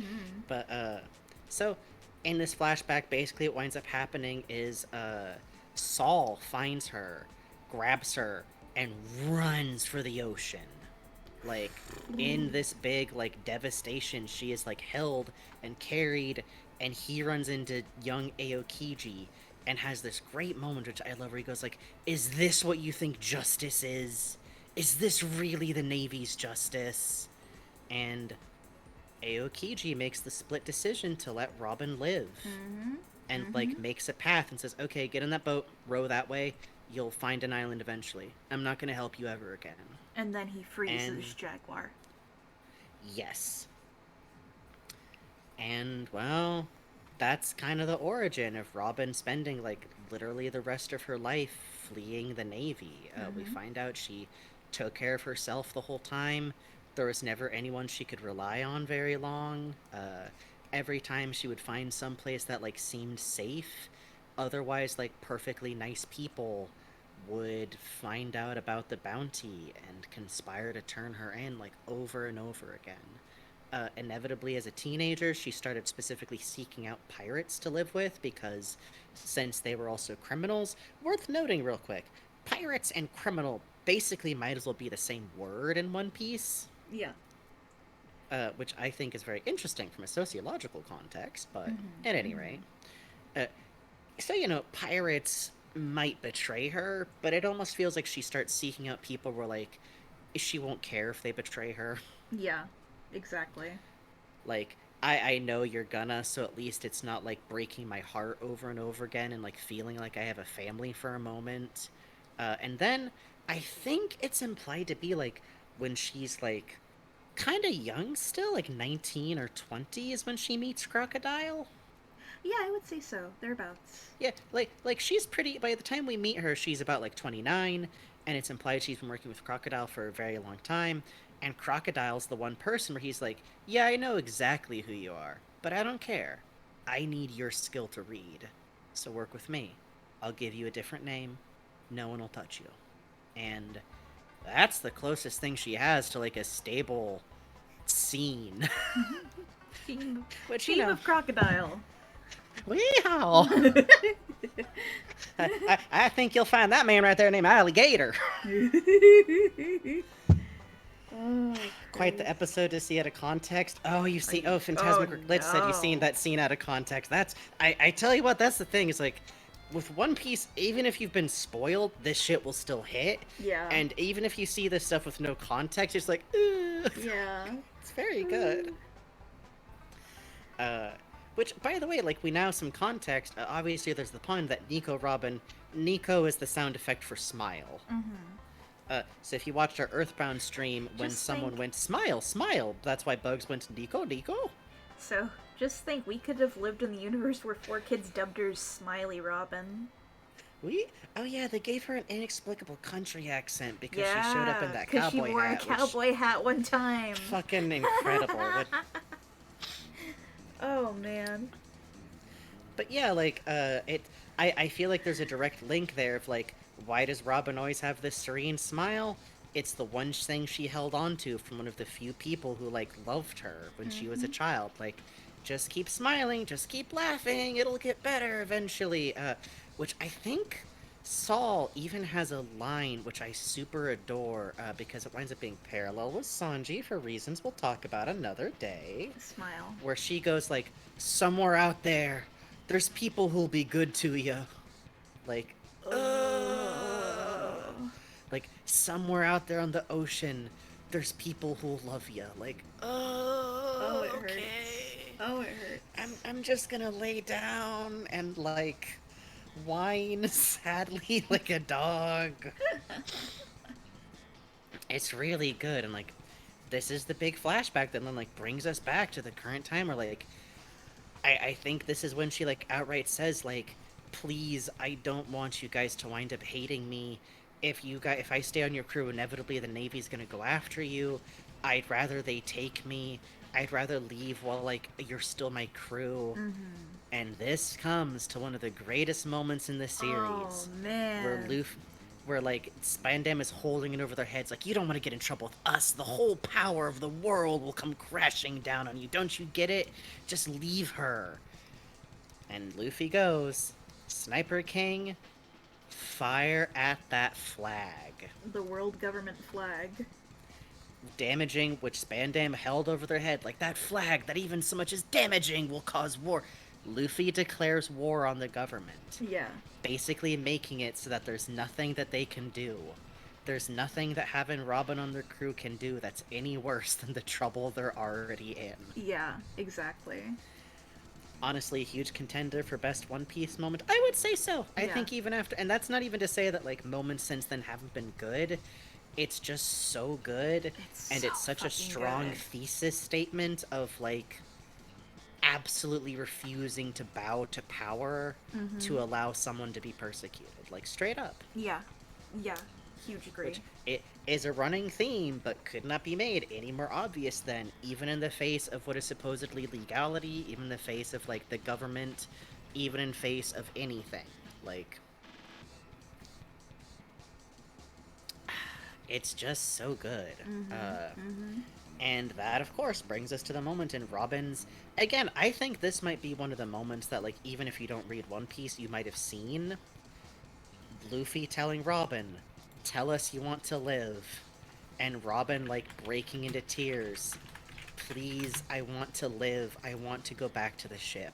After literally coming onto the ship saying, you owe me because you didn't let me die. Yeah, it is such a great moment, and it's worth noting, too, that here is when Franky, who, by the way, is why, I remember now, he's why she's out able to see them, and Spandam just decided to use the moment to try and rub it in, because he's an idiot. This is when Franky says, alright, you know what? I'm betting it all on you. And pulls out the blueprints to the weapon that he's had all along and lights them on fire, making it so that the only way to get access to those super weapons, and he will no longer have access to a way to combat those super weapons, it's all her. And he believes that they can keep her from doing it. He believes in her. And this is why we're insane about these two. Yeah.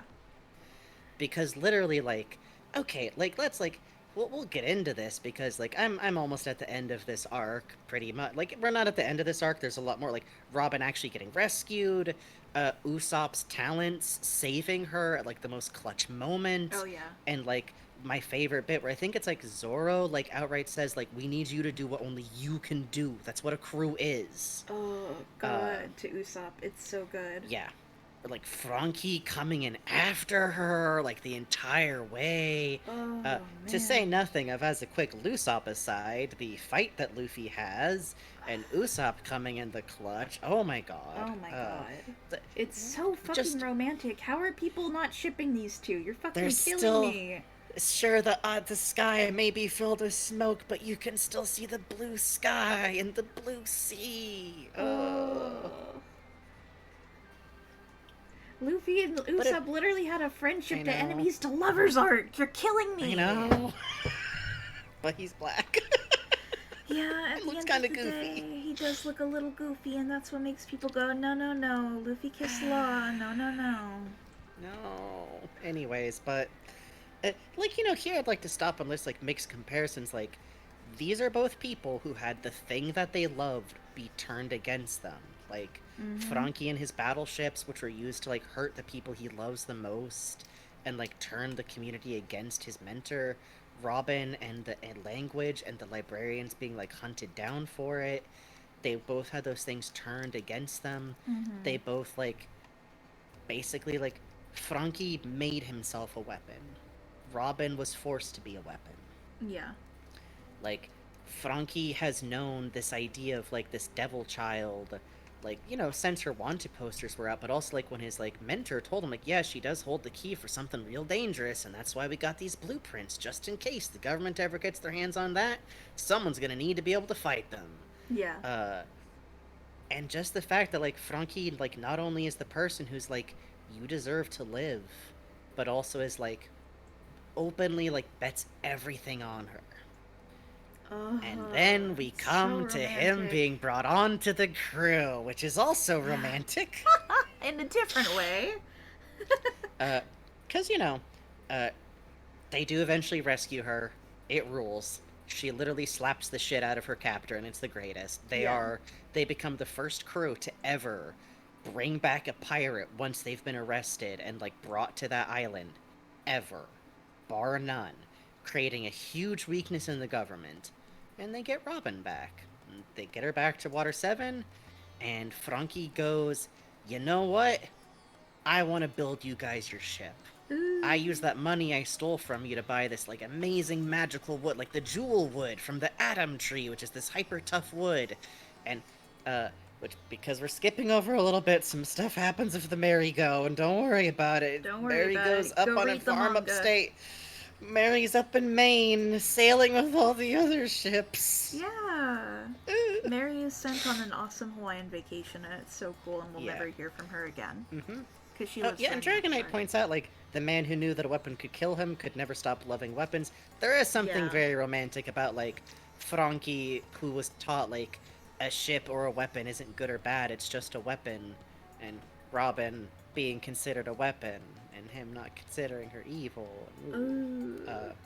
But, you know, after he builds them their ship, it turns out he, like, vanishes. Fuck, Sniper King sells the Mary away, both were never seen again. Well, almost. Sniper King shows up one more time, but I like the spirit, actually.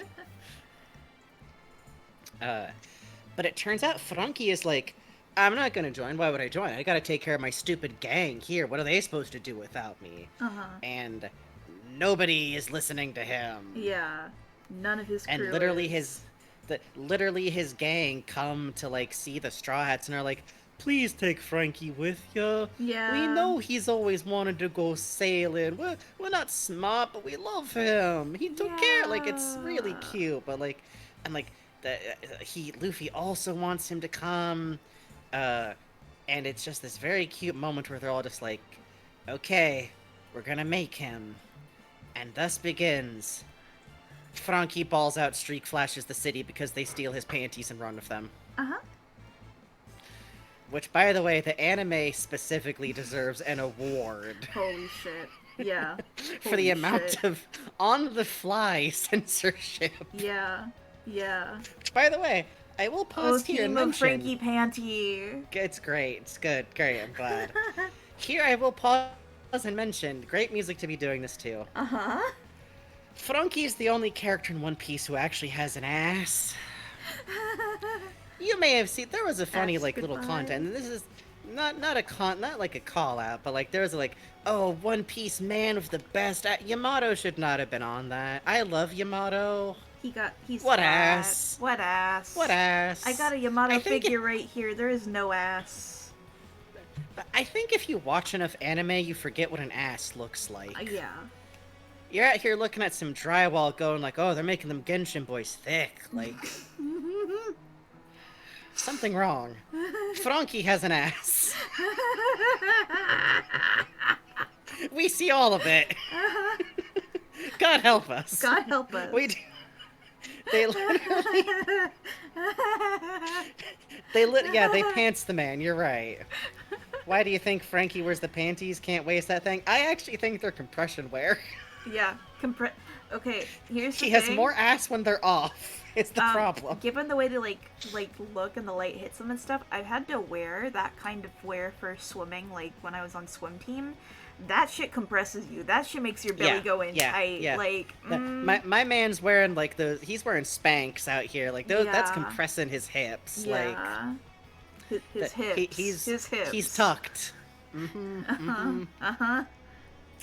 So they like take his panties and steal them and run all the way back to the ship with them, like going, join our crew. And he goes, no, as he like runs, assumed dick out, just Swanging. literally like the entire town, like just screaming, like, what the fuck, pervert, oh god.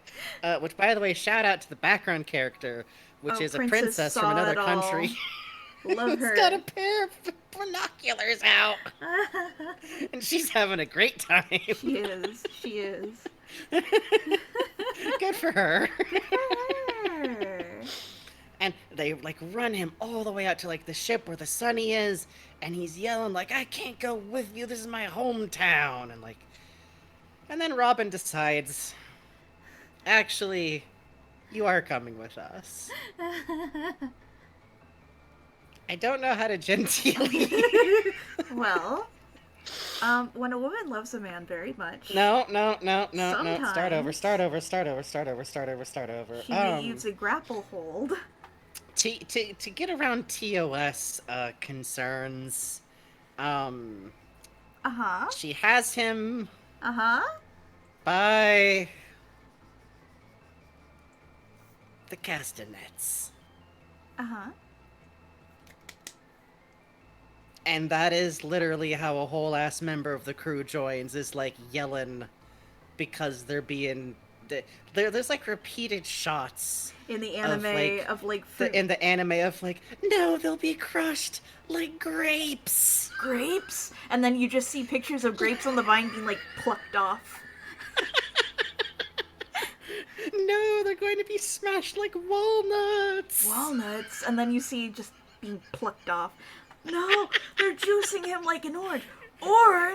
Like Chopper and Luffy are just like on the ship, is like like screaming, like rolling around in agony. So It's good. so dumb. It's so good. Series is so dumb. But remember, we gotta make this serious. Sanji can't have twirly eyebrows. This is Oh my god. this is a serious show.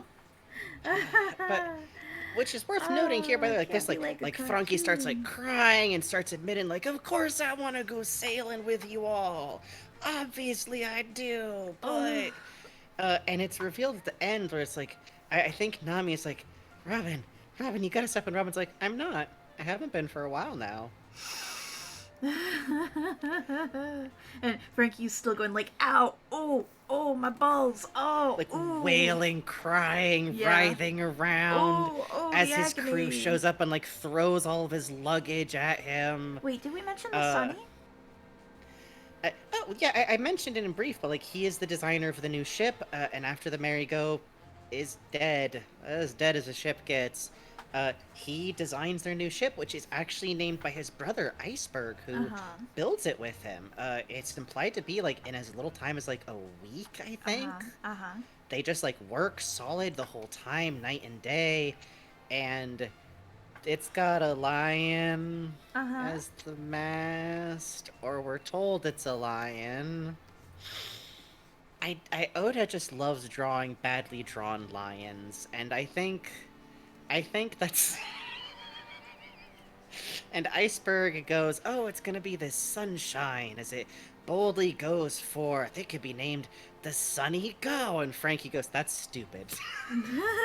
That's the stupidest thing I ever heard. It should be named 1,000 Years of Kong." And behind him, the crew is like, "Oh, the Sunny Go. That's a great ship name.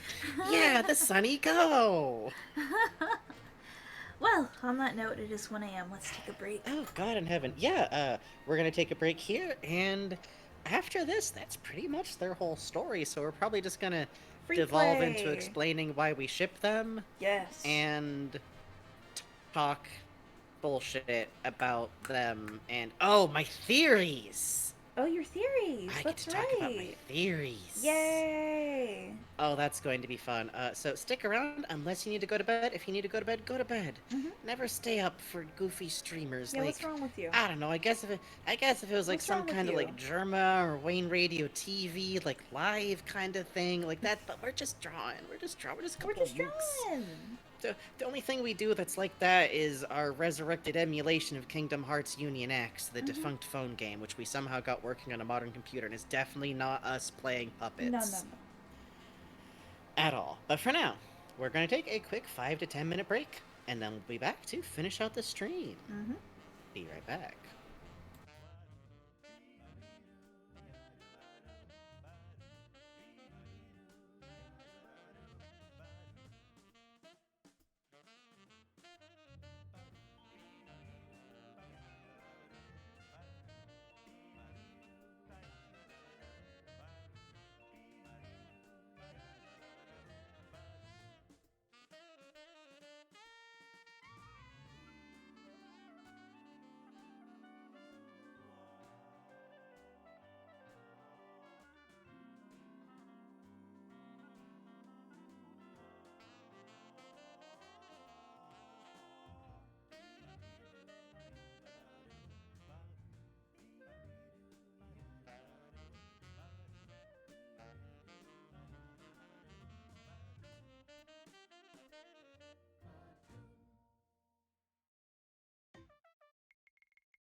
Return.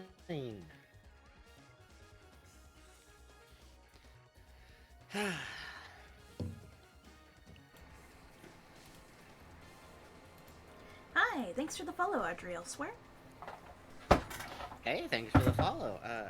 We're gonna be winding down now and just talking some casual theories, and also just like, it's worth noting, I just love Robin and Franky so much because they're both like such weirdos. Yeah.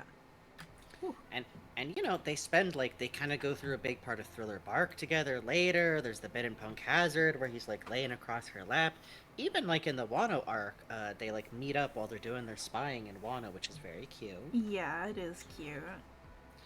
And there's this kind of great like reoccurring thing where like Franky like is always like hugely proudly a big weirdo like all the time, constantly. Mm-hmm.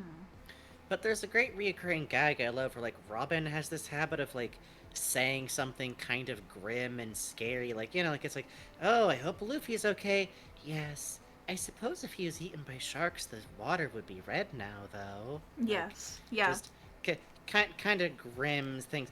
And if Franky's around, they'll have this great bit where he always goes like, "What is wrong with you?" It's really cute. It's really cute.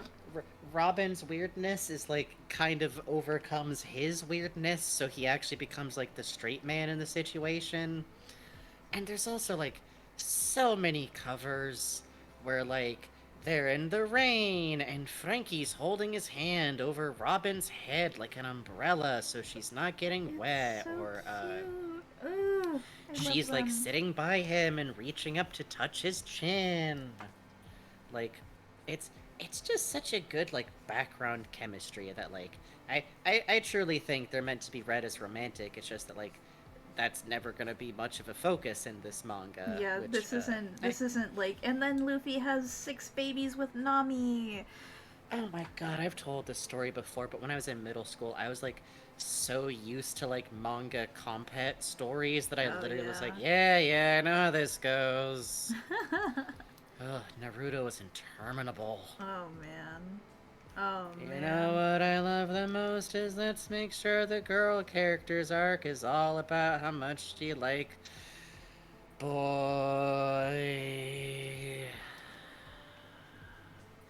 Sorry, quick break. Did she actually marry that unflavored white chicken breast motherfucker? Did they really do that to my girl Sakura? Did they really? So Sakura and Sasuke had a child, and then Sasuke took off, and then they were faking out that maybe Sarada wasn't Sakura's child, but then it turns out maybe she was. So basically Sakura got left behind to be the parent while Sasuke went off to go do stuff, and now he's like Boruto's mentor, which is great. So like fucking whatever. Fucking whatever. I stopped reading Naruto not for any like personal reasons, but because I ran out of money to stay subscribed to like Shonen Jump. And I've been baffled ever since, about age 17. I think what happened to me is I read the manga and I hit the time skip and I was like, this is some bullshit, and stopped reading. God, that's funny. Which, ironically, I've told this story before, but that's also how I was into, oh shoot, what is it? It's like, it's super stylish, but then it decides it doesn't want to be about teenagers anymore. It wants to be about, like, Bleach. Yeah, I ran out of money to keep buying volumes literally exactly before that shift over happened. Oh, so imagine me over the years later seeing fan art going like, who the fuck is that? Yeah, that's I read it for a while into the Rukia has been imprisoned arc, because it's like, yo, this is just like Organization 13. This is Zigbar and that's Axel. Holy no, that's shit. fair. I think that gives you some like grip room there to like I'm not saying I would have stopped reading, like go like, oh, I understand this is good. No, I just ran out of money. Let's be incredibly clear. I don't remember a damn thing that happened in that show around the Rukia imprisoning arc. God, it was stylish though. But yeah. See, this is, you know, part of what's so wild about One Piece is like you have to understand, One Piece is it's. And I stopped watching One Piece and Saji's cooking for the would-be king. Powerful. Sorry, please go on. That's the insane thing about One Piece is like, it's both neither ended nor gotten bad. Or God help us both. Mm-hmm. Because there's a lot of shonen manga that I, like, loved very much when it, like, started. Mm-hmm. And I would kill Boku no Hero Academia now if I could. Mentally, psychically. You know, Like, we've talked about this, but Boku no Hero Academia would be so interesting if it was about All Might instead. yeah. Instead of, Yeah. actually, instead of not But- having power, he's God's specialist boy, and he has every power. The problem is, Bugs, if he was the main character, he would have had his, like, disability reversed by now. Yeah. And then he'd be the strongest man in the world with no, actually, Yeah. actually what you thought was him getting disabled was It was powering actually him his- up secretly yeah, in the background. That was his powers kicking in, actually. So, They got me by giving a man chronic fatigue syndrome, and I'm a yeah. cautious man now. Oh, Racerhead and Mr. All Might, you could have been something. And also, the Mike guy was there who looks like a cockatiel, and I like him too. Also, you didn't read Demon Slayers, but I did, and boy, I really thought they were gonna let the sister, like, do something besides being infantilized and mute and objectified. By the end, I thought she was gonna get to, like, do something. She got, like, literally, it's like, and she has to stay home on bed rest through the special final fight, and I stopped Awesome. reading, and I never went back. I think I got up on that one to, like, you've passed the hero exam. Go do stuff in town. I'm like, alright, I'm done. Yeah, I was stylization and the boar-headed kid, I was willing to go through for a while, boar-headed kid but... was cool. Yeah, but also now whenever... And again, I'm sure there are people who aren't like this, but a lot of times when I see avatars of those characters now, I have to check their profile and be like, are you being weird about 14-year-olds in here? Are you being weird? Like, really weird about teenagers over here? Are you being, like, super 'Cause weird I about have middle to schoolers? use my cattle gun if you are. Scrolling parody. through their media likes, like with a metal detector. But again, I'm sure there's people who are still fans who aren't like that. Come get your Twitter homeboys. Yeah. Uh, Come get your but buddies. yeah. Mm-hmm. But that aside, getting back into One Piece, One Piece is very comparable to, like, reading a very long-running manga, where it's like, yeah, it's had some rough patches, but it's still going, and I still love it, and these two are so fun, and now I get to unload my conspiracy theories. Bug, should I do the Robin one or the Franky one first? Do Robin then Franky, yeah. Okay, so Robin, I should very quickly say, my theory with Robin is this would be cool and it's a fun idea until I'm told otherwise. I don't think this one's canon. But we know who Robin's mom is. In a reverse of most characters, we have no idea what's up with her dad. We only have one line from Robin's mom Crew when she leaves her daughter where they go like, if you want to stay with your kid, we'll make sure your husband's dream is realized. It's very vague. It kind of implies that probably what it really is that Robin's dad is, like, dead. Mm-hmm. That's kind of how it rolls with One Piece parents. It's a... Stay safe, Zeph. Please stay for the safe, love of Zeph. God, stay safe, Zeph. Your son's fragile mental state hinges Sanji is on going. your ass surviving. Sanji is going to turn into Stealth Black if anything happens to you, like immediately. Yeah. Yeah, character at most risk of becoming the Joker. Yeah. Oh, but we love him for it. I suppose Yeah. we do.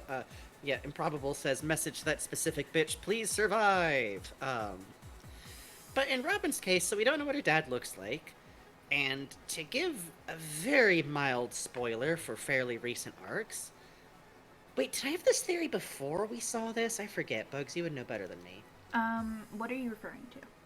That person showing up on the island directly after the attack. Yes, you had that theory before.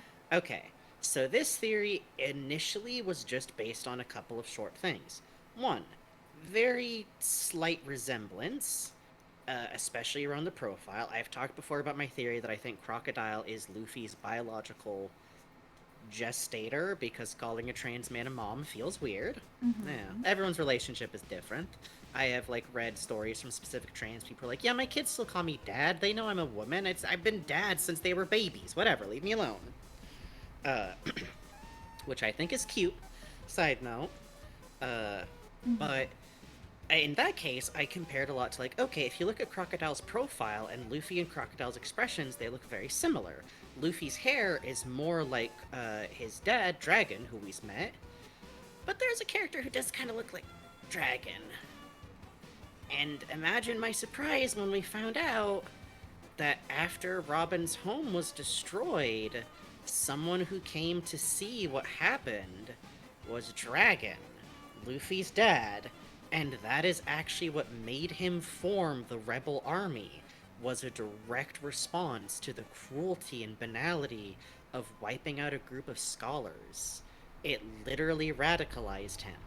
And obviously, probably what it is the technically more meaningful thing that, like, just as a platonic ideal, this incensed him. But also,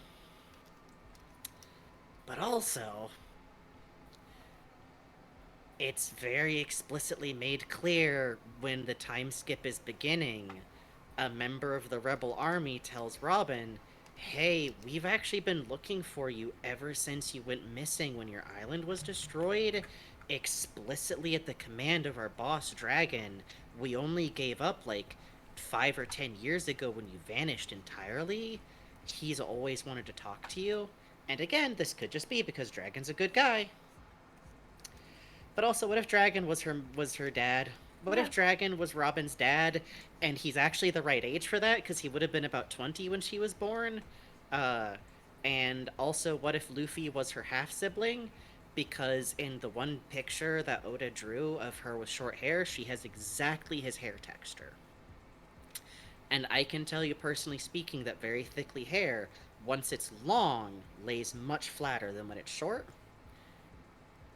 And admittedly, again, this is mostly a for fun thing, and I truly think that for both of them, like, if they found this out, like, I don't know if it would change the relationship very much, because, like, they're already crew. They already, like, love each other. They like, Luffy's gone through so much for her, and I don't think, like, being blood-related would change that much. But also, do I get sad thinking about Dragon having 2 kids, one of which he can't find, and one of which he can't talk to or interact with because it'll put him at huge risk? Yes. Yes. Have I written like half of a fic just kind of thinking about these thoughts? Maybe. Yes. Will I finish it one day? We'll find out. Good luck. It's good. From what I've read, it's good.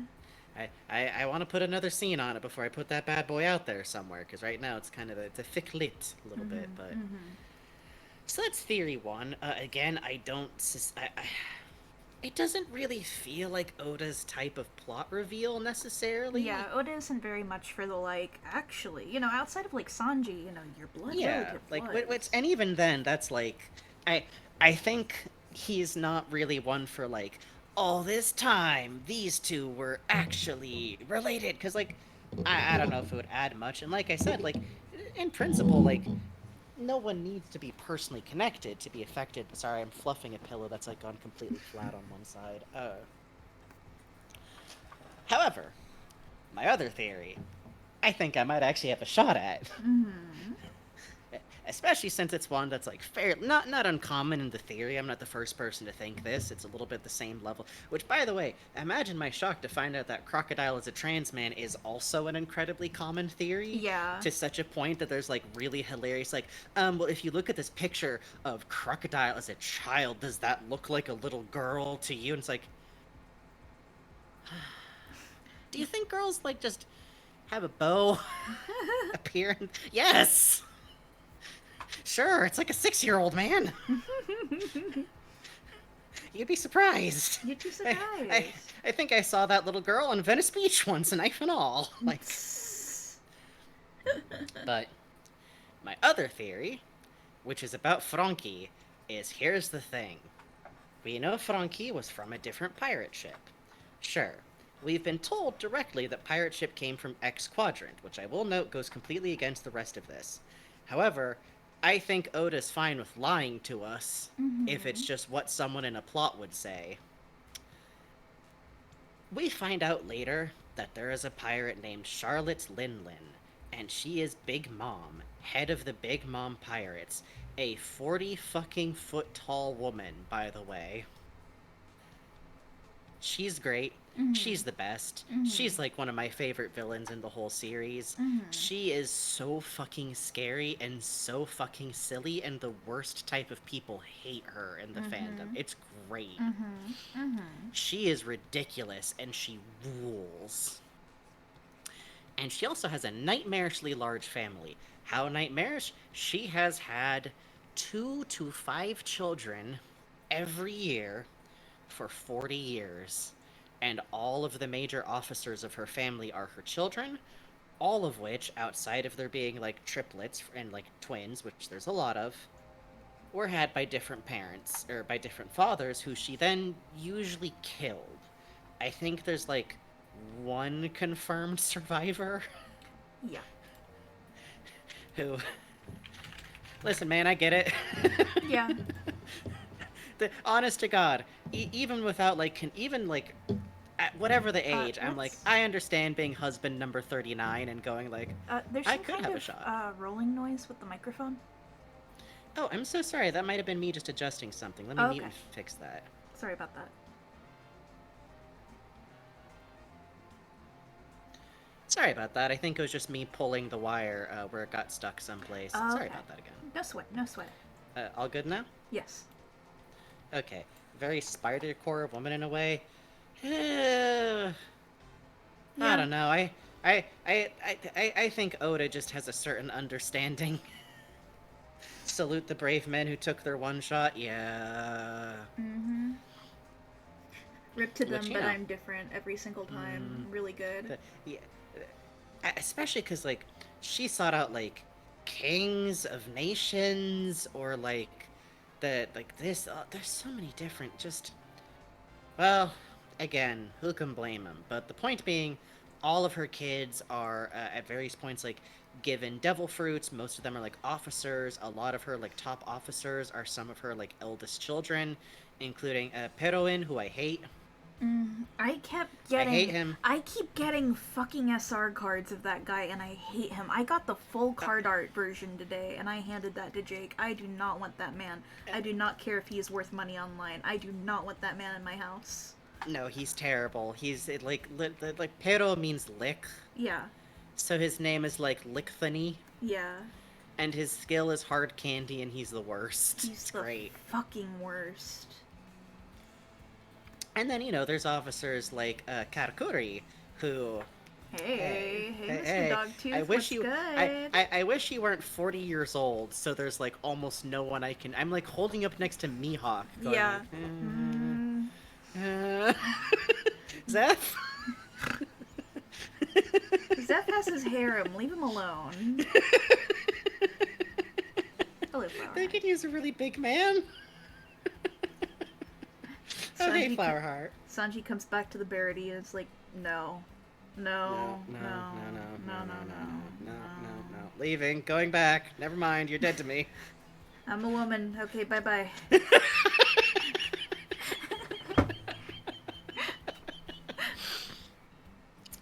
Anyway. Anyway. So all of this to say, here's the pattern of names of Charlotte Linlin's children. Charlotte is her last name. I don't know why in the translation they carry over Japanese name orders, but they do. Like, you know, Nico, Robin, Monkey D, Luffy. It's kind of a neat touch, to be honest, but very funny given when it first started being translated. I bet maybe it was because of the D. I wonder if, like, the name order there, like... Oh, yeah. But here's the thing. Franky, as a little child, gave his name as... What is it? Cuddy Flam. Which, if you were a little kid, and you were trying to make up a fake name, maybe what you would do is compress down your surname and give your first name the way it is, because flan is a dessert, and you could very easily get Cuddy from charuletto. Or even something like custard flam. Yep, Cuddy. Custard. Charlotte. Because here's the thing. Not only would that match But I have actually taken. It's a bad name. They're all bad names. They're all Cope. bad names. I pulled a card of a girl that was like Charlotte Galette today. Like, Yeah. one of them is named Smoothie. The Katakuri's name had to be untranslated because so it translates to fucking hot. dogtooth flour, which is a very specific baking ingredient derivative. Yeah. So his name would have been Dogtooth Charlotte. Yeah. And here's the thing, Franky kinda looks like her. Yeah. He's got like the same lashes and intense eyes. He's got the profile she had when she was younger. And I went through and checked what the kids like would have been his age and her family look like, and there's some very distinct resemblances.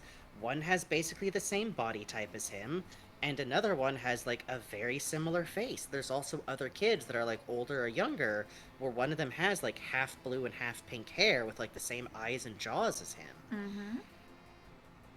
And then there's Bon Clay. This part, okay, Franky, I think might actually, it is my theory that Franky is one of Charlotte's kids, Big Mom's kids.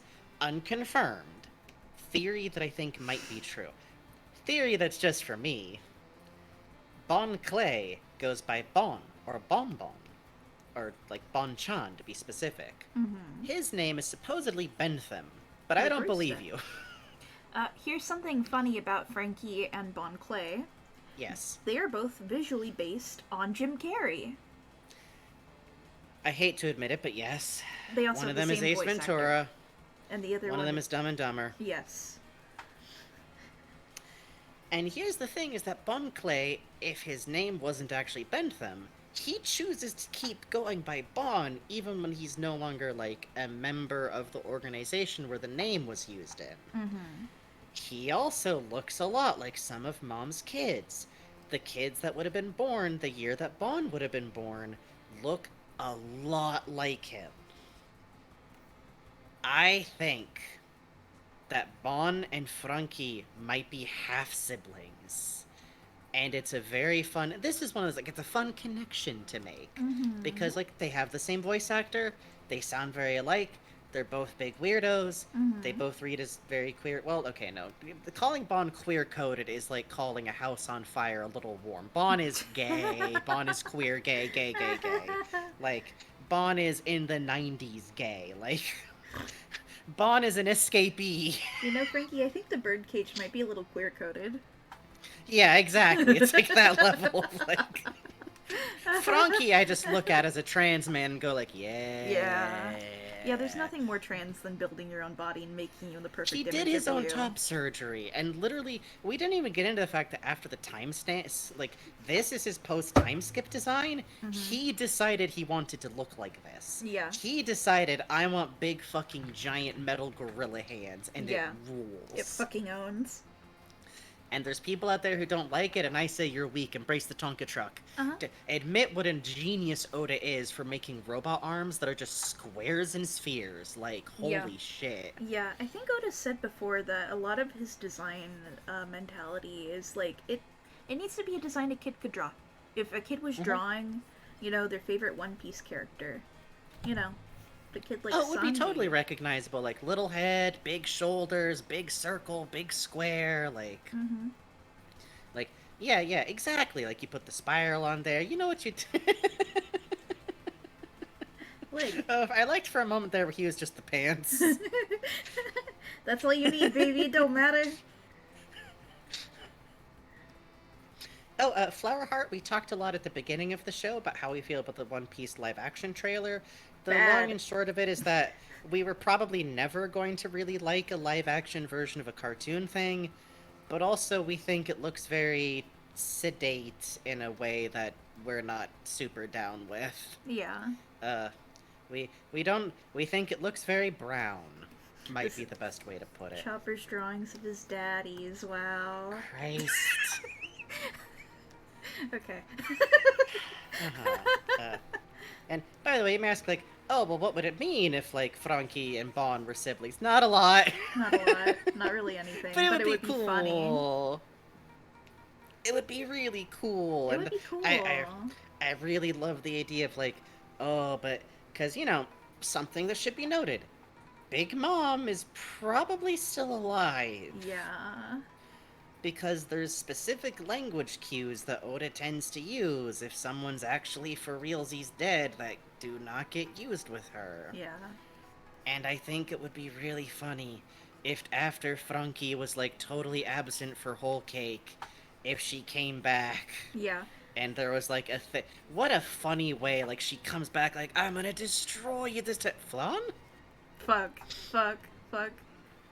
It would be so good. It would be so good. Actually, it's Franky now. Oh, okay. Ma. Like, Oh, yeah, her laugh is that. Oh, I love her. oh yeah, her laugh is mama. Oh, but By the Franky, I got a fucking card of her fucking hat today when it was alive. Oh, that's so good. It's always alive. But extra alive. That's true. Yeah, worth noting, by the way, Big Mom also uses a pronoun that's very interesting because she uses an old-fashioned feminine inclusive use of ore as a pronoun. Damn, that's Which, cool. yeah, Oda specifically said, like, oh, like, someone wrote in asking about it like that, and he's like, oh, man, you don't, kid, there's still old ladies out there in the countryside right now who use it. Like, in earlier days, it wasn't just for boys. She just uses it in that way as a very, like, confident, like, signal, which I really love. I do really too. love. She Oh. is the worst. I love What? her. She's the worst. She's like a nightmare person. Yeah. Even when she's, like, on your side, it's Oh, terrifying. you're like, oh, good. Like, Thanks. poor Chopper. Yeah, poor fucking Chopper. Also, Ghost of Christmas Future points out something that I think is actually a really good point with that. The woman is especially cartoony. I don't think she can You're die. right. Yeah, you know what? That's actually fairly important for, like, the rules of One Piece. You might be super right there. Yeah. Yeah. She's terrible, but she is not badly written. Actually, yeah, she's written very, very well. Oh, Like, by yeah. the time you get through, you understand exactly why she's the way she is. Yes. Oh my Through Whole god. Cake. It's very good. When you get through the scene of the picture breaking, you're like, Yeah. oh, they should not have fucking done that. Yeah. Oh it's my god, very what did you good. do? Yeah. But you know, we've talked before, like, Oda has a very good sense with villains where, like, he makes it so you understand why they are, but it's never like, so it's okay that they do these things. It's like, no, still like a nightmare demon person. Still, like, choosing to do things that they've chosen to do. But you get why. Yeah, exactly. God, I haven't drawn this much in forever. This owns. Yeah, we should be doing this more. This broke my fucking art block in half, I'll tell you that. Shit. I love Bond, by the way. Which I should mention, by the way, I have, like, up on a shelf above me, like, some of the only figurines I have out right now are my disco suit Bond Clay giving you a thumbs up, and my Strong World Edition Franky with the big, dumb black jacket that's, like, vacuum Yeah. sealed Oh, over we his should- goofy Popeye arms. Oh god, I'm excited to hit Strong World because I've heard it's the loose up one. I'm excited to hit Yeah. Film Gold because it's the one where Zoro's the damsel in Yeah. distress.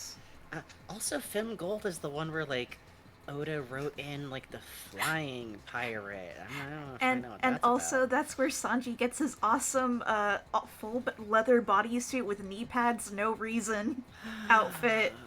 No reason for those knee pads. So, Don't worry about it. I should mention here, like, we've talked about this with Bon Clay. One of my favorite things about Oda is that I think he just thinks gay people are really cool. Yeah.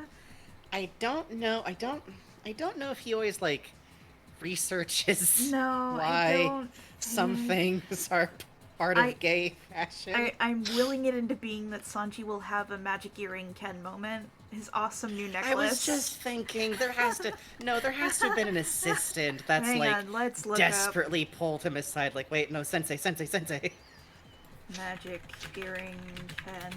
All right, let's do this. Do we? Oh no! This is what happens if we don't have commissions at the end of stream. This is It's what true. happens. It's true. By the way, Improbable says the way One Piece does villains reminds me of the way Psychonauts does villains. Very compelling. Yeah, I would say so, and I think that's partially because, like, much like Psychonauts, something that's interesting is like a problem that people have. Let me just make a horse noise in the middle here. Okay. The problem that people have with One Piece is like people talk about its pacing. And I understand why people have that problem, but I'm sicko who loves it because Yeah. One Piece will not slam on the brakes. To me, it's just veer wildly off the highway to get into a character's backstory. And, like, okay, for however many issues now, we are going to go into a backstory dive. God, I'm excited for that shit to happen with Kuma. Oh, it's coming, baby. It's Oh, the setups are coming. coming, baby. And here's the thing. I know there's people who dislike that because for them it's like a Simpsons like when are we getting to the fireworks factory moment where it's like Itchy and Scratchy pull over the car because Poochie's going like I just wanted to tell you guys that I know I'm a little when are they getting to the fireworks factory? But for me, it's kind of my favorite. Yeah, it's good. I love that shit. It's fun. I love that it happens to so many villains that it starts making the one singular villain who's never gotten this crocodile seem very suspicious. Uh-huh. Technically Buggy, but we get Buggy's backstory like over time a lot, so that doesn't count to me. We're gonna get a flashback with him and Shanks at some point. I'm pretty convinced. Hey, what's your awesome theory about Buggy? I think I've already told people my awesome Hey, theory what's about your Buggy awesome a lot theory before. about Buggy? Buggy is Gold Roger's biological dad, and literally just look Son. at pictures. Oh, sorry. Listen, it's late. Buggy, that would take some doing right there. That takes some time travel in a different direction. Listen, Buggy D Clown can do anything. No. I think he is Gold Roger's biological son. I think that the nose is a fake that Gold Roger's glued onto him. Admittedly, that part might just be not true, and it might just be that, like, let's be honest, if anyone was gonna get down in If anyone was gonna Clowntown- fuck a clown, it would be Rogers. I do believe Gold D. Rogers would get down with a haughty clown, let's be real here, but Laugh Tail, it's full of clown wives. Corazon is alive there. What if it is? Holy shit, that would What be... if it is? Holy shit, Laugh Tail. Wait, Laugh Buggy, Tail, what if it... no, Buggy was born before. Buggy was born before he got there. Buggy was born. Hey, he said that message returned to What start. if someone left? What if someone left? What if it's someone left and that's why he knew the way it... No, oh my okay, god, anyways. Laugh Tail and there's a clown species on the island. This has all been Oda building up to a clown wife island. Holy shit. What if? I mean, I can't really deny that. I feel Right? like the problem Right? is- Right? Oh, thank you. I love drawing smoke. Yeah, thank you for our time in the Lupin the Third mines, where I had to really learn how to keep track of what was in people's hands because man. chain smokers. Oh man, yeah. But anyways, I think that he is Gold Roger's biological son, and I think that literally, just like find like a page, like one of the moments in the series where like we see Gold Roger's face, and then look at a bunch of pictures of like Buggy's face in the manga, and it's just the same face. It's just But the one same of them has a face. clown nose. Like, literally, Bugs was looking at, like, reference sheets for Ace from early in the manga, and some of them are just the same expressions as Buggy. And this isn't like, well, Oda has, like, stylized... No, he is able to stylize distinct characters, and there is a very specific nose bridge, jaw shape, brow shape, forehead ratio that Gold has, that Ace has, that makes Ace look like him, that Buggy has exactly. It's the same face. And we know that Mhm. Shanks was found in a treasure chest. Yes, We don't know where Buggy's from. Shanks was in some way adopted. We don't know where Buggy's from. We know Buggy has been on Gold Rogers' ship since he was little, and when there's a baby on the ship for a bit because of Odin, Gold says, it's been a while since we had a baby on the ship. Mm-hmm. Which, admittedly, that just covers Shanks, but we don't know where Buggy's from. There's an AU somewhere in here where Ace is a secret clown. Listen. Secret? We don't know. We don't know. Hey, I saw how he fought Blackbeard. Shut up. But that's my theory, and I think. By the way, I'm very excited for like. Oh, there's like some brother drama with Shanks and Buggy coming up, man. Oh yeah. Oh yeah. Yeah. I don't know if factually you'll be correct about these theories, Frankie, but they're so good I've accepted them into my One Piece canon. That's all I can ask. That's all I can ask. That's just, it's fun to have thoughts and ideas. And I'm just not the kind of theorizer where what I care about is like, what is the secret clue puzzle that Oda put, that reveal? I'm like, Oda's probably gonna tell us what Emu's deal is. Yeah. He's literally told us what the deal of every criminal was. Like, we're gonna find out more about that, See, but like... My favorite thing is that people kind of forget that One Piece is supposed to be read by children who are supposed to be able to feel Yes. smart when they figure something out. Yeah, people get a little deep in the weeds on, like... It very... Like, I've talked about, like, Steven Universe before, but it really reminds me of when people got, like... Well... Pink Diamond being Rose is too obvious, so it can't be that. It's gotta be a double, triple, quadruple bluff, and Rose is actually still alive, and it's like... The reveal is obvious because it's, like, well set up, and actually in a story, if something's, like, well set up, that's satisfying, Yeah. and, like, fun to have in a story, and it's fun for, like, kids to be able to go, like, whoa, she was Pink Diamond, and also the people who went like, but there's a side book that says Rose is a quartz, and Rebecca said it. Your rubes. Your marks. Yeah.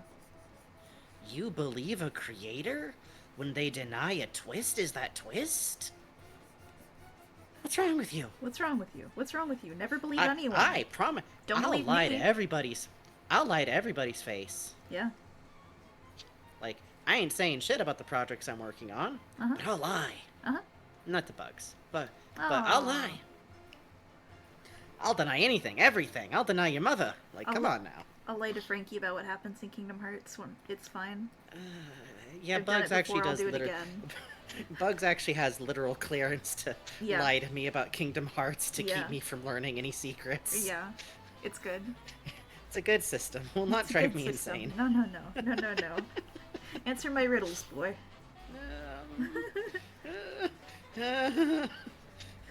Who do you play as in Dark Road? Hey, Goofy. Yeah. Okay. Yeah. There are two bugs in front of me. No, there's just one bugs and they lie. Or, no. There's two of us. Honest. I turn around and you're wearing a little hat. See? I'm Oh, Gugs. it's Bugs' cousin who is visiting, like an iCarly, but... Oh, wait, comes no, it's like her Grandma. twin sister. No. Now find the dark road in this picture. Oh. You are doing some, fucking... Cocoa melon shit to me. Yeah, I'm trying to think of what a fruit equivalent for Kingdom Hearts would be. I got nothing. How about Cocomelon. fruit shit to me? Yeah. Come on now. But yeah, like, in the case of, like, these kinds of theories, they're mostly fun, but okay, in order of what I think are real, Buggy being Buggy D. Clown, not Buggy the Clown, and being Gold Rogers' son. High. Incredibly high. Yeah. Like, I think Buggy D. Clown is gonna drop, and it's gonna be amazing. Especially now that, like, recent events, which, holy shit, Oda getting, like, an emotional moment out of the fucking clown. Oh, Like, I know. He is steering towards, like, the One Piece. I think that's gonna hit. Then, Franky being Charlotte Linlin's, like, escaped kid, I could see having a moment being cool, but I'm also, like, you know, it does feel like he's, like, just trying to streamline the plot forward a little bit, because I imagine he'd like to retire Yeah. one day. And, you know, he is getting the eye surgery right now, too. Yeah, I'd like for him to be able to like retire healthily. I'd really. Yeah. I'll sacrifice anything, man. Yeah. Do what you gotta do. I'll read I'd Chainsaw Man rather- right now. It's okay. Take your time. Yeah, it's fine, it's fine. it's Chainsaw fine. Man is good this week. It's good. It's good. I gotta read Chainsaw Man. You I do. think that'd grip me more than the anime did. Yeah, the anime, it's fun, I but remember it you said doesn't. it was like a little too smooth. Yeah, it doesn't really capture what the appeal about Chainsaw Man is to me. But anyways, like, and then under that is Robin and Luffy are hat. Like, I don't think that's just for me. I think it's fun. I like the like tragedy, and also it kind of goes with like Kuma sending her to Dragon would be like a sweet sad touch if like maybe Kuma knew or like remembered that he had been looking for, like, he has to remember he was looking for her, right? Like Kuma is like such a weird, sad, mysterious character, by the way. Yeah, absolutely. I'm very excited to find out what his deal is, especially since we've gotten like some solid hints about it and some fascinatingly like conflicting information. Yes. Yes. Big agree. Feel the same about a lot of recent anime. TBH pacing is weird. I want to see cruddier looking anime. I want Dungeon Meshi to be good. Please be good, I do Dungeon too. Meshi. I Please be mean, good, Dungeon Meshi. if they just make the story that is Dungeon Meshi, but like animate it nice, Yeah. like the story's already there. Like Yeah. It can it looks happen. promising. Marciel made some dumb faces. That's the most important part. Yeah, in that some is the ways. most important part, to be honest. If you make that weird elf hot, I will revolt. Which one? Marcel. Oh. But she is hot, but like in a fail wife way. Yeah, that's what I'm saying. You can't make her Oh. like hot. Like, Oh, yeah. she's a weirdo. Yeah, she's my fail wife and I love her. She's a 60-year-old Italian. Yeah, she's a 60-year-old Italian. Literally. I love it when I see a manga and that shit is grittier than sandpaper. I want to think that thing was drawn with ink and quill. That is actually okay. One Piece isn't rough by any stretch of the word, but like there's a certain flow to it where like we've talked a lot before about like I don't believe Oda has like a height chart he refers to. He just Yeah. has like I know like Luffy is this much smaller than Brook and Brook is this much smaller than this character. Like let me tell you, if you try to track Big Mom's height consistently, Oh, good luck. don't worry about it. Don't worry about it. And I think that's good. I think that's fun. I think being like worried about consistency of height is like not a useful use of your time in art, to be honest. Like That is not it can be cool. Yeah. Go ahead. That is not a useful use of your time on Earth, to be honest. Yeah, that too. Like you're not making a show where like it's a studio animation and they expect you to keep everyone consistent, and also it shouldn't matter. It shouldn't fucking It matter. shouldn't matter. Fucking It matter. shouldn't Don't matter. fucking carry. Don't carry. Don't care. Anyways. Not that I'm still bitter about people with like no idea how animation actually works having the world's worst opinions about Steven Universe and OKKO where I could see it all the time. Big Mom is Smile. as big as she wants. Big Mom is big. That's what it says on the yeah, you get it. You get it. Yeah, exactly. And Flower Hearts brings up a good point. For me, it's important that style is unusual. Yes, I Yeah. really love like I'm always going to lean towards stylized art. It's what I happen to really like.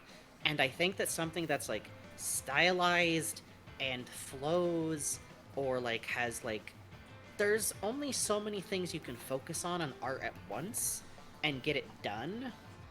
And perfect is the enemy of done.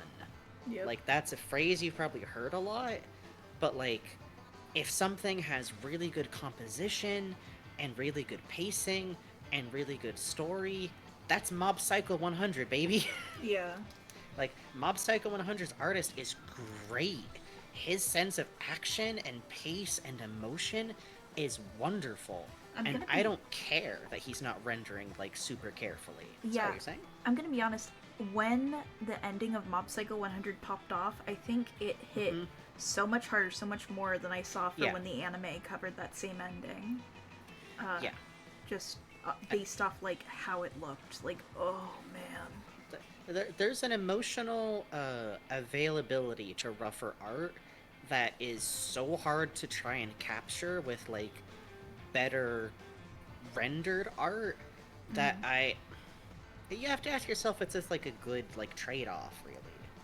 Like Yeah. it admittedly, again, this is something I have a bias for. There's nothing wrong with pursuing like more realistic looking art, and it's always going to be like, I think a good rule of thumb is to draw however, and when you feel the urge to improve on something, that's when it's good to like go and pursue studies. Yeah. Like, chase your enthusiasm and then circle back when you feel the urge to learn. When like you feel like, hey, I feel like how I do eyes looks a little weird. That's when it can be good to like sit down and like go, okay, right, like eyes are three-dimensional objects. Mhm. They sit in the head like around here. Maybe I want to keep drawing the way I always drew, but have the eyes be like convex here so that they don't look weird on the head, you know? Mhm. It's fun. All this to say, like, how did we get on this tangent? Every now and then we just start talking about like art, and then that's it. Fucked up. In my defense, I was raised by artists. This is like my natural language.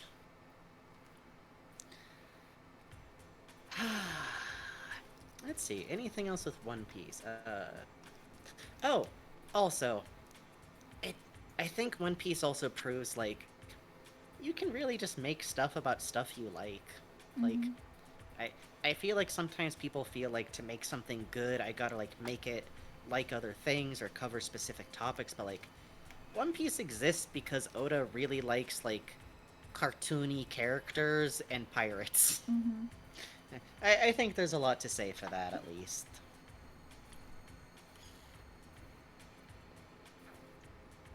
You can do it, and there'll probably be an audience for it out there. Yeah, exactly. Like, Yeah. I've seen so much shonen manga that, like, God bless the creators. I know that, like, when you're trying to get something, like, going, you're just gonna try so much, and pitching for manga is, like, a hellscape. Oh, It seems like a God, nightmare. yeah. Make us a pitch bible and also the whole first chapter of something, and maybe we'll run it and you have no job security. Nightmare. Nightmare. Nightmare. But, like, I think it really says something. Like, I've seen a lot of shonen where it kind of felt like, okay, here's the checklist of like shonen stuff. The main character is fiery and has a temper and is gonna have to learn, or they're like, it's a Vash the Stampede. They're so sweet, and like, sometimes it can feel like, okay, you like polished this, trying to make it look like something.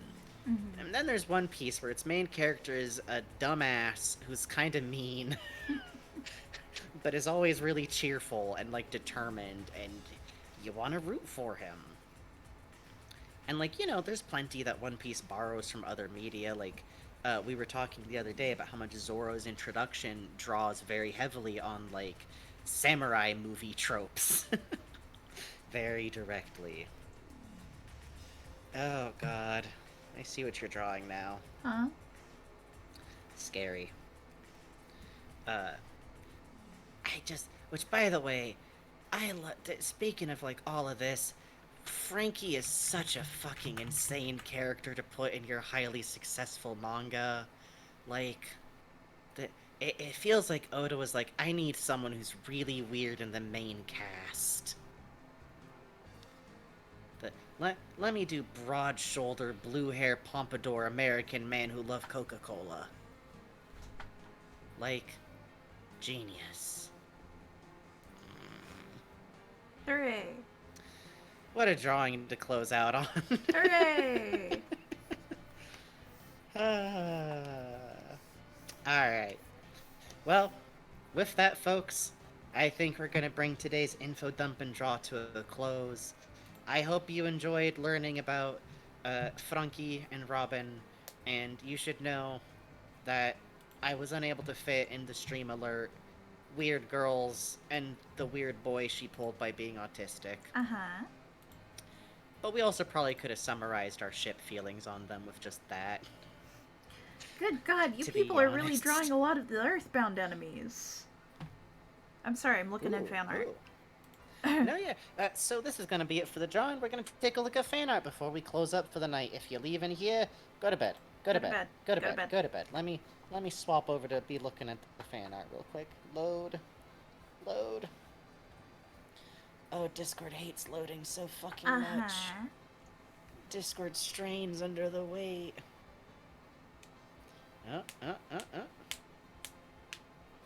She's bucking on me. Ooh. It's PNG's Discord. This can't. Okay, there we go. Ooh. Alright, are we starting back at a Bored Rat? We with sure the, are. Full of Mischief and One Piece cards? Fucking All beautiful. Right. Oh my god. I love beautiful yeah. rendition of Spudbug Bugs. I love this big DM so much. The two yams are really good. I like the original yam and how you really captured its like suspicious peer. And the expression on the baddies are so cute. Yeah. Oh, also, I love the Full of Mischief and One Piece cards. Yes, I love that too. The rat, the texturing on the rat is really good. I love the fur. I love the pretty little really eyes. Nice. Does a very good job of looking at simple like sprite designs and figuring out like how you want to render that out, especially because like sprites are really bad for like indicating fur, which is why Pikachu looks like that. Yeah. Take it from me. Thank you so much. Thank you so much. We have from Rodeo Clown, God I Love Animal. You sure do. Beautiful mischievous mole type rat. Beasts. Yeah, really good rendition of the warthog too. Yes, really good. Great, you got the face down perfectly. I love the expression work. The little twirl on tail is very cute. I like the different color on the hooves cute line too. Art. Yeah, this kind of like line art without like any kind of fill is very charming looking. It really gets the idea across without like, you know, anything that lets you avoid coloring. Sincerely, like do what you gotta do. This looks wonderful. And truly love the disquieting bug here. Yeah, really good. Really good. Really captured fine. their worrying Smile. expression. Thank you so much, Thank you so Clown. much. From Net Buffoon. This Net one Buffoon. gutted me when I saw it. Home. Yeah. Oh, really strong stuff. Shading Like on the dress is beautiful. yeah, I really like the way that Hinawa looks here in general. Like a very good like. I love like the motion that's involved, the way that she's like not looking back, the way that they're where the naming sequence happens, and also like, you know, them leaving to go up to the woods and everything. Ugh. And there's even like some very small details here of coloration where like you have a yellow border around the daytime one and a purple one around the like night one. Oh, Boney's expression. The way you can't even see Klaus's eyes with the way he slumped over. Yeah. This is how a kid would slump over like this too. Lucas. Oh god, sorry. That's okay. I was gonna say, I also like that Klaus, who like winds up going missing, is like half out of the frame too. Yeah. The composition work here is really nice for good like, I don't know, like emotional impact kind of going with it. Yeah, and it does feel like it's Lucas's POV with the way the heads of the adults cut off. Yeah, and Raymond Bonifoy points out like Flint has like a beer belly. I think that's a really nice touch. I like that too. And I also like that in the nighttime one, which is like crushing, you can see Hinawa's flowers she planted as like one of the only notes of color in the background. Oh, that's so mean. Thank you so much. That's really lovely. Yeah, thank you so much. Sharing that scene in Mother 3, like, you know, we've talked before, we really enjoy sharing that game with people and like seeing people like make art about it. It's just really cool to see. Thank you so much. Thank you. From Bo Red Rat, More Enemies. Love this These ghost. are great. Wow, the barrel man. Oh, the texturing on the feathers on the bald eagle. Yeah, this is really nice studies of the sprite work. Oh, wow, look at this line work. This is great. You even carved it in so there was light like it actually is wood. The purple on the shading is really fun. The rot Among Us. Sorry, I clicked the playable one to the right. Oh, very good. Thank you.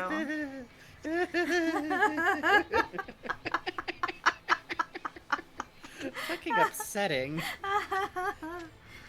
creature waiting by the fridge when it's 3 o'clock at night? Good God. Is her hair done up like the chick from Evangelion? Yeah, it might be. That's very good. I also really love the way you captured the little peats on the wobbly, like, headstone. Yes, I love that. The way the light hits, too. Really good. You're like, Yeah. ooh, that should not be walking. And leech. No, bad. And leech. Who could forget leech and barrel? Thank you, Flower Barrel Heart. sniffer, Chick's name fucking is barrel Asuka. pervert. Thank you so Barrel much, Bored pervert. Rat.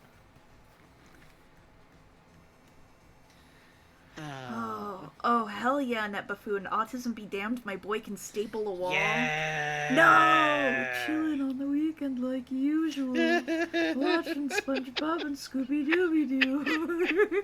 She took my wires from my PlayStation. She doing too much. Anyways. No, don't. This is great.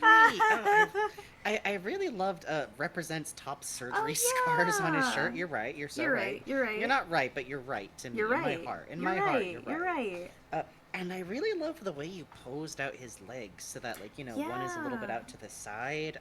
Oh, I love it kind of feels like he's, like, compensating for the weaker one. It looks very nice. Yeah, and I like the touch of color with only the pants. It's nice. And the silhouette, also. You gave his hairline kind of receding a little. You got this really fun way with the nose bridge working. It's really good, dude.